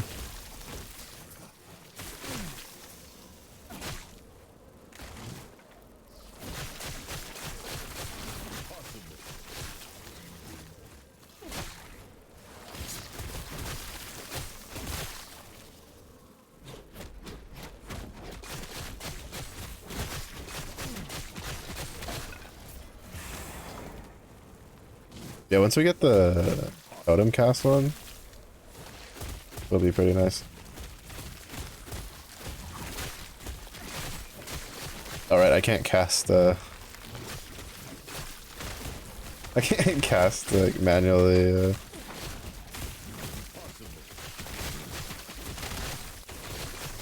Serpent Strike anymore. I forgot. I was trying to like cast it and it wasn't going off and I was like, what? Right, I'm dual wielding. Oh. I'm dual wielding. I don't have a pole arm equipped anyway. So I kinda need to like put that there.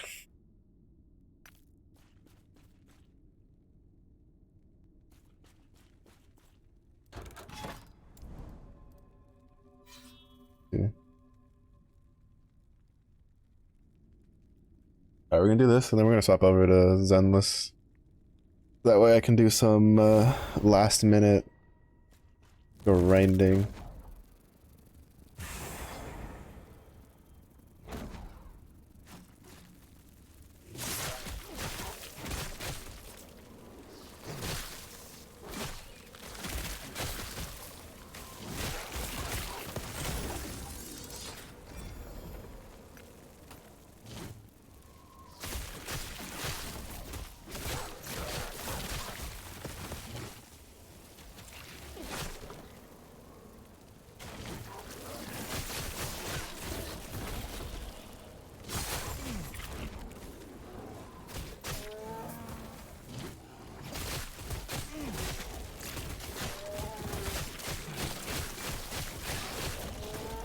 It's kind of weird because I know there's I think there's a new unique polearm for Serpent Sting.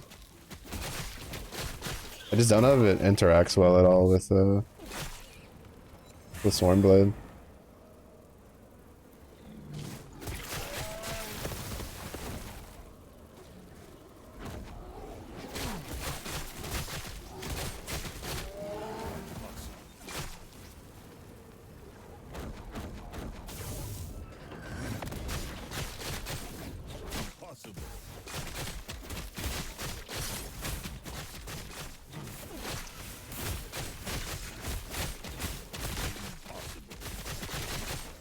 The fucking vortex of death, bro.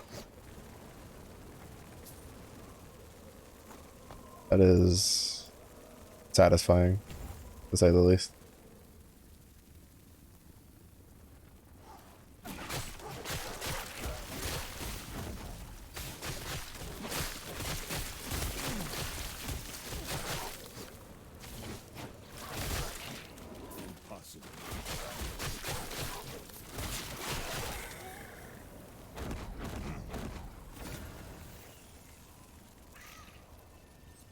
At this point, I'm just challenging everything because I can.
Yeah, I can't really complain about it.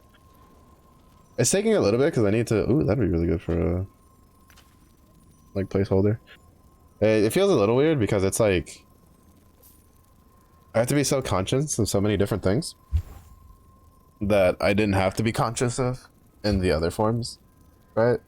Like I need to be putting these down to make sure this is getting summoned. Then I need to be popping this so that way I get the AoE buff that's dealing a bunch of damage. I need to use... Do I need to use Armblade? I don't think I need to use Armblade that much. Well, I mean, I do need to use Armblade because it's linked to the Serpent Strike, right? And Serpent Strike's really strong right now, right?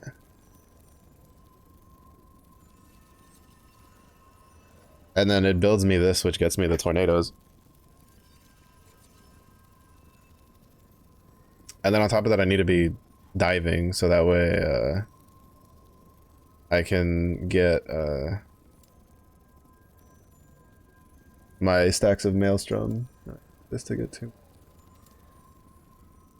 Yeah, so on the next 2 levels we're gonna put it here and to put 2 more there. It's definitely a solid build though, through and through. Cause like the gear I have is like pretty garbage, but it's still kind of like chewing its way through stuff.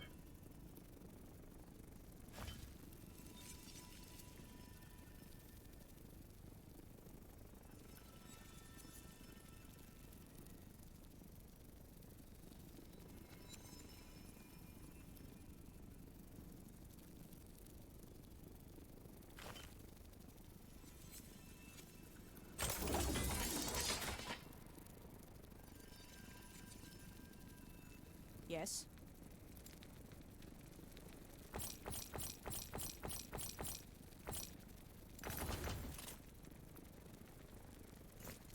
Take care.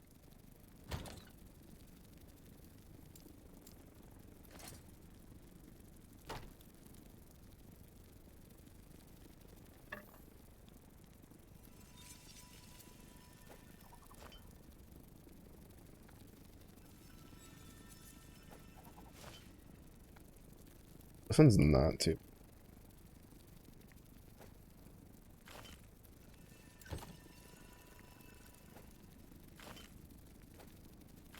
Oh, that's really not that. Well,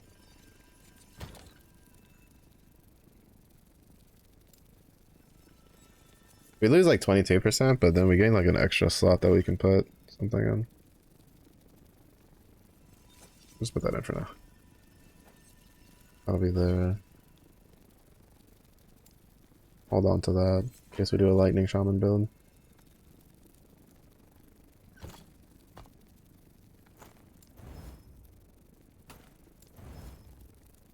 I mean, like, I need new boots. These gloves aren't like the gloves we need. We need better gloves and some other stuff. So there's plenty of stuff still left to get.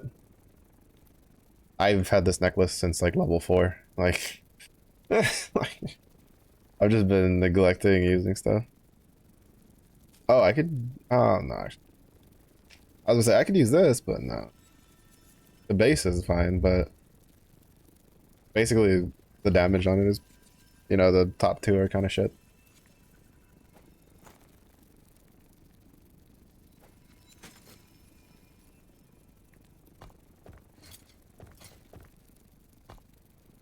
The only downside to playing like the shapeshift form, right, is that like I don't see any of your cosmetics, even though right now all we have is the cape, so it doesn't really matter.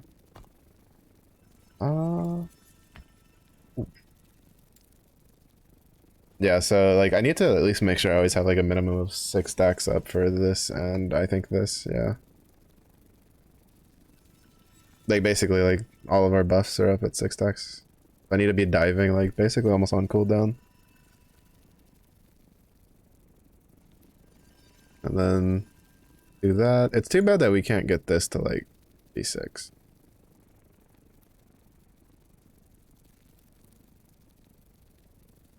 But yeah, we need 2 more here to make this slightly cheaper. So, I mean, granted, it doesn't. Well, I think. Well, actually, I think it consumes per stack.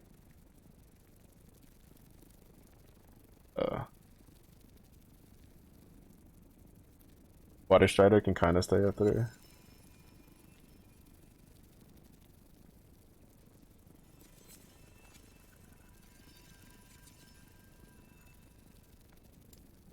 What was that? I don't know the names off the top of my head like that.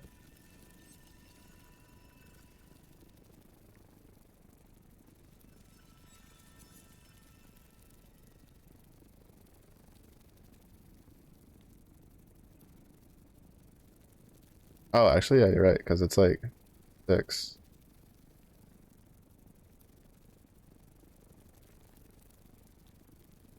Yeah.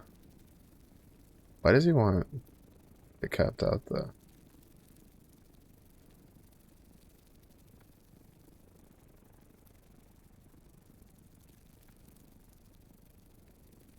That's actually a good point.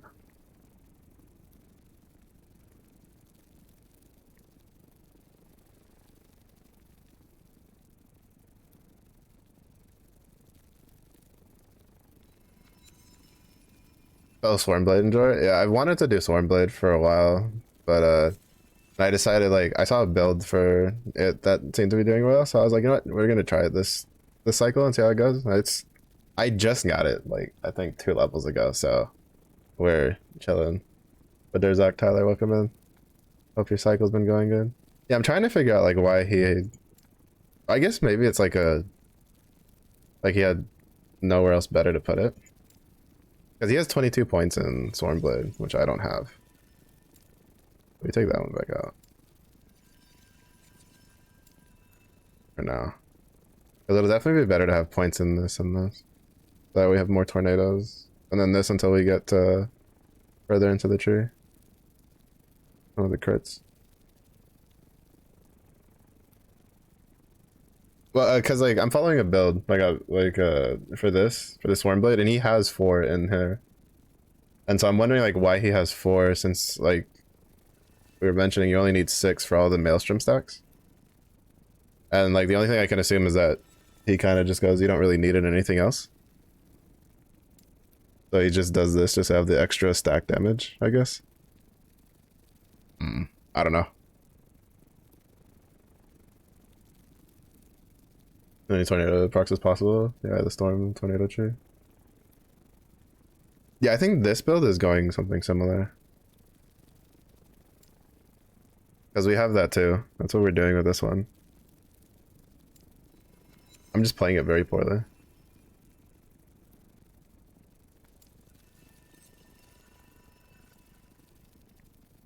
Oh, okay. Yeah. There we go. Yeah, so then at like 8 stacks you get more. So yeah, it's probably just a case then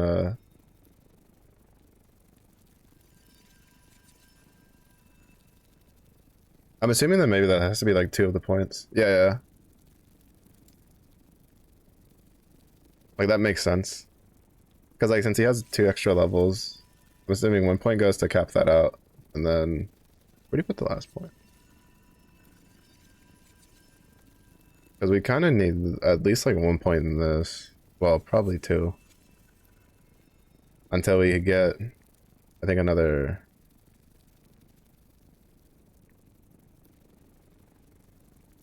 Because we need this until we get here, which is still going to take a minute. And then we need 8 points in this. And then we can drop that. But the tree he has hasn't had these pulled out yet. So for sure one of the extra points goes. How many? Alright, so we have 15, so it's like 3 here, 2 here. Well, actually, I might just put like 2 here, 2 here, 1 here. I think I want that for sure. Great at monolith clearing? Oh, for sure. It was like I was manually going with like manually casting tornado with this until like level 60. Because to be honest, I probably should have gone for the swarm blade first, but I was like, you know, or like level 50, it's close enough. And then as soon as we got it, it was like a night and day difference. It was so good.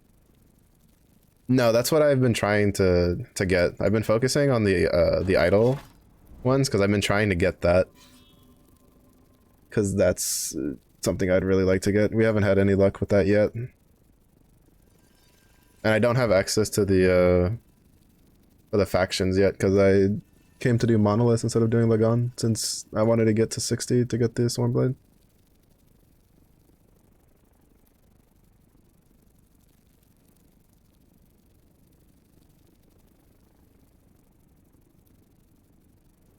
%, useless. Yeah, but the problem is that like the flip side of that is nothing else is really going to, like, I'm not going to use anything else, and I'd rather just have that leveled and ready for whenever I do get the idol. Like, I know it's like kind of like a dead skill. Well, not kind of, it is a dead skill right now, but like nothing else. Like, I don't stay in human form long enough to use like something like Gathering Storm, honestly. Like, I just, because like if I'm fighting a boss, I don't pop out of Swarm Blade form. And the only time I pop out of Swarm Blade form is sometimes when I'm mapping, which will probably solve itself when I finally get the rage points in, right, on crit. So load up his Quake Bear until I unlock Swarm Blade and swap to it.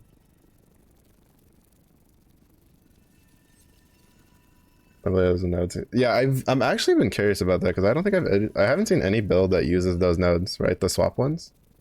I remember when they added these, they were pretty cool. But it's just that's like what 2, 3, 4 points. Unfortunately, I need those points like over here. Yeah, it's just a case of like I think once I get this, like it's just you don't drop out of Swarm.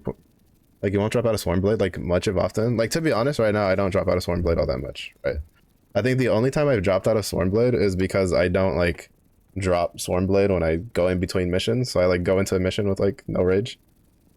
And then like at that point, honestly, I'd still rather just drop Thorn Totems like as a human while I'm waiting for the short cooldown to come back up. Because like I just don't want to be anywhere near mobs. So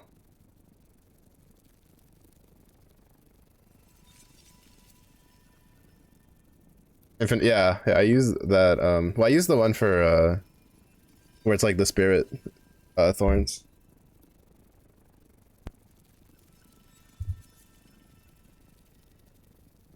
And like I use Spriggan form like sparingly. I used it as like kind of like my oh crap I'm gonna die, so I'd like use that, get the shield reset with the vines, which was really nice until I got Swarm Blade. I do want to do a Spriggan build though, because Spriggan was kind of fun.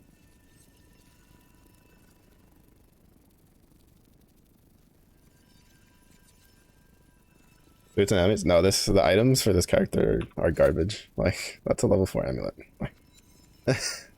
My items are embarrassing, honestly. They're really bad. They're just like random stuff I had that I picked up.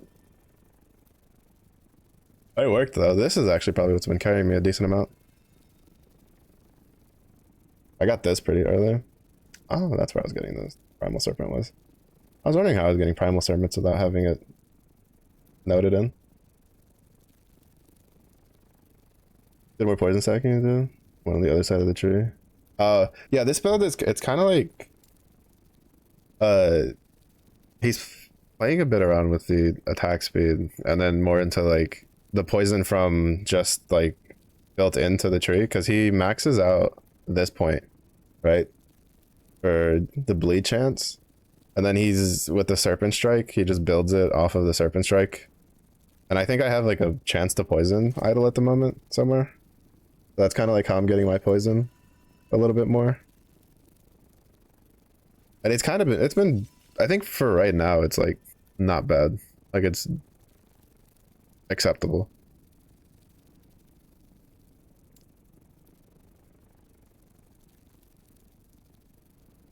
Oh, right, those do count as spell. I guess we get both then, right? Because you're getting the bleed chance off of the blades, and then you're getting the poisons from that. I completely forgot about the storm bolts and the storm orbs, since like I don't actively have to push those. So I was actually like sitting there being like, do we actually get the poison off of that, like at all? But yeah, you're right, actually. That is where we get that from.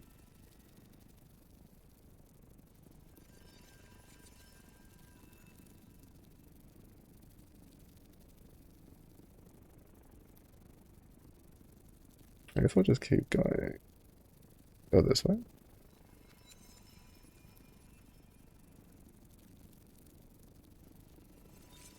Might as well see what's up this way.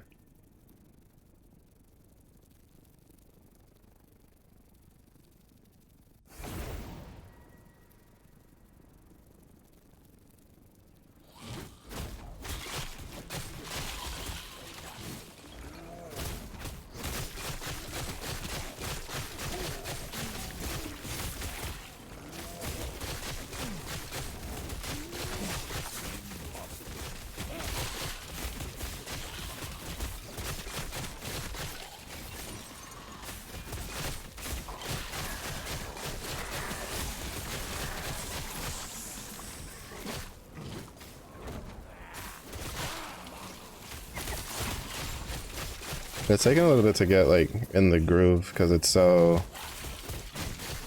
like a balancing act of like a bunch of different things that I'm not used to.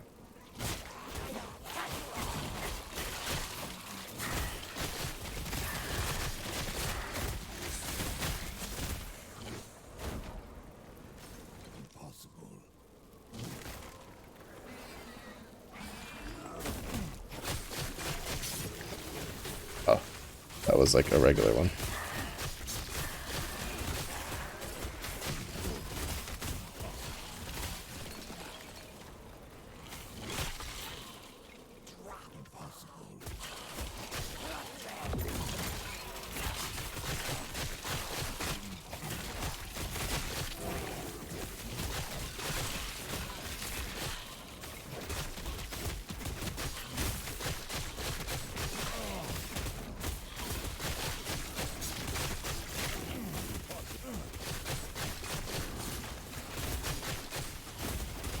Yeah, this is why, like, even though, like, the thorn totems is useless, it's like, I don't really have anything else to do.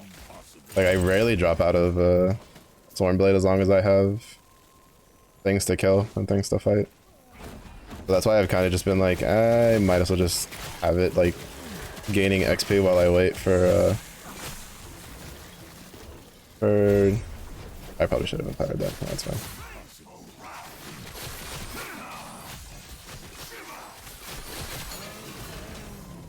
That's fine.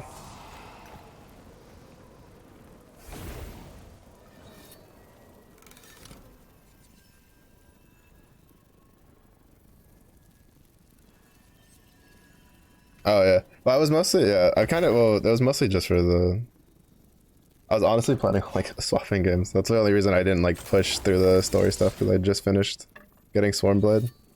I was about to wrap up here in, like, 30 minutes or so. That's the only reason I haven't, like, pushed through the monolith. Or melee focused version.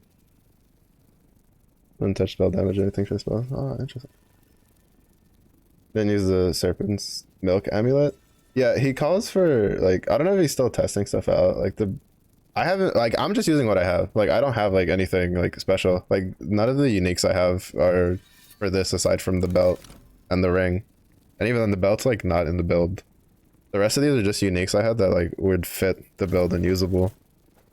So it's just, like, if I get something, like, if I had one of those, I would use them. But I just don't right now.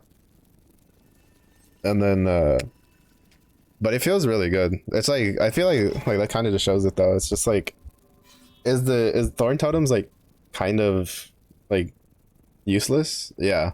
But at the same point, it's, like, I don't really have a need for anything else at the moment. So I kind of just leave it there.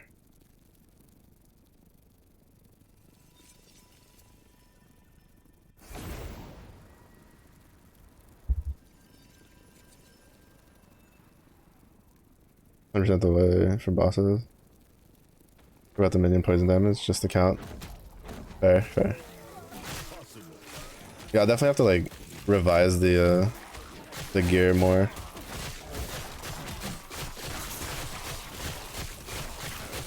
Oh, well, I've definitely been very, like, lax like, last 2 days ago with it.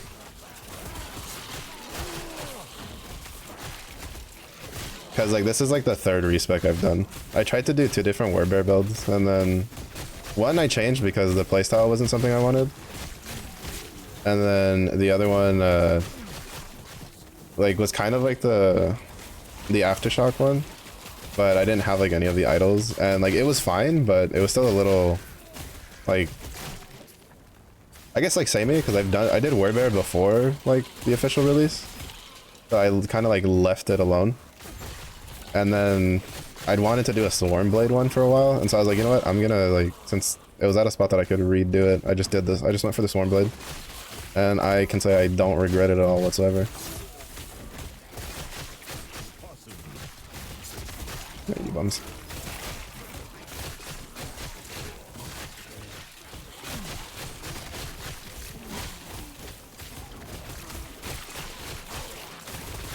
Do not regret it at all. Ooh. Oh, one of the kamikaze things went off.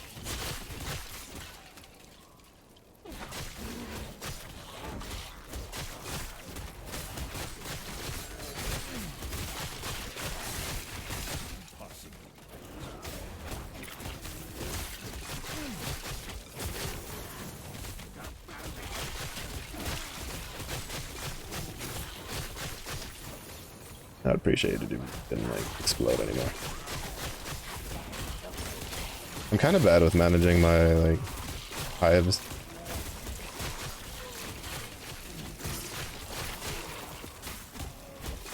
And by kind of mad at, I mean I'm like really bad at micromanaging this.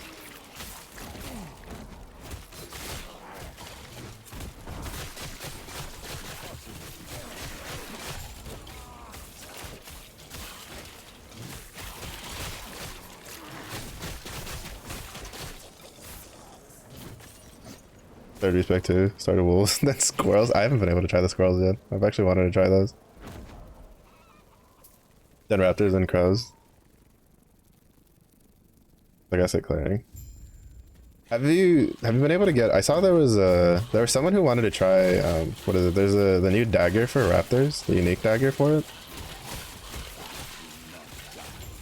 Like I was thinking that if I got it, I wanted to like mess around with that.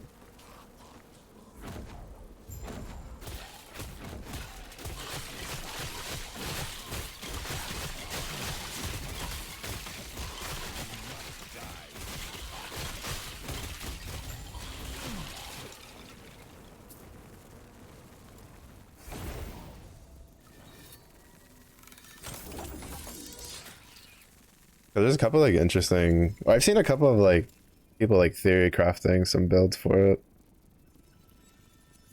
I'll take that for now. I do need to go that way though. For the build.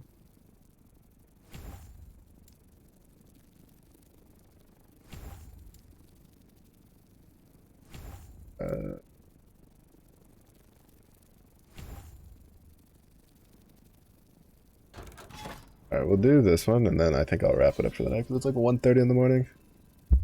My brain's starting to die. Yeah, the sword and it sucks. Oh, that's sad. My game crashed. My game might have crashed. Yeah, I figured you meant the build was...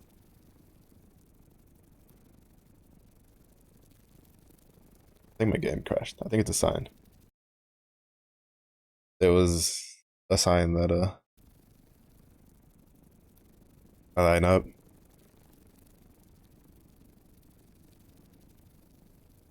Maybe some patience.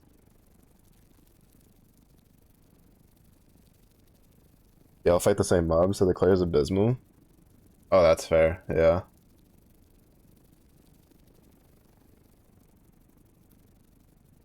What's the raptors like? I think maybe part of the problem just be that there's just not enough AoE on the companions, or on the animals at all.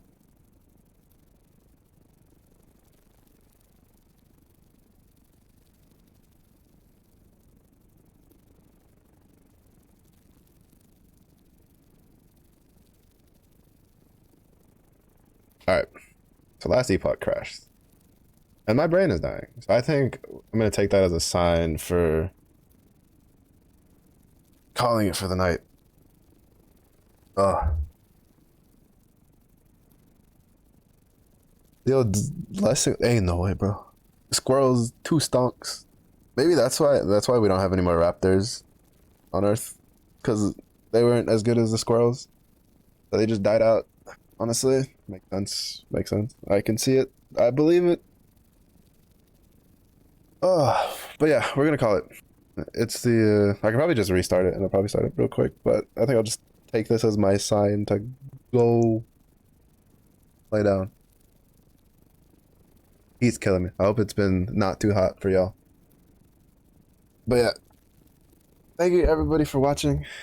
Like always, there's the Discord. Feel free to stop by. I mostly usually just want to say when I'm gonna go live. We'll probably continue this last epoch during the night for at least another week, maybe 2. I don't know. I don't know if I want to do the next PoE League as soon as it starts, but we'll see how it goes. Especially because of the swarm. After getting it online, the Swarm Blade feels fun. I'm enjoying it, so I'd like to milk it for what it's worth. But yeah, thank you everybody for watching. I do appreciate it. Thank you guys for joining in and helping me kind of figure out this build a little bit more. It was really appreciated. If it is early in Nifty, hope you guys have a good day. If it's late in Nifty, hope you rest well. Stay safe, stay hydrated, and I will see you all again in the next one. Have a great weekend. Good night.